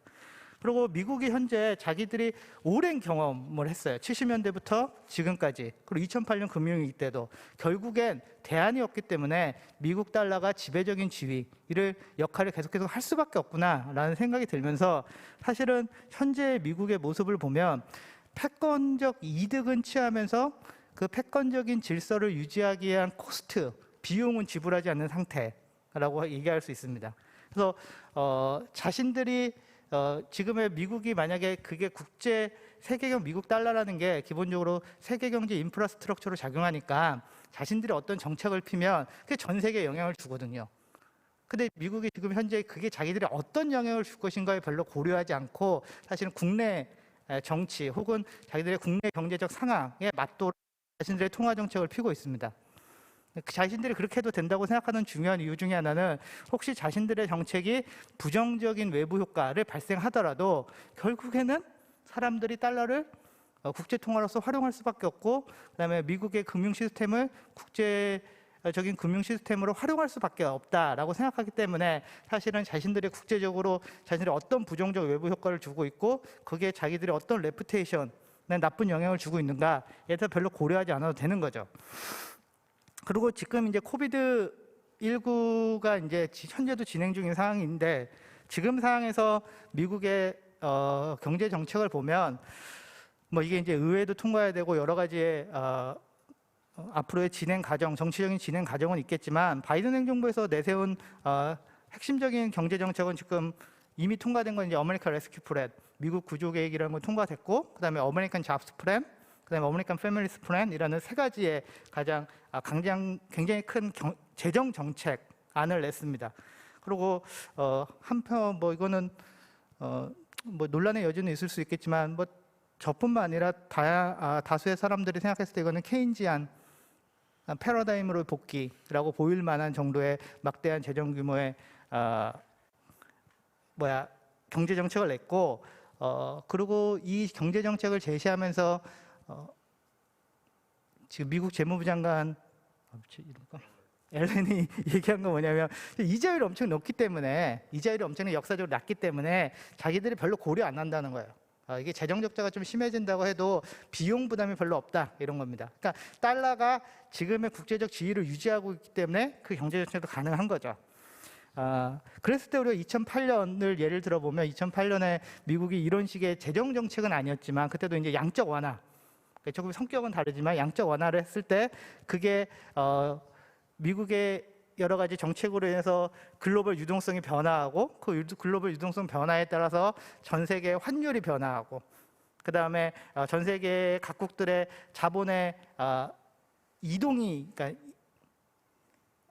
자본의 유출과 유입이 변화하고 그러면서 생기는 굉장히 환율의 불안정성과 금융의 불안정성이 있었거든요. 그리고 사실은 그 당시에 미국은 그런 식으로 생기는 국제적인 불안정성에 대해서는 일정 정도 전략적으로 무시했던 경험이 있습니다. 그래서 이번에도 사실은 미국이 특히 바이든 정부에서 지금은 미국 경제 자체가 굉장히 어렵다고 생각하기 때문에 자국의 경제 상황에만 놓고 금융통화 정책을 필 것이고 재정정책이든 통화정책이든 그걸 필 것이고 그렇게 되면 그로 인한 굉장히 부정적 외부 효과가 많이 발생되게 될 것이다 라는 게 저의 예상입니다. 물론 뭐 예상은 늘 틀리는 건 있지만 그다음에 두 번째는 이게 어떻게 보면 지금 제가 얘기한 부정적 외부 효과라는 게 어떻게 보면 전략적 무시이거든요. 그러니까 전략적으로 고려를 안 한다 이런 거고 한편에는 또 굉장히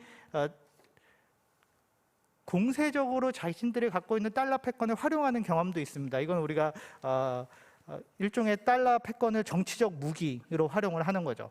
그래서 경제적인 이슈가 아닌 다른 이슈와 연동된 부분, 예를 들면 러시아라든지 아니면 뭐 지금도 지금은 그렇게까지 하지 않지만 뭐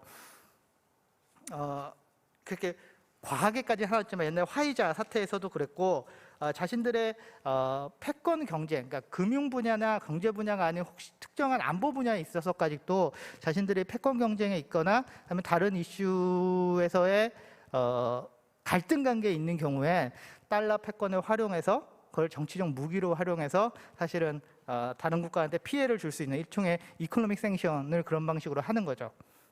그리고 여기에 대해서는 사실은 제가 요즘에 사람 이름이 잘 기억이 안 나서 오바마 정부 때인가 부시 정부 때 재무부 장관이 제 이름은 지금 까먹었는데 썸머스 아니었던 것 같아요.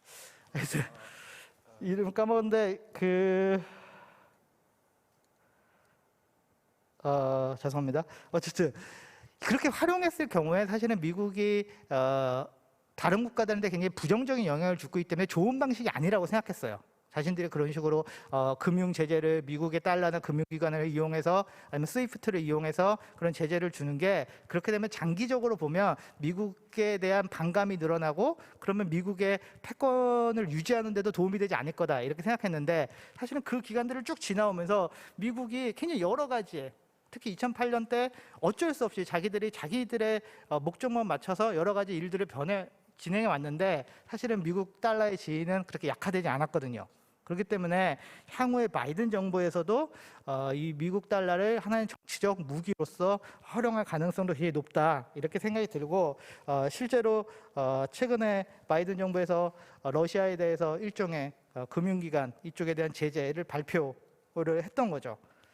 물론 이러한 것들이 너무 과도하게 미국 달러 패권이 갖고 있는 지위를 너무 과도하게 전략적으로 활용하다 보면 그게 이제 중국이나 러시아나 혹은 다른 국가들의 반발을 사서 새로운 대안 체제를 만들려고 하는 노력들이 생길 수 있지만 여태까지 경험상 우리가 국제적 협력을 통한 국제 통화 체제를 만든다는 것은 실패할 가능성이 굉장히 높은 체제였고 그렇기 때문에 우리가 국제 통화 질서에서는 실제로 패권국의 존재 여무 특정한 통화 패권국이 국제 기축 통화로 기능한다라고 하기 때문에 제가 봤을 때는 반발이 계속 생기더라도 새로운 질서를 형성하는 데까지 나가기도 어려울 거다라는 생각이 듭니다.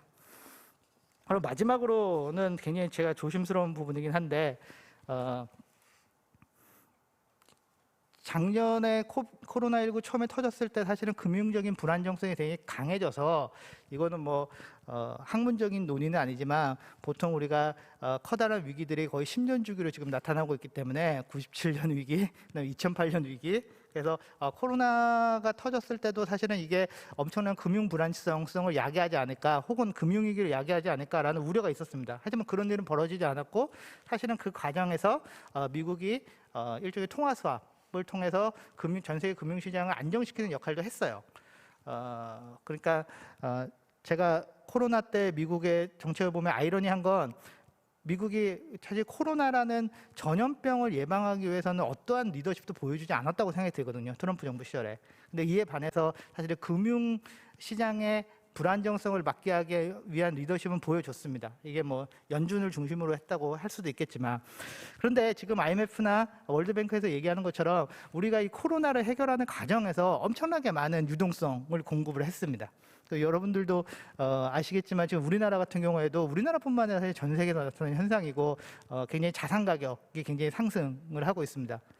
지금 우리가 인플레이션이라고 하면 소비자 물가 지수를 얘기하니까 인플레이션은 굉장히 낮지만 사실은 자산 인플레이션은 엄청나게 높은 상태거든요. 그게 주식시장에도 그렇고 여러 군데도 그렇습니다. 그래서 지금 우리가 코로나19를 해결해 나가는 과정에서 유동성을 너무 많이 공급해서 금융 불안정성의 지수가 굉장히 높아졌다라고 생각하는 경우들이 되게 많습니다. 그렇게 되면 지금 제가 앞으로 금융위기가 나타난다 이런 얘기는 아니지만 앞으로 금융위기가 굉장히 위험해지면 금융 불안성이 굉장히 증가하면 지금 현재 이런 금융 불안정성을 예방하기 위해서 우리가 활용하고 있는 우리가 흔히 얘기하는 최종 대부자 역할을 하는 건 미국입니다. 과거에는 사실은 IMF가 그 역할을 했어요. 근데 IMF도 우리나라뿐만 아니라 전 세계적으로 IMF가 레퓨테이션이 굉장히 안 좋습니다. 그러니까 IMF한테 돈을 받는 순간 사실은 민간 금융시장에서 그 나라를 굉장히 부정적으로 평가해요. 그래서 우리도 2008년 때 절대 하면 안 되는 것 중에 하나가 그 당시에 IMF 가지 않는 거를 했고, 그리고 그 당시에 2008년 때 굉장히 많은 어느 정도의 우리나라 몇몇 브라질, 그다음에 멕시코 이런 나라들이 활용했던 게 선진국들도 마찬가지고 활용했던 게 이제 미국과의 통화 수합입니다. 그래서 2008년을 기점으로 해서 사실은 IMF보다 미국 연준이 최종 대부자, 금융 불안정이 생겼을 때 그 문제를 해결해 줄 수 있는 어떻게 보면 세계적인 국제적인 유일한 기관으로 등장을 했습니다. 그리고 이제 미국 연준에서 통화 수합을 하게 되면 이게 IMF랑 완전히 다른 영향들이 있어요. 뭐냐면 IMF에서 돈을 빌리면 금융 불안정이 생겨서 돈을 빌리면 시장에서 부정적으로 반응하는데 미국 연준이랑 통화 수합을 하면 시장에서 긍정적으로 반응을 합니다. 왜냐면 미국 연준이 이 통화 수합을 할 때 굉장히 셀렉티브하게 하거든요. 선택적으로 하는 거거든요. 누구한테 다 해주는 게 아니고. 그러면 미국 연준하고 통화 수합을 했다는 건 이 나라가 일정 정도 현재도 그렇고 미래에도 안정성을 보장받을 수 있구나라는 걸로 판단되기 때문에 미국 금융시장에서도 굉장히 좋게 반응하는 거죠. 그래서 향후에 만약에 금융 불안정성이 세지면 미국의 이런 최종 대부자, 국제적인 최종 대부자로서의 역할이 더 증가해서 미국의 영향을 더 향상할 거다라는 생각이 듭니다. 그래서 마지막으로 간략하게 그러면 이런 상황에서 한국이 가장 고민해야 될 지점이 뭐냐라고 생각하면 제가 봤을 때 가장 첫 번째 고민해야 될 지점은 제가 말씀드렸던 미국의 통화 패권, 미국이 통화 패권으로서 야기되는 부정적 외교를 얼마나 우리가 최소화할 것인가에 대한 문제입니다. 그거는 사실은 미국과의 직접적인 관계에서 최소화할 수 있는 게 아니라 10월에 있을 이제 G20 로마에서 하는 것부터 시작해가지고 우리가 일정 정도 가장 맥시멈으로 생각하면 미국의 행동을 제어할 수 있는 국제적인 룰, 그래가지고 룰 베이스된 글로벌라이제이션, 그리고 룰 베이스된 국제금융 통화 질서를 만들면 그게 최선이고, 사실은 거기까지는 못 간다고 하더라도 우리가 여러 가지 불안정들이 나왔을 때 2008년에 했던 것처럼 일정 정도의 자본 통제 혹은 일정 정도의 금융 규제 이런 것들을 스탠다드로 만들어서 국제적인 레퓨테이션에 영향을 받지 않고 그런 것들을 활용할 수 있는 그런 식의 조치들. 그래서 우리가 일정 정도 미국이 야기하는 부정적 외부 효과를 방어할 수 있는, 그걸 완화할 수 있는 조치를 국제적인 룰로서 만들어내는 거. 그래서 이게 민간 금융시장에서 그런 조치를 취하더라도 부정적인 반응이 나오지 않도록 하는 거. 그게 이제 우선적인 과제가 될 것 같고요. 그다음에 두 번째는 제가 말씀드린 것처럼 2008년에 통화 수합한 다음에 그 당시에 처음으로 도드 프랭크 법에 따라서 감사를 했거든요, 연준을. 일회성 감사를 했는데 그때 감사 결과 보면 누구랑 통화 수합을 했냐 그러면 다 경제적인 팩터라 그랬어요. 근데 사실은 실제로 보면 경제적인 팩터가 맞는가에 대한 의심이 되게 많습니다. 그래서 일정 정도 통화 수합도 미국이 굉장히 정치적인 전략적으로 활용할 수 있다. 그리고 지금처럼 제가 생각했을 때 금융 불안정성이 쌓여있는 상태에서는 우리가 미국과의 통화 수합을 할 수 있냐 없냐라는 게 굉장히 중요하기 때문에 그 미국과의 관계를 우리가 그 정도까지 간 게 아니겠지만 미국이 이걸 셀렉티브하기 때문에 우리가 선택될 수 있는, 미국이 통화 수합의 대상자로 선택될 수 있는 수준의 관계는 유지해 놔야 된다라는 게 개인적인 제 생각입니다. 여기까지 하겠습니다. 고맙습니다. 네, 정재환 교수님 감사드립니다. 그 기축통화국으로서의 미국의 지위와 긍정적, 부정적 역할에 관해서 말씀해 주시면서 그러면 우리는 어떻게 해야 될 것인가에 대한 말씀을 첨언해 주셨습니다. 우리가 경제 패권을 얘기할 적에 이제 통상 패권하고 통합 패권을 얘기하는데요. 근데 사실 통상 패권은 좀 일찍 변화가 올 수가 있는데 통상 패권하고 통합 패권하고는 사실 시차가 생깁니다. 예를 들어서 영국이 사실 1821년에 근본이제 파운드화를 기축통화로 한 세계 패권을 쥔 경제 패권을요. 근데 사실 통상 패권은 19세기 말 늦어도 20세기 초에 미국으로 사실상 넘어갔다라고 봐도 과언이 아니죠. 근데 실질적으로 통합 패권이 넘어간 건 2차 세계대전이 끝나고 나서입니다. 물론 이제 전간기 동안에 1, 2차 세계대전 사이에는 불안정한 변동한 절차가 있었고요. 그러다 보니까 이제 요즘 와서 그런 얘기를 많이 하더라고요. 2014년에 중국이 사실상 통상 패권을 가져갔다고 봐도 트레이드 볼륨 상으로는 그런데 그러면 통합 패권이 중국으로 넘어갈 거냐? 그거 가지고 학자들이 막 논하더라고요. 왜냐하면 통상 패권은 트레이드 볼륨으로 얘기할 수 있지만 통합 패권은 결국은 제도로 얘기를 하는데 그 제도의 변화는 LI, 그러니까 경제적 동맹 지지를 많이 받느냐의 게임인데 이 게임은 중국이 못 이길 거다. 근데 보통 통상 패권하고 통합 패권 사이에는 한 50년 정도의 시차가 존재한다. 뭐 이렇게 얘기를 하는데요. 혹시 이제 나중에 우리 추가 토론 때 정재환 교수님이 고견이 계시면 그런 거에 관해서 그래서 2014년에 통상 패권이 만약에 중국으로 넘어가기 시작했다면 과연 통합 패권이 가능한 것인지, 통합 패권의 세력 전이가 가능한 것인지, 아니면은 지금 상황이 계속되는 것인지. 아까 말씀하시는 걸로 봐서는 지금 상황이 계속되는 걸로 보시는 걸로 보이는데 한번 좀 고견을 말씀해 주시면 좀 더 재미있는 라운드 테이블이 되지 않을까 싶습니다. 예, 다음으로는 이용욱 교수님께서 전반적인 경제 전략 어떤 방향으로 가야 되느냐에 대한 종합적인 말씀을 드리도록 하겠습니다. 예, 부탁드립니다.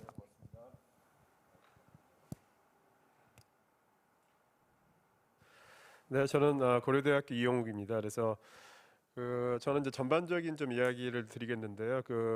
사회자이신 이상환 회장님께서 신냉전도 말씀하셨고 또 배영자 교수님께서 미중 반도체 패권도 말씀하셨는데 어쨌든 최근에 이야기 여러 가지 국제 세상이 돌아가는 거에 대한 키 컨셉은 저희가 이제 KF 패널 바로 이전 세션에서 했지만 이제 경제 상호 의존의 무기화인 것 같습니다. 큰 틀에서 보면요. 그래서 저는 그 주제에 대해서 조금 말씀드리도록 하겠습니다. 그래서 제가 한 15분 정도 시간이 있는데요. 그래서 한 네 가지 정도 순서로 제가 좀 준비를 했습니다. 그래서 첫 번째는 이제 그 무기화된 경제 상호 의존이라는 게 어떤 국제 정치적인 의미가 있는가 그거를 제가 조금 말씀드리고 두 번째가 이제 경제 상호 의존, 무기화된 경제 상호 의존의 대표적인 케이스가 미국의 화해 제재라고 볼 수 있습니다. 근데 이제 제가 이제 우리나라 이야기를 해야 되기 때문에 미국의 화해 제재를 했나 이거보다는 이 화해 제재를 하면서 미국이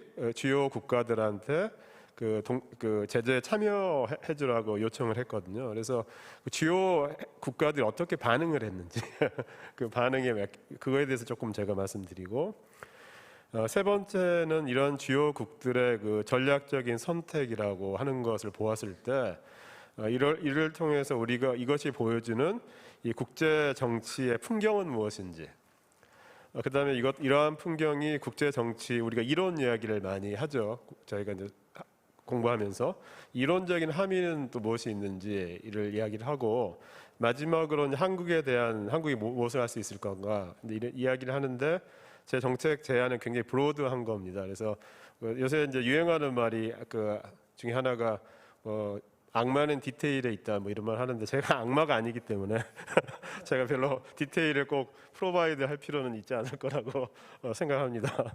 그래서 이제 그 첫 번째 그 무기화된 경제 상호 의존이라고 하는 거는 사실 뭐 어제 오늘이 아닙니다. 경험적으로 역사적으로 말하면요. 저희가 읽는 책만 봐도 헐슈만이 1945년이죠. National Power and Structure of Foreign Trade 거기서 이제 그 나치 독일이 어떻게 비대칭적인 경제 상호 의존을 동유럽 국가한테 적용을 해서 이들 국가를 컨트롤했나 이야기를 하고 있고, 또 유명한 텍스트 이제 코엔 앤 나이저 1977년 파워 앤 인터디펜던스, 거기서 또 개념 두 개가 유명한 개념이 나옵니다. 민감성하고 취약성. 이것도 그 이야기를 하고 있는 거고요. 그 다음에 이제 데이비 볼드윈이 1989년에 이코노믹 스테이크래프트 책을 썼어요. 최근에 다시 이제 리프린트 되기도 했는데요. 이분은 이제 고대 그리스 때부터 어떻게 경제 제재라는 게 작동을 했는지, 경제 상호 의존 속에서. 근데 최근에 이제 페렐하고 뉴만이 이제 Weaponized Interdependence라는 걸 인터내셔널 시큐리티에 퍼블리시하면서 네트워크 이론을 이용해서 이제 이거를 재점화한 거죠. 그래서 역사적으로 이거는 경제 의존의 상호 의존의 무기화라고 하는 거는 우리 인류의 역사와 함께 국제 정치의 역사와 함께 있었다. 그렇다고 본다면 그럼 최근의 미중 관계라든가 최근의 그 어떤 사례들 무엇이 새로운가를 보면은 이건 제 생각입니다. 뭐가 새롭냐면은 무기화된 경제 상호 의존이라는 건 오래된 이야기인데, 새로운 건 어떤 거냐면은 이 미중 상호 의존 이거의 컨프런테이션을 통해서 무엇이 일어나고 있냐면, 이들 국가들의 컨프런테이션을 통해서 이들이 미국과 중국이 주요 경제 파트너들한테 줄을 서라고 요구하는 게 새로운 겁니다. 가령 여태까지 그 뭐 나치가 동유럽을 컨트롤을 했던 민감성, 취약성의 문제, 이거 각자들의 문제가 그 경제 관계에 있는 국가들의 바일레터럴한 문제였거든요. 많은 경우에. 그렇지만 이번에는 이 두 국가들이 경쟁을 하면서 다른 국가들한테 어디에 줄을 설 거냐, 이런 거가 이제 새로운 거라고 좀 볼 수 있겠습니다. 그렇다고 한다면은 또 재밌는 거는, 그래서 최근에 그 2018년, 19년 이때 이제 미중 무역 갈등이 있었죠. 그때도 이제 그 전에서도 올해도 뭐 미국 옆에 줄을 서야 되냐, 뭐 중국에 서야 되냐, 이 문제 자체로는 굉장히 오래된 이야기인데, 주로 이 담론이라고 하는 게 동아시아, 동남아를 포함한 동아시아에서 많이 있었던 담론입니다. 근데 이번 2018년 넘어서 일어나는 건 이게 이제 전 세계적으로 확산된 겁니다. 유럽 국가들도 예외가 아니에요. 다 이것 때문에 골치 아파할 수밖에 없는, 이게 또 새로운 현상이라고. 동아시아의 담론을 넘어서 전 세계적인 담론, 어디에 줄을 서야 될까, 이런 문제가 된 거라고 볼 수 있겠습니다. 그래서 이게 제가 보기로는 국제 정치적인 약간 새로운 의미, 제 생각에는 그렇다고 보고 있고요. 근데 화웨이 사태로 이제 미국이 이제 이야기를 넘어가면은 19년 5월 12일 날 이제 트럼프 정부에서 화웨이 제재를 발표를 했고, 그 무렵에 한 61개국 정도에게 화웨이 제재에 동참해주라고 연락을 했습니다. 근데 지금은 이제 66개국까지 이제 늘어났는데요. 이게 되게 재밌는 게, 이제 애초에 미국이 그 61개국한테 요청했을 때 제재 동참을, 이때 그 동참하기로 한 국가가 몇 개가 안 돼요. 실제로는 호주하고 뉴질랜드 동참하기로 했고, 그 다음에 그 베트남, 대만을 일단 제외하면요, 베트남이 했어요. 근데 다 이유가, 호주하고 뉴질랜드 같은 경우는 이미 미국이 요청하기 이전에 그러니까 중국 안보 문제 이슈로 화웨이 문제에 대해서 이제 제재를 어느 정도 하고 있었기 때문에, 또 베트남 같은 경우는 국내 산업 정책을 이유로 해서 실제로 미국의 요청이 아니고, 그래서 라운드 1은 어떻게 됐냐면은 미국이 한 번도 이긴 1개국에서 이긴 케이스가 없어요. 정확히 보면은 라운드 1에서. 그 다음에 이제 라운드 2로 가서 이제 미국이 이제 여러 가지 안보적인 이유라든가 기타 등등 경제적인 이유 혹은 이제 컨설테이션을 통해서 여러 가지 압력을 넣게 됐는데, 이때 이제 그래서 몇 개 국가들이 바뀌었어요. 그래서 대표적인 게 영국이죠. 영국은 이제 정부 차원에서 화웨이를 배제를 했고, 근데 1라운드에서 영국하고 일본의 입장이 한 중간 정도 입장이었어요. 영국 같은 경우는 코어 산업에서만 화웨이를 배제하겠다, 이런 입장이었고, 일본 같은 경우는 화웨이 같은 중국 업체 이름을 올리지 않고 국가 안보상 문제가 있다면 배제하겠다, 이 정도였거든요. 그래서 영국이 바뀐 나라고, 그 다음에 약간 포지션을 바뀐 나라가 이제 주요 국가로만 보면은 캐나다, 인도, 프랑스, 독일, 뭐 혹은 일본까지 포함해서 이 정도 국가입니다. 바뀐 국가가 뭐 다른 국가도 조금 있지만 캐나다 같은 경우도 예를 들면은 이 바뀐 타이밍을 보면은 실제로는 그 중국이 이제 그 경제 제재, 캐나다 경제 제재 이후에 바뀌었고, 인도 같은 경우도 그 중국어 국경 문제 이후에 바뀌었고, 프랑스, 독일, 일본은 바뀌긴 했는데 이 세 국가의 공통점은 어떤 거냐면 정부 차원에서 공식적인 성명을 발표 안 했어요. 그래서 프랑스 같은 경우는 사이버 안보위원회에서 레코멘데이션을 한 거고, 독일은 의회에서 안보 이슈를 제기를 한 거고, 일본 역시 정부 차원에서 공식적인 거라보다는 조달 같은 업무 이런 실제적인 비즈니스 차원에서 화해가 배제되는. 그러니까 다시 말하면 여기서 보여주는 건 어떤 거냐면 이 화해 사태 라운드 1, 라운드 2 이런 거 보면은 이제 뭐 간단하게 보면은 미국이 꼭 굉장히 큰 외교적인 성과를 거두었다고 보기 이제 어려운 케이스가 되겠습니다. 그래서 여기서 보여주는 건 뭐냐, 국제정치인 거야. 국제정치에서 이제 제일 중요한 토픽 중에 어디에 줄을 서느냐인데, 그럼 뭘 기준으로 줄을 서느냐, 막 이런 식으로 만약 우리가 물어본다면 그게 없어요. 나라마다 달라요. 안보적인 이유가 중요한 나라가 있었고, 경제적인 이유가 더 중요한 나라가 있고, 그런 거와 관련 없이 자국의 산업 정책에 중요한 나라가 있었고, 또 다시 말하면 이거는 어떤 또 이들 국가들 사이에 연대도 없었어요. 동일한 수준, 동일한 구조적인 어떤 그 압력을 받은 거죠. 미중 관계 선택을 해야 되는 거고, 근데 이들 국가들 사이에 어떤 특별한 연대도 있지 않아서, 그러니까 다시 말하면 각자 그냥 선택한 거예요. 이유는 굉장히 다 다르고. 다시 말해서 이제 이걸 보면은 우리 국제정치, 제가 이제 어디 다른 페이퍼에서 썼지만 국제정치 보면은 3대 균형 이론이라는 게 있습니다. 3대 균형 이론, 국제정치라는 게 세력 균형이 있고 위협 균형이 있고 이익 균형이 있어요. 세 개 다 균형점이란 게 뭔가로 디파인을 하지만 이 화해의 선택을 보면은 이 균형점 자체란 게 무엇이냐에 대한 질문이 굉장히 나올 수밖에 있지 않아요. 그래서 다시 말해 우리 국제정치 그 이론상의 함의는 어떤 거냐면 우리가 이 위협이라든가 이득이라든가 그다음에 안보 문제, 경제 문제를 복합적으로 생각을 해야 될 수밖에 없는. 그다음에 각 국가가 가령 우리가 쉽게 생각할 파워라는 개념을 평가할 때도 굉장히 복합적으로 파워를 평가한다.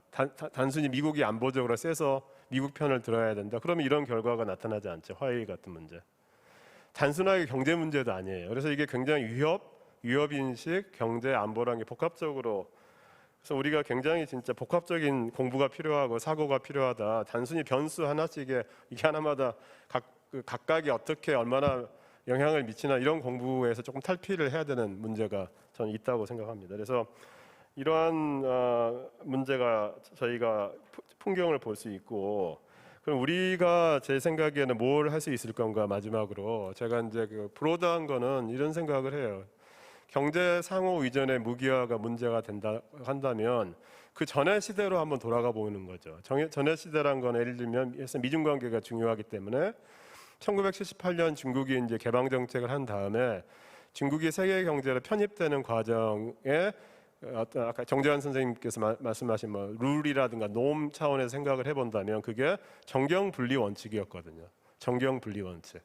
그다음에 우리나라 같은 경우도 한일 관계라든가 뭐 기타 등등 오랜 세월 동안 많은 역사적인 정치적인 문제가 있음에도 불구하고 나름대로 경제 상호 의존이 깊어갔었던 이유가 정경 분리 원칙이라는 게 있었어요. 그래서 제가 제안하고 싶은 건 어떤 거냐면 한국이 할 수 있는 거 뭐냐.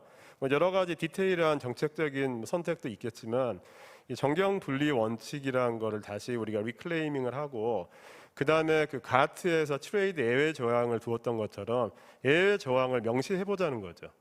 예외 조항. 그러니까 정경 분리가 깨져도 되는 케이스들, 컨디션들. 이런 것을 통해서 G20 이제 10월달에도 말씀하셨지만 이런 걸 통해서 또 아까 말한 그 미국과 중국의 압력에 시달리는 국가들도 라이크 마인디드도 많이 있기 때문에 이러한 것들 원칙에 대해서 브로드한 어떠한 그 합의, 컨디션에 대한 예외 조항에 대한 합의 이런 걸 통해서 우리가 다자외교라든가 이런 게 우리가 좀 선두에 설 수 있는 이런 걸 할 수 있지 않을까 저는 이제 이렇게 생각해 봅니다. 네, 여기까지 마치겠습니다. 고맙습니다. 네, 이용욱 교수님께서 오늘날의 국제경제관계에 대한 진단과 아울러서 예측, 처방까지 좀 다 조금씩 언급을 해주신 것 같습니다. 저는 이제 말씀을 들으면서 그 생각을 좀 해봤어요. 지난 30년간 세계화의 시대에 우리는 이익 공유 우선의 경제관계를 해왔는데 지금 이 시점에서 가치 공유를 통해서 가치 공유를 우선하는 경제관계로 이거를 전환시키려고 하는 미국이 중심에 있겠죠. 그런 상황을 전략을 취하고 있는데 이게 성공할 수 있겠느냐. 제가 제 친한 친구하고 논쟁을 한번 한 적이 있었습니다. 미국이 성공할 것이냐, 중국이 결국은 이길 것이냐. 미국을 가치 공유 우선 집단이라면, 거기에 리더라면 중국은 이익 공유 우선 집단의 리더인데, 근데 그 친구는 그렇게 얘기하더라고요. 이익이 생기면 가치도 바꾸는 게 그 국제관계다. 인간관계도 그렇다 그러더라고요, 요즘은. 아무튼 그러면 저는 이제 아니다. 그래도 가치 공유에 있어서 중요한 건 그 동맹을 얼마나 많이 갖고 있느냐인데 중국이 미국한테 그게 안 될 것이다. 잘해야 개도국들 숫자적으로 많을지 모르지만 국제 제도를 리드해가는 그룹에 있어서는 중국이 미국만큼 그 지원 국가를 많이 갖고 있지 않기 때문에 못 이길 거다 그랬습니다. 그래서 어떻게 될지 모르겠습니다. 우리 이용욱 교수님은 또 어떤 생각을 갖고 계시는지 나중에 혹시 언급하실 기회가 있으면 좀 말씀해 주시면 감사하겠습니다. 자, 이제 환경 문제로 넘어가려고 합니다. 지금 환경 문제는 두 가지 토픽이 있는데요. 코로나 이후의 국제 환경 정치의 변화, 그 다음에 한국의 환경 에너지 국제협력 방안과 과제. 그래서 요 내에서 그린 뉴딜에 초점을 맞춰서는 우리 한희진 교수님께서 말씀을 해주시겠고요. 미세먼지 등 대기오염 협력과 관련해서는 이태동 교수님께서 말씀을 해주실 것입니다. 순서는 이태동 교수님 어떻게 이태동 교수님 먼저 아니 예, 부탁드립니다. 네, 안녕하세요. 방금 소개받은 연세대학교 정치외교학과 이태동입니다. 오늘 제가 말씀드릴 내용은 미세먼지 국제협력, 특히 동북아 협력에 대한 내용입니다. 이 한국국제교류재단 패널의 주제가 포스트 코비드 월드 오더하고 IR, 그러니까 인터내셔널 릴레이션스인데요. 이 코로나 이전과 이후 뭐가 많이 달라졌을까요? 특히 코로나와 같은 위기에는 항상 그 위기를 기회로 삼는 위너들이 있고 또 그 위기를 또 고스란히 받아야 되는 루저들이 있습니다. 그냥 커머스 우리가 많이 이렇게 접하는 문제로 봤을 때 뭐 코로나로 인해서 가장 타격을 많이 받은 데는 아무래도 그 자영업자들이겠죠. 4명 이상 못 모이고 9시 이후에는 닫아야 되고. 근데 거기에 비해서 위너라고 한다면 뭐 온라인 커머스나 배달 뭐 그런 것들 하는 데가 위너라고 할 수 있을 것 같습니다. 근데 이런 뭐 아젠다라든지 이익이라든지 이런 것들이 계속 그 위기에 따라서 바뀌는데요. 이 국제 환경 협력, 뭐 국제 환경 정치에 있어서 코로나에 있어서의 어떤 위너 루저, 또 어떤 부분이 가장 타격을 받았을까? 그 모멘텀을 어떤 분야가 가져가고 어떤 분야는 그 모멘텀을 잃었을까라는 질문을 해볼 수 있을 것 같습니다. 뭐 제 생각에는 미세먼지라는 분야가 어떻게 보면 코로나 이후에 협력의 모멘텀을 좀 많이 잃은, 좀 타격을 받은 그런 분야가 아닌가라는 생각을 합니다. 그 이유는 몇 가지가 있는데요. 첫 번째로는 코로나 이후에 생산, 특히 화석 연료를 바탕으로 한 생산이 많이 줄었습니다. 뭐 그러다 보니까 뭐 해외 토픽 같은 데서 뭐 이런 것들 봐서 안 보이던 그 인도의 산들이 저기까지 보인다. 뭐 인도까지 갈 필요도 없습니다. 저도 왔다 갔다 하면서 북한산이 저렇게 멋진 산이었구나. 뭐 통일전망대면 뭐 개성이 쭉 다 보일 겁니다. 실질적으로 코로나 이전과 이후를 봤을 때 미세먼지 나쁨의 날이 상당히 급적으로 줄어든 것들을 볼 수 있습니다. 뭐 한국뿐만 아니라 많은 다른 나라들도 이런 것들을 겪고 있습니다. 그거는 어떻게 보면 상당히 좋은 일이죠. 당연히 좋은 일이지만 그 이전에 이렇게 국민 의식조사 같은 것들을 했을 때 항상 뭐 다른 나라들은 기후변화라는 문제가 가장 중요한 문제라고 많이들 얘기를 했는데 한국은 또 독특하게 미세먼지가 가장 해결해야 되는 환경 문제라고 하는 경우가 많았습니다. 그 이유가 맨날 보이고, 그렇죠? 맨날 보이고 또 그것이 사람들의 삶에 매일매일의 영향을 끼치고 특히 아이들의 삶에 또 영향을 끼치니까 맨날 보면서 오늘 미세먼지가 어떻지? 안 좋으니까 마스크를 써야 되는구나. 뭐 이런 식으로 해서 미세먼지 해결에 대한 상당한 요구들이 있었고 그것들이 우리나라만의 문제로 해결할 수 없기 때문에 국제협력에 대한 요구들이 많아왔었습니다. 근데 첫 번째로 미세먼지 양 자체가 경제활동이 줄어들면서 줄었고 두 번째로 또 이렇게 마스크를 이 실내에서도 마스크를 다 쓰니까 예전에는 그냥 미세먼지가 있어야지 마스크를 썼는데 너 마스크 지금 막 비 떨어질 것 같은데 마스크를 항상 쓰게 되니까 그냥 미세먼지는 뭐 그냥 이거 쓰면 되지 않냐 뭐 그런 생각도 하게 되는 것 같습니다. 그래서 이제는 뭐 미세먼지가 꼭 시급하게 대응해야 되는 문제냐 지금 뭐 여러 다양한 뭐 국제 경제 문제도 있고 패권의 문제도 있지만 환경 분야에 있어서는 그 아젠다가 쉬프트하지 않는가. 그래서 탄소 중립이라든지 기후 변화에 대해서 그게 막 지금 한희준 교수님께서 좀 더 바로 다음에 라운드 테이블에서 더 자세히 말씀해 주시겠지만 그런 것들이 계속해서 실질적으로 나타나기 때문에 그런 부분으로 국제 협력이나 이런 것들이 여기에 기후 변화, 탄소 중립 이런 것에 더 초점을 맞춰야 되지 않는가 뭐 이런 식으로 좀 시프트하는 것 같습니다. 그게 그냥 인식의 시프트가 아니고요. 실질적으로 뭐 인식이 바뀌니까 정부에서의 그런 포커스도 바뀝니다. 그래서 이전에 한 2년 정도 전에 미세먼지 문제는 한 부서가 해결할 수 없잖아요. 뭐 환경부 혼자 할 수도 있는 일이 아니고요. 외교부 혼자 할 수 있는 일이 아니고 산업부나 뭐 국토부 혼자 할 수 있는 일이 아닙니다. 그래서 국가 기후환경회의라는 걸 만들었습니다.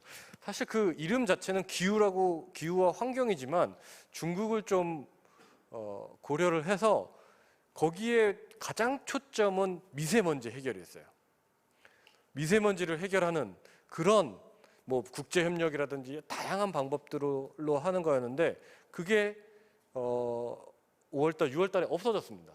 국가기후환경회의가 없어지고 녹색성장위원회랑 합해서 탄소중립위원회라는 걸로 만들어졌습니다. 그게 결국은 이런 인식 그리고 상황의 변화에 따라서 정책도 또한 바뀌는 거죠.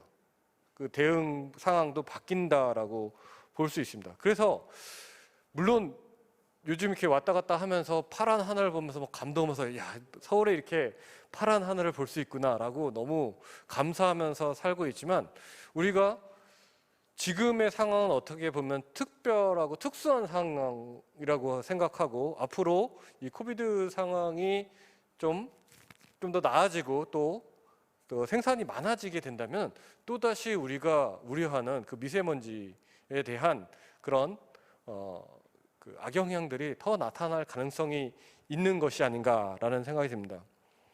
근데 사실 이 미세먼지나 이런 월경성 오염물질을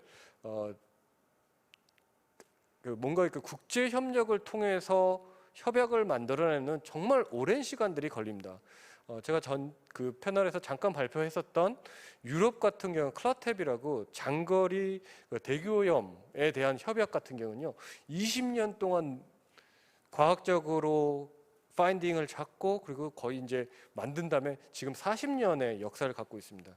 왜냐하면 환경 문제라는 게 그냥 여러 가지 다양한 게 있지만 우선 과학이 되게 배영재 교수님 계시지만 과학적인 사실에 기반을 하지 않으면 이게 원인이 어디고 이게 얼로 날아가고 어떤 피해를 미치는지에 대해서 잘 알기가 힘든 분야예요. 그렇기 때문에 근데 그거를 또 한 국가가 하면 야 너네 국가가 했으니까 그렇지, 이 과학도 되게 정치화되기 때문에 너네 국가가 했으면 그렇지, 그러니까 이제 같이 공동 연구를 해야지 서로 인정을 하게 되거든요. 그래서 공동 연구를 해서 결국 이 문제가 원인이 뭐고 그래서 어떻게 이동하고 그래서 결과가 뭐기 때문에 이런 식으로 각 국가들이 노력을 해서 풀어야 되는 문제다. 왜? 트랜스바운더리 에어 pollution이니까. 그래서 유럽의 그런 장거리 대기오염 물질은 그런 식으로 만들어졌습니다. 그리고 유럽의 사례에서 꼭 우리가 고민을 해야 될 게 뭐냐면 유럽이 한꺼번에 그 대기오염 물질에 대한 대응을 다 만들지 않았어요.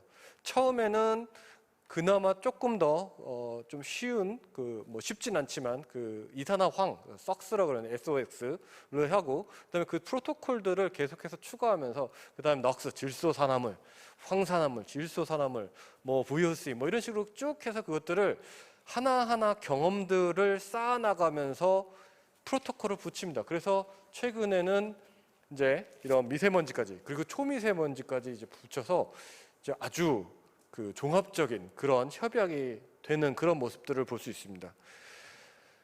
뭐 아세안도 조금 다르긴 하지만 아세안도 비슷한 그런 대기오염과 관련된 문제가 있었습니다. 주로 인도네시아의 핏랜드에서 팜오일을 키워서 팔아야 되는데 그걸 팔려면은 이걸 다 자르기가 힘드니까 불을 질러서 싹씩 개간을 하는 겁니다. 그 헤이즈 이슈인데요. 막 그때 가면 뭐 그 시기에 가면 막 그 수검댕이가 막 날아다닙니다. 뭐 그런 그러니까 사람들이 뭐 거기 미세먼지라기보다 그런 헤이즈 이슈들인데 그런 문제들에 있어서도 그러니까 인도네시아 같은 경우는 안 하고 싶죠. 그걸 이제 레디파이 하면은 이제 비준을 하게 되면은 자기 산업에 타격을 줄까봐 안 하고 싶은데 산업에서의 변화도 생깁니다. 산업에서 변화란 건 생산자는 그걸 생산을 해야 돼서 태워야 되지만 유통업자들은 특히 다국적 기업의 유통업자들은 막 전 세계적으로 팔아야 되거든요. 근데 유럽 같은 데서 야 너네들이 이렇게 태워가지고 파는 건 우리가 안 사겠다라고 그러고 하면 이 유통업자들은 그런 팜오일 트리를 키우기 위해서 태운 데서 산 거를 자기들이 유통을 할 수가 없잖아요. 그래서 거기서 산업에서도 아주 똘똘 뭉쳤다가 이렇게 좀 이렇게 분열이 생깁니다. 뭐 그런 문제도 있었고 싱가포르나 말레이시아가 투자도 많이 했어요. 사실 뭐 조그만 나라니까 투자를 많이 해서 이제 인도네시아에 투자를 많이 해서 이제 많이 썼는데 싱가포르이 도저히 숨을 못 쉬겠으니까 어떤 것들을 하냐면 인도네시아에 투자를 하는데 그 투자한 회사가 이렇게 연물을 발생시키면 너네들이 우리나라에 그러니까 싱가포르에 본사가 있는 데는 싱가포르에서 그러니까 페널티를 매기겠다, 벌금을 부과하겠다. 그러니까 그 다른 나라의 내정을 간섭할 수 없지만 자기 나라의 회사가 그 나라에 가서 그러니까 그 원인국에 가서 이렇게 오염시키는 것에 대해서 나름 대응하는 그런 체계들을 만듭니다. 그래서 아세안도 많이 노력하고 싱가포르도 많이 노력하고 또 인도네시아 내부에서도 사실 인도네시아 자체가 거기 국민들이 제일 피해자거든요. 가장 가까이 있고 바로 직접적으로 영향을 받으니까 자기는 팜오일 인더스트리에 있지도 않는데 그러니까 지방자치가 발전하고 민주주의가 발전을 하면서 우리가 반드시 이 문제를 중앙정부에서 하고 지방정부에서도 대응을 해야 된다라고 내부에서도 이런 목소리들이 커집니다. 그래서 Delayed Ratification이라고 꽤 늦어져 한 12년 정도 더 걸렸지만 결국 인도네시아가 2014년에 비준을 하고 그리고 이 아세안의 헤이즈 폴루션 거의 뭐 처음부터 시작하면 그것도 한 20년 걸렸습니다. 그러니까 즉 우리가 이전에 월경성 대기 오염에 대한 국제 협력을 했던 걸 보면 첫 번째는 시간이 오래 걸려도 과학적 사실에 대해서 서로 충분한 공감이 있고 그 필요성에 대해서 공감이 있다라는 사실을 알 수 있고요. 두 번째는 스텝 바이 스텝 단계별로 이렇게 협력을 해나간다는 것들을 볼 수 있습니다.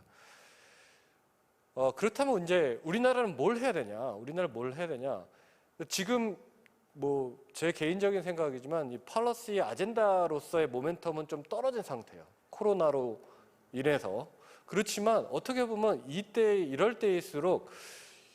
이 국제 협력을 어떤 식으로 디자인해야 되는가, 그리고 그 문제들을 어떻게 해결해야 되는가에 대해서 논의하고 설계하고 설득하는 그런 좋은 기회라고 생각을 합니다. 그래서 저는 뭐 이렇게 제안을 하고 뭐 이렇게 다른 그 외국의 뭐 중국이나 일본이나 뭐 대만이나 이런, 오늘도 그 KF 패널에서 그런 얘기들을 했는데요. 저희가 연구를 하면서 그러면 정책적인 대안이 뭐냐? 네. 그 악마는 디테일에 있다 해서 악마가 되고 싶진 않으셨대요. 저는 악마가 돼서 좀 디테일하게 말씀을 드리자면, 이 기후변화와 연계한 다자협력, 협약을 좀 제안을 하고 있습니다. 그건 뭐냐면, 기후변화 협약과 왜 연계를 하냐면, 우리가 이 아시아 지역, 특히 동아시아 지역에서 레짐을 이렇게 성공적으로 만들어 본 적이 별로 없어요. 뭐 무슨 뭐 MOU 이런 거 많고 뭐 무슨 뭐 이런 거는 많아도 실질적으로 아세안이라든지 아직 좀 이렇게 바인딩한 그런 게 별로 없습니다. 좀 약간 조금 좀 비관적이어서 죄송하지만 뭐 실제로 별로 없는 걸 어떻게 하겠습니까? 그런 측면에서 보면은 뭔가 막 새로 만든다기보다 잘 되고 있는 것들을 좀 이렇게 모방하면서 이렇게 살짝 이렇게 껴넣는 거죠. 근데 기후변화 협약, 파리 협약의 여러 다양한 그 특성들이 있는데, 오늘 그 말씀드린 거 두 가지인데, NDC라는 게 있습니다. Nationally Determined Contribution이라는 건데, 결국 뭐냐면 그 나라가 얼마만큼 온실가스를 저감할 수 있는지는 그 나라가 제일 잘한다는 거예요. 그렇기 때문에 1.5도씨보다 올라가지, 뭐 맥스로 2도씨까지 올라가지 않도록 각 국가들이 최대한 할 수 있는 바를 한다라는 게 이제 리덕션을 한다는, 미티게이션 한다는 게 이제 NDC라는 겁니다. 마찬가지입니다. 그건 온실가스, 뭐 예를 CO2나 뭐 그런 것들 6가지, 뭐 메탄이나 이런 것들인데요. 이것도 마찬가지로 미세먼지도 그런 식으로 하는 거죠. NDC를 하는 거죠. 즉 지금 아까 서두에 말씀드린 대로 코로나 이후 10%, 15% 뭐 지역마다 다르지만 많이 떨어졌거든요. 우리가 줄일 수 있다는 걸 어떻게 보면 보여주고 있는 거예요. 그렇기 때문에 그런 타겟들을 Nationally Determined Contribution으로 하는데, 그럼 국제 협약에서 하는 거 뭐냐? MRV라고 하여튼 뭐 약자긴 하지만 Measure, Report, Verification 하는 겁니다. 즉 그거를 우리 했어. 그래 우리 뭐 줄였어라고 하는데 그렇죠. 믿기가 좀 애매하죠. 그러니까 아주 기준을 세워서 측정하고 그거를 공식적으로 리포트하고 그걸 verify, 검증하는 그런 시스템을 만드는 게 이 기후변화 협약이에요. 지금의 파리 협약의 가장 대표적인 그 백본, 틀이라고 할 수 있습니다. 뭐 다양하게 있지만 그런 것들을 미세먼지 협약에서도 사용을 하자는 거죠. 그렇게 된다면은 미세먼지만을 위해서 뭔가 만드는 게 아니라 틀은 갖고, 그러니까 너네 파트는 너네 방식으로 해라. 너네 파트는 너네 방식으로 해서 막 누구가 잘못했느냐 손가락질하면서 서로 감정 상하지 말고, 중국도 줄여야 되거든요. 왜? 자기네 국민들이 한국을 걱정해서가 아니고 자기네 건강이 걱정돼서 그거를 미세먼지를 줄여야 된다라고 생각을 하는 거예요. 그러면 중국도 줄이고 한국도 줄이고 뭐 어차피 다 국내적으로 줄여야 되니까. 그러면 국제 협력이 뭐냐? 국제 협력은 그것들을 매저하고 리포트하고 베리파이 할 수 있는 거고, 그 각각의 국가들이 그 타겟들을 성취하기 위해서, 그러니까 미티게이션 타겟이죠. 미세먼지 미티게이션 타겟을 성취할 수 있도록 계속해서 너리지 쉐어링하고 뭐 그런 것들에 대해서, 그리고 좀 잘하면 우쭈쭈 잘한다 이런 식으로 좀 이렇게 북돋아도 주고 박수도 쳐주고 뭐 그런 식으로 하는 것들이 어떻게 보면은 뭐 중국이 다 이거를 중국에서 다 와서 우리가 다 죽겠다 이렇게 해서 아무리 손가락질 해봐야 별로 듣지도 않고요. 그러니까 그냥 중국이 중국 내에서 줄이는, 근데 그것들을 서로 검증할 수 있는 요 시스템들을 도입한다고 한다면은, 사실 기후변화의 그런 매저와 그 기후변화에서 미티게이션하는 그런 방안들과 미세먼지에서의 미티게이션하는 방안들이 많이 겹치는 부분들이 있습니다. 그렇기 때문에 이렇게 기후변화와 연계한 다자협약, 그 한국, 중국뿐만 아니고 서로 이 동아시아에서 다 해서 그런 스킴을 만든다고 한다면 그 스킴을 만들 어떻게 보면 참 좋은 기회라고 생각을 하고, 지금 미세먼지에 대한 관심과 아젠다의 모멘텀은 조금 떨어지긴 했지만 이럴 때일수록 잘 디자인하고, 그래 앞으로는 계속해서 문제가 발생할 가능성들이 있으니까, 그렇기 때문에 이것들을 설득해서 꼭 15분이 됐습니다. 네, 꼭 뭐 한국이 주도를 하는 게 아니라 그러니까 한국에서 이런 연구를 하시는 분들과 또 이 정부 이게 당국에서 이런 것들 잘 해서 설득했을 때 그거는 뭐 할만하겠다라고 하면은 좀 성공적인 이 미세먼지, 월경성 미세먼지와 관련된 국제 협력이 실질적으로 나타날 수 있지 않을까라고 좀 기대를 해봅니다. 예, 이상입니다. 네, 감사합니다. 이태동 교수님께서 환경 문제 관련한 현안 이슈를 잘 진단해주고 소개해주시고요. 아울러서 국제 협력의 방향에 관해서 말씀을 해주셨습니다. 사실 환경 문제는 좀 어떻게 보면 답이 없는 것 같아요. 그러니까 1990년대 초에요. 아주 희망적인 얘기들을 많이 했습니다. 그래서 우리 이상옥 외교부, 그때는 외교부 장관이라는 표현을 많이 썼는데, 외교부 장관 시절에 중국은 개도국 입장을 갖고 있었고, 일본은 선진국 입장을 갖고 있었고, 우리나라는 선발 개도국 입장을 갖고 있어서 우리나라가 일종의 환경 문제에 관한 동아시아에서 이니셔티브를 주면서 협상을 리드했던 시기가 있었습니다. 90년대 그렇게 잘 오다가 또 이제 2000년대부터 이제 반세계화 내지는 그런 흐름 속에서 좀 그러고 있다가요. 또 이명박 정부하에서 GGGI, GCF 얘기했을 땐 또 한번 뭔가 이렇게 밝은 이미지로 있다가 펀딩이 제대로 안 되고 하다 보니까 또 그렇고요. 그래서 제가 IP를 가르치면서 거기에 소주제 하나로 환경도 넣어서 가르치고 있는데, 강의를 하다 보면 어떤 학생이 그렇게 얘기합니다. 교수님 작년에 들었을 때하고 조금 평가와 전망이 달라지신 것 같습니다. 재수강하는 학생이요. 그래서 상황이 바뀌어서 그렇다 이렇게 얘기를 하는데, 제가 다른 이슈, 우리 국제정치 경제의 다른 이슈는 일관성 있게 쭉 나가는데요. 이 환경에 관해서는 뉘앙스가 좀 달라지고, 특히 3, 4개월 공부 안 하면 공부 안 한 티가 나고요. 이게 급변한다는 말씀이죠. 당사국 총회든 클라이밋 체인지 같으면 이런 거 팔로우를 안 하고 있으면은 큰일 나고요. 그래서 참 어려운 문제 같습니다. 이런 현안 의제를 우리 이태동 교수님께서 다루고 계셔서 얼마나 계속 공부를 하셔야 될까 하는 3개월 공부 안 하면 거짓말하는 게 환경입니다. 예, 이제 우리 한희진 교수님께서 그린 뉴딜과 연계해서 마무리해 주시겠습니다. 예, 부탁드립니다. 네, 감사합니다. 부경대학교 한희진입니다. 오늘 이렇게 코리아 파운데이션에서 좋은 패널을 기획해 주시고 또 여기 훌륭한 패널리스트들과 함께 하게 되어서 영광입니다. 네, 이 코로나 이후 세계 질서와 한국에서의 IR 연구라는 주제를 받고 처음에 조금 굉장히 황당하기도 하고 이게 감당이 되는 주제인가 많이 생각을 해봤는데요. 저도 이 귀한 자리를 환경의제의 주류화 작업을 위해서 쓰도록 하겠습니다. 오늘 제가 3개월 동안 공부 안 한 티가 너무 나지 않았으면 좋겠고요. 환경에 대해서 조금이나마 제가 가진 답을 제공할 수 있다면 좋겠다고 생각을 합니다. 그래서 오늘 말씀드릴 내용은 크게 세 부분으로 제가 말씀드릴 텐데요. 첫 번째로는 코로나 팬데믹이 글로벌 기후변화와 관련해서 우리 인류와 국제사회에 어떤 교훈을 주었는가, 어떤 각성의 계기가 되었는지, 그리고 국제사회는 그에 대해서 어떻게 반응해 왔는지에 대해서 말씀을 드리고요.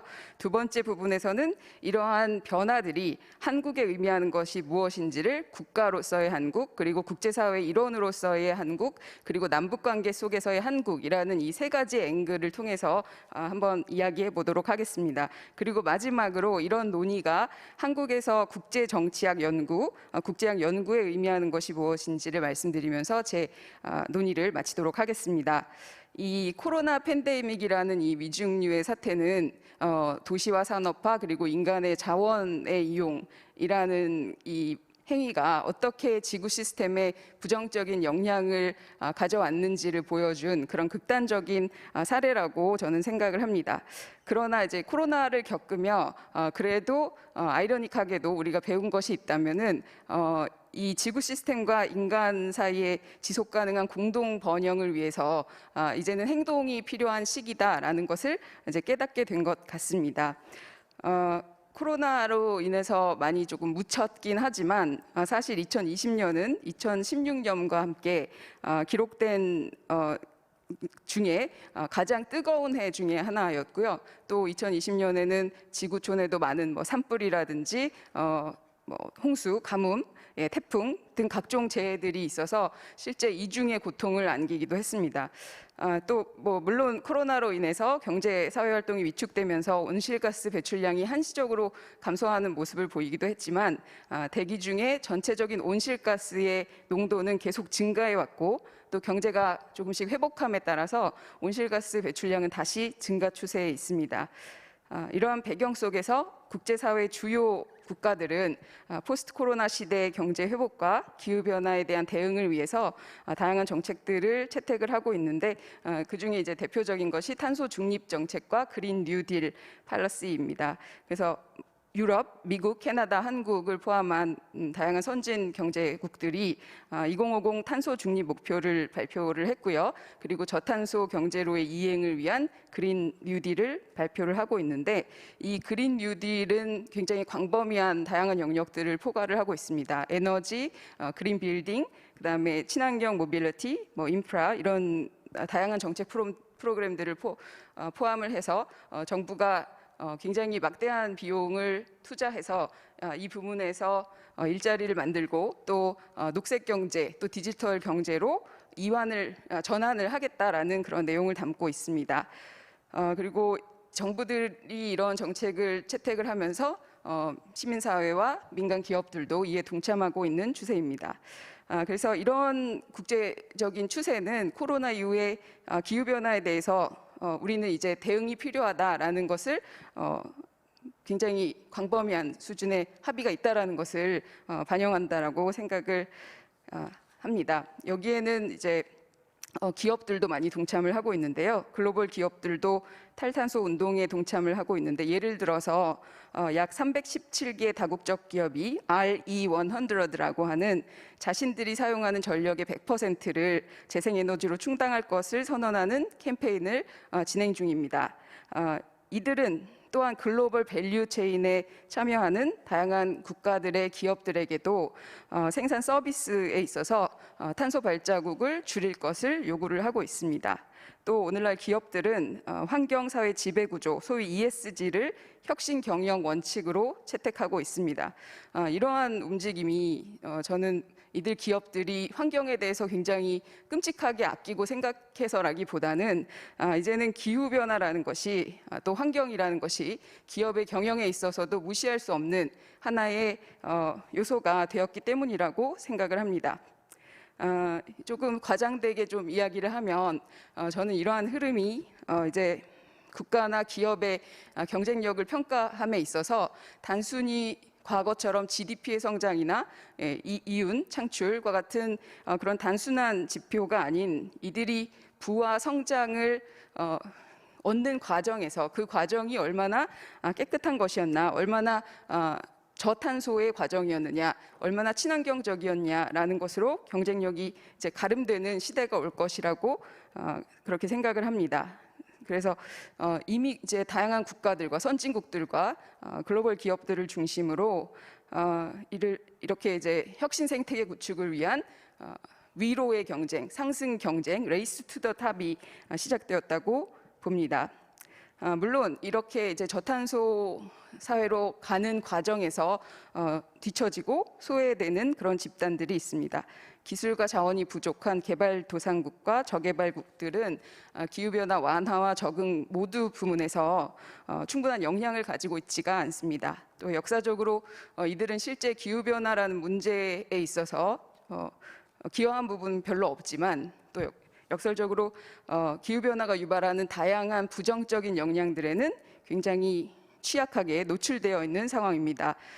따라서 기후 정의라는 측면에서 우리 국제사회가 2050 탄소 중립이라는 공동 목표를 달성하기 위해서는 글로벌 노스로부터 글로벌 사우스로의 자원 이전과 재정적 지원이 필요할 것으로 봅니다.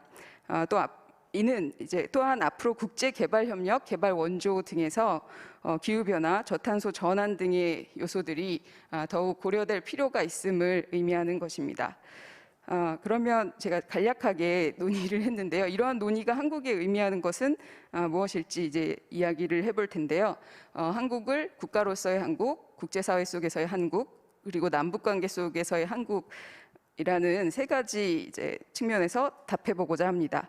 한국도 국가로서의 한국도 2050 탄소 중립 정책을 선언하고 또 이에 대해서 실천 전략으로 뉴딜 정책을 채택을 했습니다.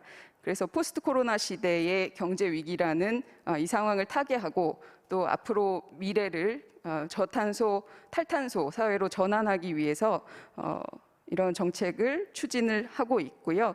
여기에 그린 뉴딜에는 약 73.4조 원이 투입될 것이고 약 66만 개의 일자리가 형성될 것으로 보고 있습니다.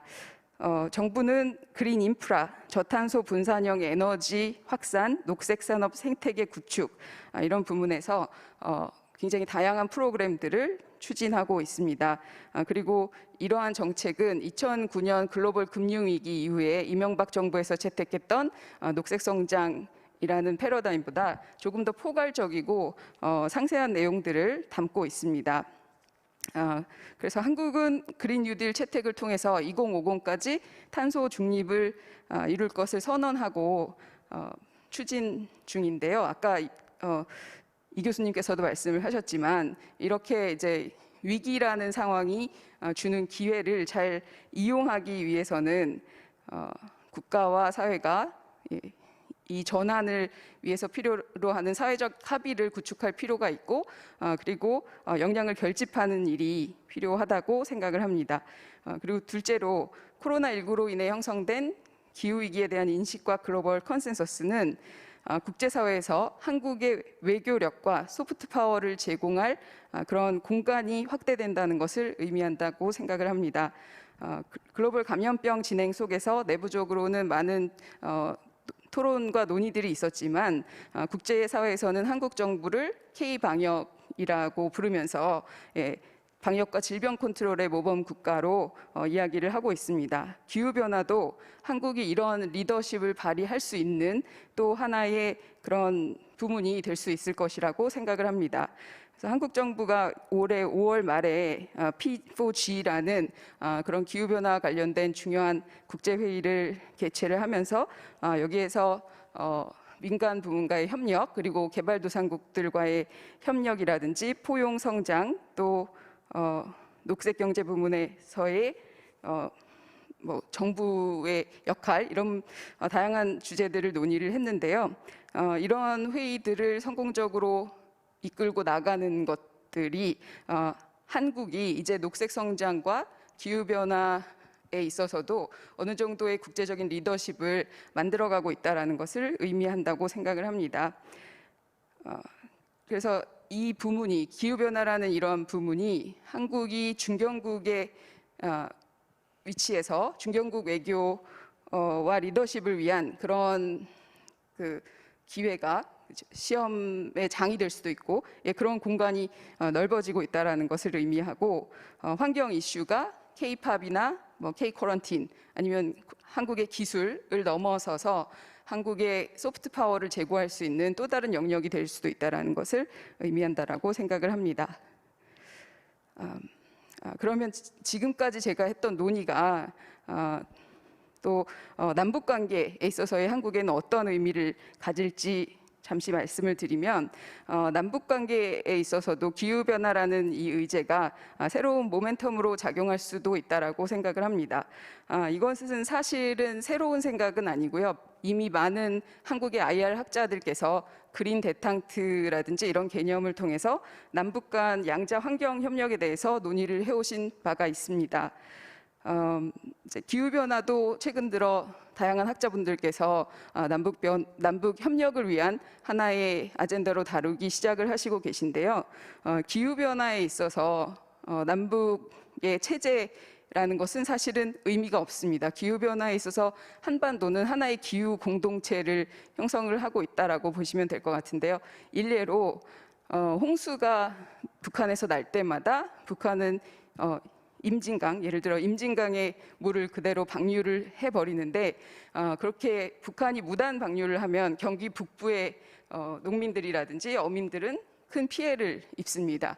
이렇게 기후변화가 촉발하는 어떤 홍수라든지 가뭄이라든지 이런 것들이 남한에 있는 단지 북한에 있는 북한 정권과 주민들에게 영향을 주는 것이 아니고 하류에 있는 남한에도 그대로 영향을 주고 있기 때문에 기후에 있어서는 남북 간의 구분이 사실은 필요 없다라고 볼 수가 있습니다.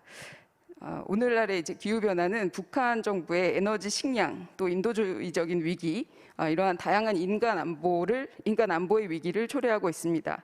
점원 와치의 2013년 조사에 따르면 북한은 기후 변화에 있어서 세계에서 7번째로 가장 취약한 그런 국가다라고 기록을 한 바가 있습니다. 이제 국제 제재로 인해서 북한은 특히 굉장히 심각한 경제난과 식량난을 겪으면서 가뭄이나 홍수와 같은 기후 변화가 야기하는 다양한 자연재해에 대응할 역량을 전혀 가지고 있지 않습니다. 이와 같은 이유에서 이제 북한도 파리 기후변화 협정에 가입을 하고 외국으로부터의 도움이 있다면 우리도 적극적인 감축을 하겠다라고 감축 목표를 유엔에 제출하기도 했습니다. 물론 북한에 대한 국제사회의 제재가 계속되고 있어서 이렇게 협력을 논의한다는 것이 조금 조심스러울 수는 있는데 유엔에서도 2020년 11월 이후로 약 28건의 인도주의적 사업에 대해서는 제재의 면제를 허용해 준 적이 있습니다. 그리고 그 28건 중에서 2건이 소규모의 태양광 발전 사업과 관계가 있어서 이렇게 기후변화를 위한 그 소규모의 인도주의적인 프로그램들에서 남북 협력의 가능성 그리고 대화의 물꼬를 찾을 수 있는 어떤 기회를 발견할 수 있지 않을까 그런 생각이 듭니다. 이제 마지막으로 세 번째 부분에서는 그러면 지금까지 이런 논의가 한국의 국제관계, 국제학 연구에 어떤 의미를 가질 수 있을지 잠시 말씀드리겠습니다. 저는 우선적으로 한국의 이제 이 IR 필드가 기후 변화라는 의제를 조금 더 주류화해야 된다라고 생각을 합니다. 기후 주류화라고 제가 말씀드리고 싶은데요. Climate Change Mainstreaming이라고 부르겠습니다. 그래서 기존의 한국의 IR 연구들이 굉장히 전통적인 이슈들의 연구에 조금 치우치고 있고 비전통 안보 문제라든지 특히 환경 문제에는 다소 연구가 많이 나오지 않고 있어서 기후 변화를 조금 더 다루어야 한다라고 감히 말씀을 드리고 싶습니다.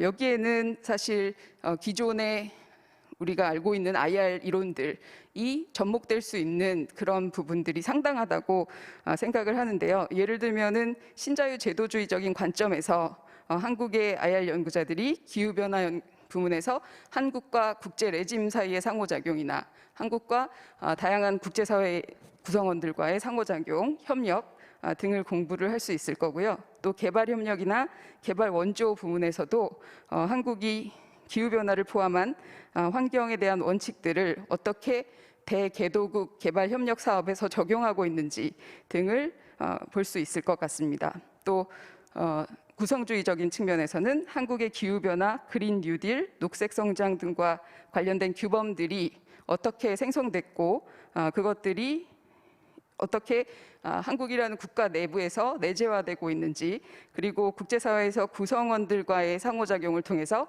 한국의 기후변화에 대한 아이디어나 이런 것들이 어떻게 확산되고 있는지, 그런 다양한 주제들을 살펴볼 수가 있을 것이라고 생각을 합니다. 또 현실주의적인 관점, 신중상주의적인 관점에서도 국가들이 어떻게 친환경 모빌리티, 에너지, 그린 테크놀로지 등의 영역에서 자국의 혁신과 이익, 그리고 기술 스탠다드의 선점을 놓고서 경쟁하고 또 갈등하는지 등도 연구할 수가 있을 것입니다.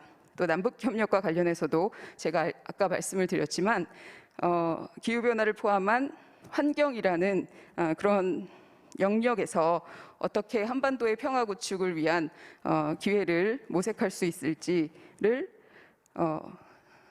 그에 대한 새로운 영감과 아이디어를 발견할 수가 있을 것이라고 생각을 합니다.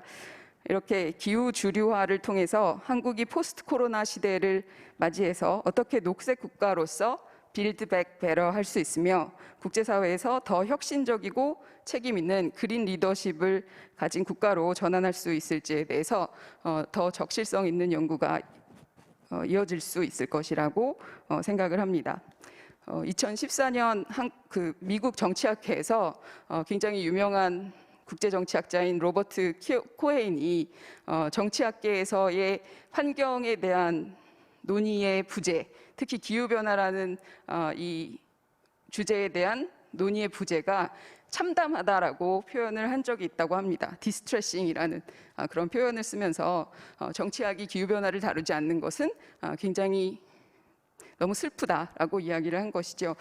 근데 저는 이 코로나가 촉발한 대전환 중에 하나가 탄소 중립 미래로의 전환이라고 생각을 하고, 그리고 코헤인 교수와는 달리 앞으로 IR 연구자들이 이 부문에서 굉장히 생산적인 연구를 할 수가 있고, 이 사회에 또 국제사회에 적실성 있는 연구로 기여할 부분이 굉장히 많다라는 긍정적인 그런 코멘트로 제 발표를 마치도록 하겠습니다. 감사합니다. 네, 한희진 교수님 감사드립니다. 국제환경협력 관련해서 다양한 맥락에서 진단과 정책적 처방을 좀 말씀을 해주셨습니다. 사실 그 환경하고 인권 문제가 어떻게 보면은 포스트 모던 가치 구현을 하는 주요한 의제가 되는데요. 슈드비를 얘기하면은 참 의견이 잘 모아집니다. 근데 당위가 아니라 현실에서 어떤 행동으로 옮기는 얘기를 하게 되면 어떻게 본다면 답이 안 나오는 부분이 또 많이 있습니다. 그래서 아까 이태동 교수님도 NDC 말씀해 주셨지만은 그 자발적 감축 목표, 국가의 자발적인 어떤 기여, 결정 그런 것들도 어떻게 본다면은 최선이라기보다는 차선의 합의가 아닌가 싶습니다. 한희진 교수님께서 소셜 컨센서스를 말씀해 주셨습니다. 그래서 진짜 가장 중요한 게 거기서 국가 내적으로나 국제사회에서 인식의 공유가 있다면, 인식 공동체가 만들어진다면 이 환경 이슈는 해결점이 좀 더 쉬워지지 않을까 싶습니다. 근데 그러한 간극을 좁혀가는 과정이 국제환경협력의 과정이 아닌가 싶습니다. 그러면서도 말씀하신처럼 환경 문제가 에너지 패권하고 또 연결돼 버리면 이게 또 전혀 다른 양상으로 뒤바뀔 수가 있는 부분들이 있다고 생각이 듭니다. 오늘 5분의 전문가 선생님들께서 해당 분야의 그 고견을 들려주셨습니다. 지금 한 20분 정도, 한 15분 정도 시간이 남은 것 같은데요. 마무리 그냥 하시는 말씀으로 3, 4분씩 드리고 그 최종 마무리 발언을 듣고서 오늘 패널을 마감할까 싶습니다. 올해가 2021년이고요. 이제 우리가 최근에 와서 2045년 얘기를 많이 합니다. 유엔 체제 100주년 해서 어떻게 본다면 오늘날에 지금 우리가 국제정치를 공부하고 있고 가르치고 있지만 오늘날의 국제사회의 모습, 국제질서의 모습은 제2차 세계대전 이후의 체제입니다. 그렇기 때문에 한 100년이 되는 시점이 2045년인데 과연 2045년의 모습이 어떨까? 가끔 제가 막 상상을 해봅니다. 그래서 오늘 여러 선생님들이 제기하신 아젠다들도 어떻게 본다면 2045년의 모습이 무엇일까에 대한 답을 구하는 과정에서의 오늘날의 현안을 얘기하신 게 아닌가 싶습니다. 그래서 종합적인 의미에서 해당 분야에 있어서의 하시고 싶은 말씀 한 3, 4분 정도 드리도록 하겠습니다. 순서는 아까와 동일하게 부탁을 드리도록 하겠습니다. 예, 배영자 교수님. 예. 예, 아까 이 교수님께서 반도체가 이거 하이텍 맞냐 그렇게 말씀을 해주셨는데, 그러니까 이게 반도체라는 게 이제 분야가 워낙 넓은데 이게 예컨대 지금 문제가 되는 삼성이나 TSMC가 하고 있는 10나노라는 거, 나노가 이게 100만 분의 1이잖아요. 이게 1mm에 그러니까 엄청난 이 공정을 하는 거기 때문에. 저는 이렇게 얘기하고 싶어요. 크리에이티브 하지는 않지만 하이테크는 맞다라고 얘기를 하고 싶습니다. 그게 엄격하게 굉장히 그 미세한 공정을 해야 되는 거고, 이게 미국이 사실은 안 해서 못해서이기도 하지만 안 해서 어떻게 보면 대만이나 한국 기업이 들어간 거기도 한데, 사실 요번에 6월 달에 바이든 행정명령 때문에 나온 리포트에서 보면은 한 30% 미국에서 같은 공정을 하면 수율이 떨어진다 그럽니다.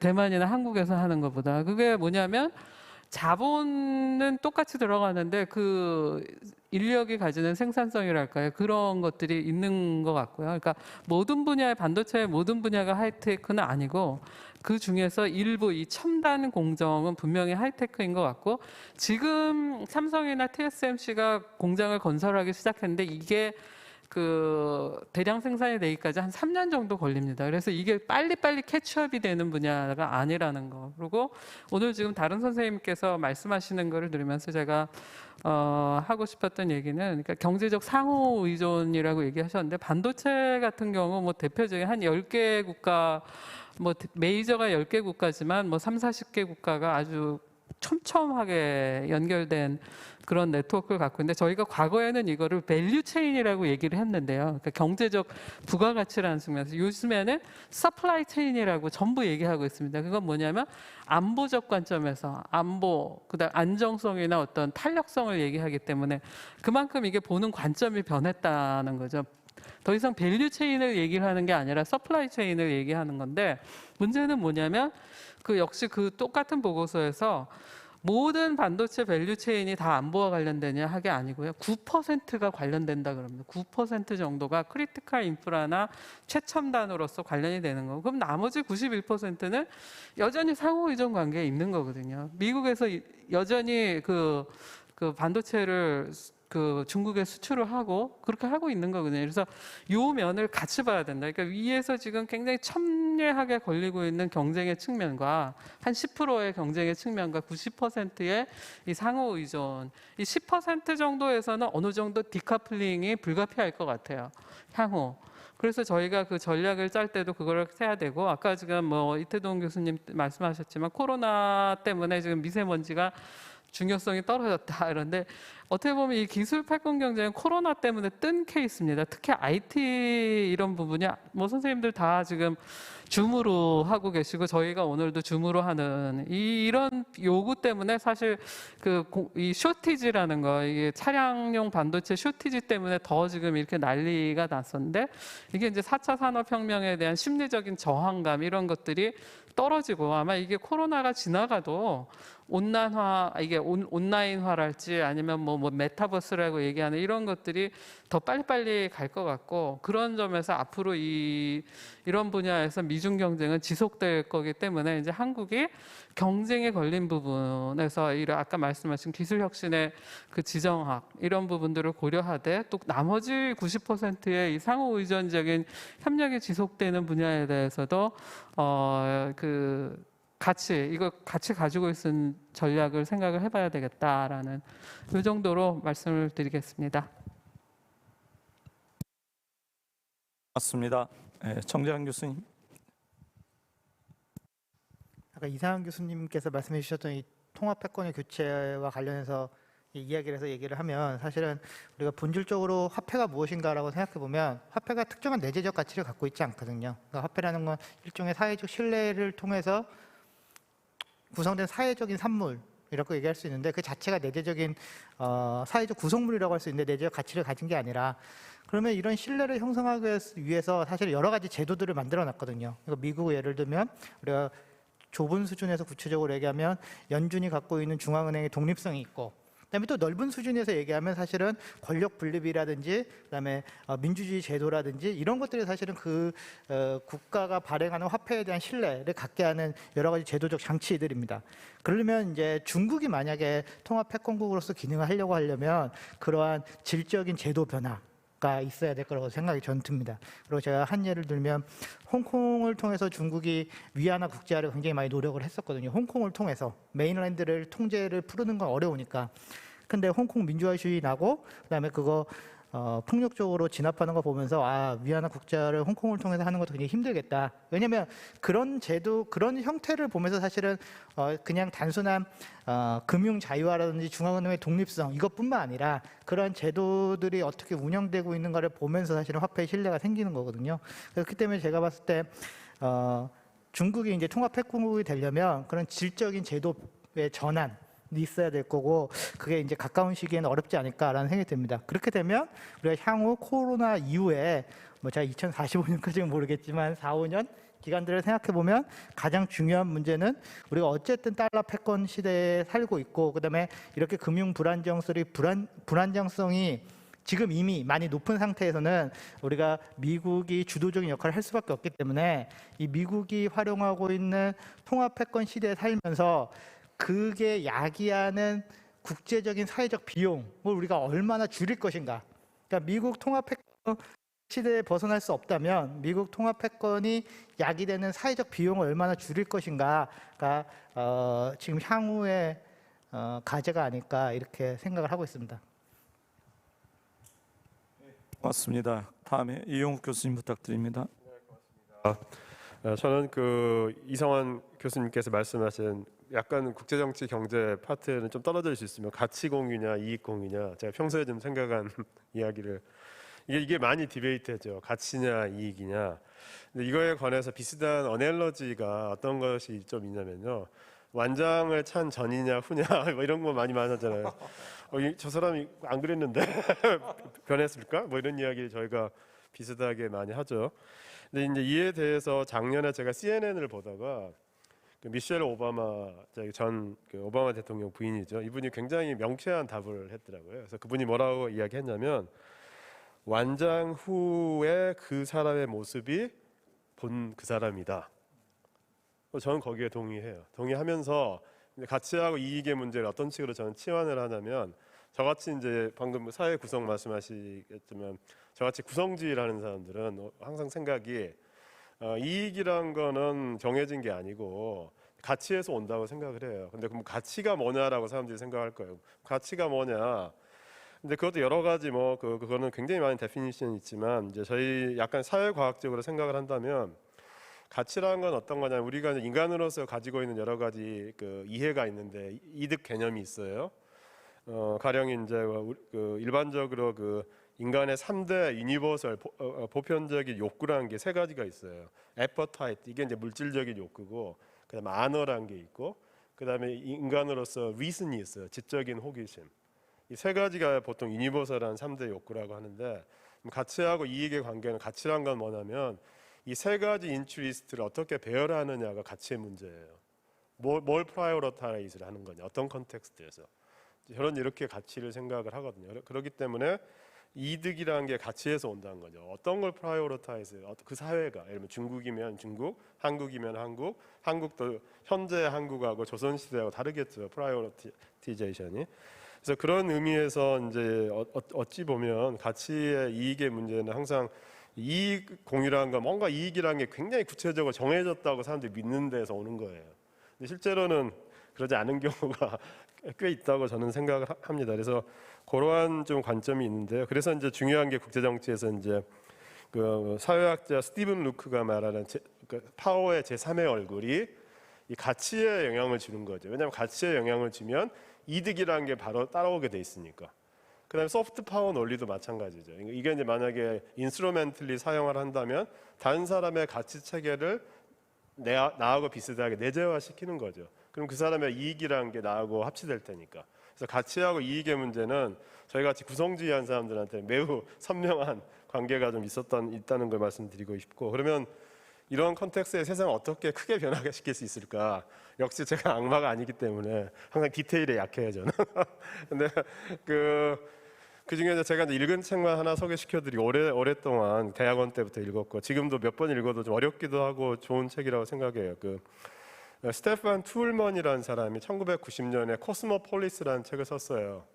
근데 그 책의 뭐 내용이 두꺼운 책은 아닌데 많이 있지만 이제 그 사람을 주장한 메인 핵심 아이디어는 어떤 거냐면 우리가 이제 인간이 사회 질서를 만들어 왔는데 오랫동안 적어도 특히 이제 근대화 이후에 어떤 거를 모델로 해서 우리 사회 질서를 만들어 왔을까? 이 사람이 이제 그걸 연구를 했는데요. 그 사람의 파인딩이 우리가 자연 질서라는 게 무엇이라고 상상하는 거에 따라서 그걸 바탕으로 해서 사회 질서를 만든 거예요. 그게 다워니즘이라고 서바이벌이라고 생각하면 그걸 기초해서 사회 질서를 만든 거고. 따라서 우리가 세상 아까 그 이태동 교수님, 한희진 교수님 다 기후라든가 환경 혹은 경제 문제도 정말 빅 웨이로 크게 변화시키고 싶다면 우리가 자연을 생각하는 태도가 바뀌어야 되는 거예요. 그 책의 결론은 사회에서 담론이보다는 우리가 자연을 어떻게 생각하지, 자연하고 우리가 어떻게 살아갈 건가, 이 담론을 변화시켜야 사회 질서를 우리가 다시 어떻게 재편할 건가에도 우리가 이제 그걸 사용할 수 있겠다. 이런 논의인데 그 책을 저는 이제 되게 좋아하고 있고 저도 죽기 전에 그런 비슷한 책을 한번 노력을 해볼까 이런 생각하고 있습니다. 고맙습니다. 이용욱 교수님 명쾌하게 답변을 해주셨습니다. 네. 저는 노 코멘트합니다. 받아들이고 말겠습니다. 네, 다음에 우리 이태동 교수님 뭐 첨언해서 하실 말씀 있으시죠? 네, 네, 환경정치 연구하다 보면 정말 뭐 답이 없다라는 이상한 교수님께서 몇 번 말씀을 하셨는데, 네, 사실 답을 찾기가 뭐든지 힘든 것 같습니다. 뭐 저희가 국제 협력, 뭐 국제 관계에 대한 답을 찾지만 사실 뭐 쉽지 않은 일이고요. 뭐 부부 관계, 뭐 부모 자녀 관계에서 답을 찾기도 힘든데 국제 관계에서 답을 찾는 건 어떻게 보면 더 힘든 일일 수도 있을 것 같습니다. 그렇지만 뭐 저희가 연구를 하고 교육을 하는 이유 중에 하나가 사실 이런 답을 찾아가는 과정, 그리고 문제를 잘 진단하는 것뿐만 아니라 그 문제의 해결 방안들을 모색하고 제안하는 그런 문제 해결의 정치라는 것도 좀 중요하지 않을까라는 생각입니다. 그래서 So what이라는 퀘스천, 그래서 뭘 어쩌라고라는 퀘스천들의 환경 정치 분야가 분발해서 우리 한희진 교수님 말씀하신 것처럼 메인스트리밍 하고 또 분발해서 이런 답들을 좀 잘 찾아가고 제안하는 그런 노력들이 많이 필요하다고 생각합니다. 뭐 두 번째 간단하게 좀 말씀드리면 이제 오늘 저도 이제 미중 패권 경쟁에서 특히 이제 뭐 다른 여러 분야도 그렇지만 기후 변화 분야에서도 보이거든요. 뭐 다른 분야에서도 경쟁을 하는데 기후 변화 분야에서만 미중 간의 어떤 협력을 하는 그런 사인은 아직까지는 뭐 그렇게 많지는 않은 것 같습니다. 근데 또 이렇게 약간 좀 다르게 생각하면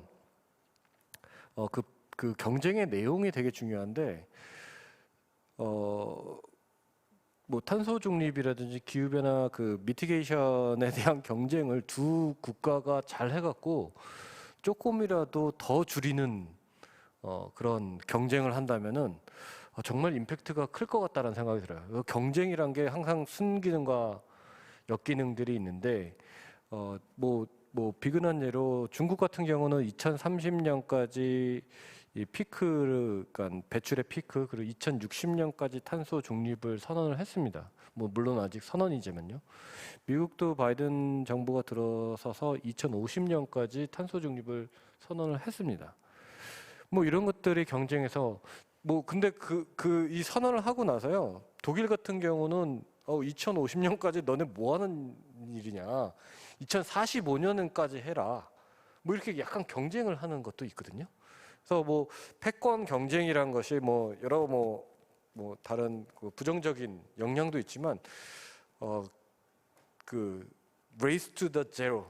그래서 race to the 뭐 carbon neutrality, net zero라고 본다면은 이런 경쟁은 상당히 지구와 그 지구를 살리는 기술과 제도의 향상에 좀 도움이 되지 않을까라는 약간 상상을 해봅니다. 네, 이상입니다. 감사합니다. 한희진 교수님 아까 체계적으로 다 말씀해 주셨지만 마무리 부탁드립니다. 네, 제가 한 발표에 제가 코멘트를 하는 것 같아서 조금 이상한데요. 예, 그리고 좋은 말씀을 이태동 교수님께서 해주셨고, 예, 모든 패널리스트들께서 또 좋은 생각을 제공을 해주신 것 같습니다. 계속 패널에서 언급된 단어들이 이제 가치와 이익이라는 단어들이었는데, 기후 변화라는 이 위키드 프로블럼을 어떻게 해결하냐에서도 이 두 가지의 그 변수, 뭐 요소 이런 것들이 작용을 할 것 같습니다. 그래서 가치의 측면에서 물론 기후 변화라는 이 문제에 접근을 하면 굉장히 오랜 시간이 걸릴 수도 있는 그런 문제일 듯합니다. 왜냐하면 태도가 변해야 되고, 예, 조금 더 가치가 내재화되는 과정. 그래서 녹색에 대한 어떤 신념들이 실제 내재화돼서 그게 신념으로까지 내재화돼서 실제 액션으로까지 표출되려면 굉장히 오랜 시간이 걸릴 것 같아서 가치적인 접근뿐만 아니고 이익의 관점에서의 접근도 굉장히 필요할 것 같습니다. 이익의 측면에서는 지금 이태동 교수님께서 말씀을 해주셨지만 기후변화에서 어떤 경제적인 이익이 파생될 수 있는 부분들이 많지 않습니까? 뭐 그린 모빌리티라든지, 예, 그린 테크놀로지라든지, 예, 다양한 부분에서 이미 국가들 사이에 기술 선점을 놓고 경쟁이 이루어지고 있어서 이러한 경쟁이 국제사회의 국제 경제에 파급되다 보면 결국은 위를 향한 레이스가 시작이 되는 것이고, 그것이 결국 그 기후 변화라는 이러한 그 글로벌 위기, 예, 글로벌 크라이시스, 예, 글로벌 문제를 해결하는 데 도움이 될 수도 있을 것 같습니다. 그래서 이 두 가지 키워드를 이 기후 변화라는 거에 적용해 보면 좋은 해답이 나올 수도 있다라고 생각을 하고요. 저는 두 개의 질문이 있는데 질문을 해도 될까요? 예, 질문이 네네. 그러면 마치도록 하겠습니다. 네, 질문은 각 패널리스트들께 여쭤보는 것으로 하겠습니다. 감사합니다.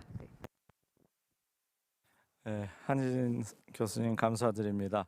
시간이 정시 시작해서 지금 정시가 된 것 같습니다. 그래서 그 질의에 대한 답은 애프터에서 하시기로 하고요.